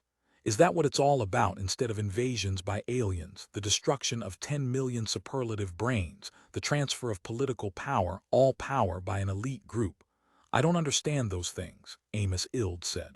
I just know how it's wonderful, someone loving you that much. And if someone loved you that much, you must be worth loving, so pretty soon someone else will love you that way too, and you'll love them the same way. Do you see? I think so, Nick said. Nothing exceeds that, where if a man gives his life for a friend, Amos Ild said. I wish I could do that. He pondered, seated now on a swivel chair. Mr. Appleton, he asked, are there other grown-ups like me? Like you in what way? He asked, stalling. That can't think, that have an empty place there. He placed his hand on his forehead. Yes, Nick said. Will one of them love me? Yes, Nick said. The door opened. There stood the black trooper with a paper cup of water and a morphine tablet. 5 more minutes, fella, the trooper said, and then you're going to the infirmary. Thanks, he said, taking the pill at once. Brother, you really are in pain, the trooper said, and you look like you're about to topple over. It wouldn't be good for that kid. He paused, corrected himself, for Mr. Ild to see that. It'd worry him, and Graham doesn't want him worried. There'll be camps for them, Nick said, where they can relate on their own level instead of trying to be like us. The trooper grunted, shut the door after him. Isn't black the color of death? Ild asked. It is, yes, Nick said. Then are they death? Yes, Nick said, but they won't hurt you. I wasn't afraid they'd hurt me. I was thinking that you already have a broken arm and maybe they did that. A girl did that, Nick said. A short, snub-nosed little gutter rat. A girl I'd sell my life, make all this unhappen for, but it's too late. She's your girlfriend who died, he nodded. Amos Ild took a black crayon and drew. Nick watched as stick figures emerged. A man, a woman, and a black four-legged sheep-headed animal, and a black sun, a black landscape with black houses and squibs. All black, Nick asked. Why? I don't know, Amos Ild said. Is it good that they're all black? After a pause, Amos Ild said, wait. He scribbled over the picture, then tore the paper into strips, wadded them up and threw them away. I can't think any more, he complained peevishly. But we're not all black, are we? Nick asked. Tell me that and then you can stop thinking. I guess the girl is all black, and you're partly black like your arm and parts inside you, but I guess the rest is. Thank you, Nick said, standing dizzily up. I think I'd better be going to go see the doctor now, he said. I'll see you later. No, you won't, Amos Ild said. I will, why not? Because you found out what you wanted. You wanted me to draw the earth and show you what color it is if it's black especially. Taking a piece of paper, he drew a large circle in green. It's alive, he said, and smiled at Nick. Nick said, I must be gone. There is a grave where daffodil and lily wave, and I would please the hapless fawn, buried under the sleepy ground with mirthful songs before the dawn. His shouting days with mirth were crowned, and still I dream he treads the lawn, walking ghostly in the dew, pierced by my glad singing through. Thank you, Amos Ild said. Why, Nick said, for explaining. He began another picture. With his black crayon he drew the woman underground and horizontal. There's the grave, he said, pointing. That you have to go to, that's where she is. Will she hear me? Nick asked. Will she know I'm there? Yes, Amos Ild said. If you sing, but you have to sing. Door opened and the black trooper said, "Come along, mister, to the infirmary." He lingered. "And should I put daffodils and lilies there?" he asked Amos Ild. "Yes, and you have to remember to call her name." "Charlotte," he said. Amos Ild nodded. "Yes." "Come on," the trooper said, taking him by the shoulder and leading him out of the room. "There's no point in talking to the kiddies." "Kiddies?" Nick asked. "Is that what you're going to call them?" "Well, we've sort of started to. They're like children." "No," Nick said, "they are not like children. They are like saints and prophets," he thought. "Soothsayers, old wise men, but we will have to take care of them. They won't be able to manage by themselves. They won't even be able to wash themselves." "Did he say anything worth hearing?" the trooper asked him. Nick said, "He said she can hear me." They had reached the infirmary. "Go on in there," the trooper said, pointing. "Through that door." "Thanks," Nick said, and joined the line of men and women already waiting. What he said, the black trooper said, wasn't very much. "It was enough," Nick said. "They're pathetic, aren't they?" the trooper asked. "I always wished I was a new man, but now," he grimaced. "Go away," Nick said. "I want to be able to think." The black-clad trooper strode off. "And your name, sir?" the nurse said to him. She held her pen poised. "Nick Appleton," he said. "I'm the tire regroover." He added, "And I want to think. Maybe if I could just lie down." "There are no beds left, sir," the nurse said. "But your arm," she touched it gingerly, "we can set that." "Okay," he said, and leaning against the nearby wall for support waited, and as he waited thought. Attorney Horace Denfeld briskly entered the outer office of Council Chairman Willis Graham. He had his briefcase with him, and the expression he wore, even unto the way he walked, showed a further development of his sense of negotiating from strength. "Tell Mr. Graham that I have further material pertaining to his alimony and property." At her desk, Miss Knight glanced up and said, "You're too late, Counselor." "I beg your pardon, you mean he's busy now? I'll have to wait." Denfeld examined his diamond-surrounded wristwatch. "I can wait 15 minutes at the longest. Please convey that news to him." "He's gone," Miss Knight said, folding her fingers beneath her sharp chin, a lazy, confident gesture not lost on Denfeld. "All his personal problems, you and Irma in particular, they're all over with." "You mean because of the invasion?" Denfeld rubbed the side of his nose irritably.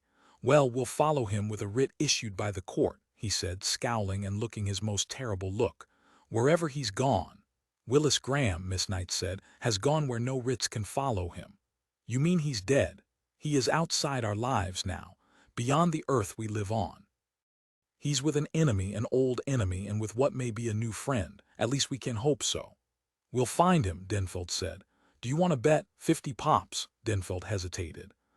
Returning to her typing, Miss Knight said between peck-pecks, "Good day, Mr. Denfeld." By her desk, Denfeld stood. Something had caught his eye, and he now reached to pick it up. A small plastic statuette of a man in robes. He held it for a time. Miss Knight tried to ignore him, but there he was fingering the statuette, studying it closely, solemnly.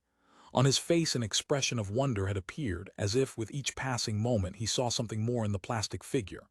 "Who is this?" he asked Miss Knight. "A statue of God," Miss Knight said, and paused in her busy typing to study him. "Everybody has one, it's a fad. Haven't you seen one of those before?" "Is that how God looks?" Denfeld asked. "No, of course not, it's only. But it is God," he said. "Well, yes." She watched him. She saw the wonder in his eyes. His consciousness narrowed down to this one artifact, and then she realized, of course, Denfeld is a new man, and I'm seeing the process. He is becoming a kiddie. Rising from her chair, she said, "Sit down, Mr. Denfeld." She led him over to a couch and got him seated. His briefcase forgot, she realized. Forgotten now, forgotten forever. "Can I get anything for you?" she asked. She was at a loss as to what to say. "Some Coke, zing." Denfeld gazed up at her wide-eyed and hopeful. "Could I have this to keep?"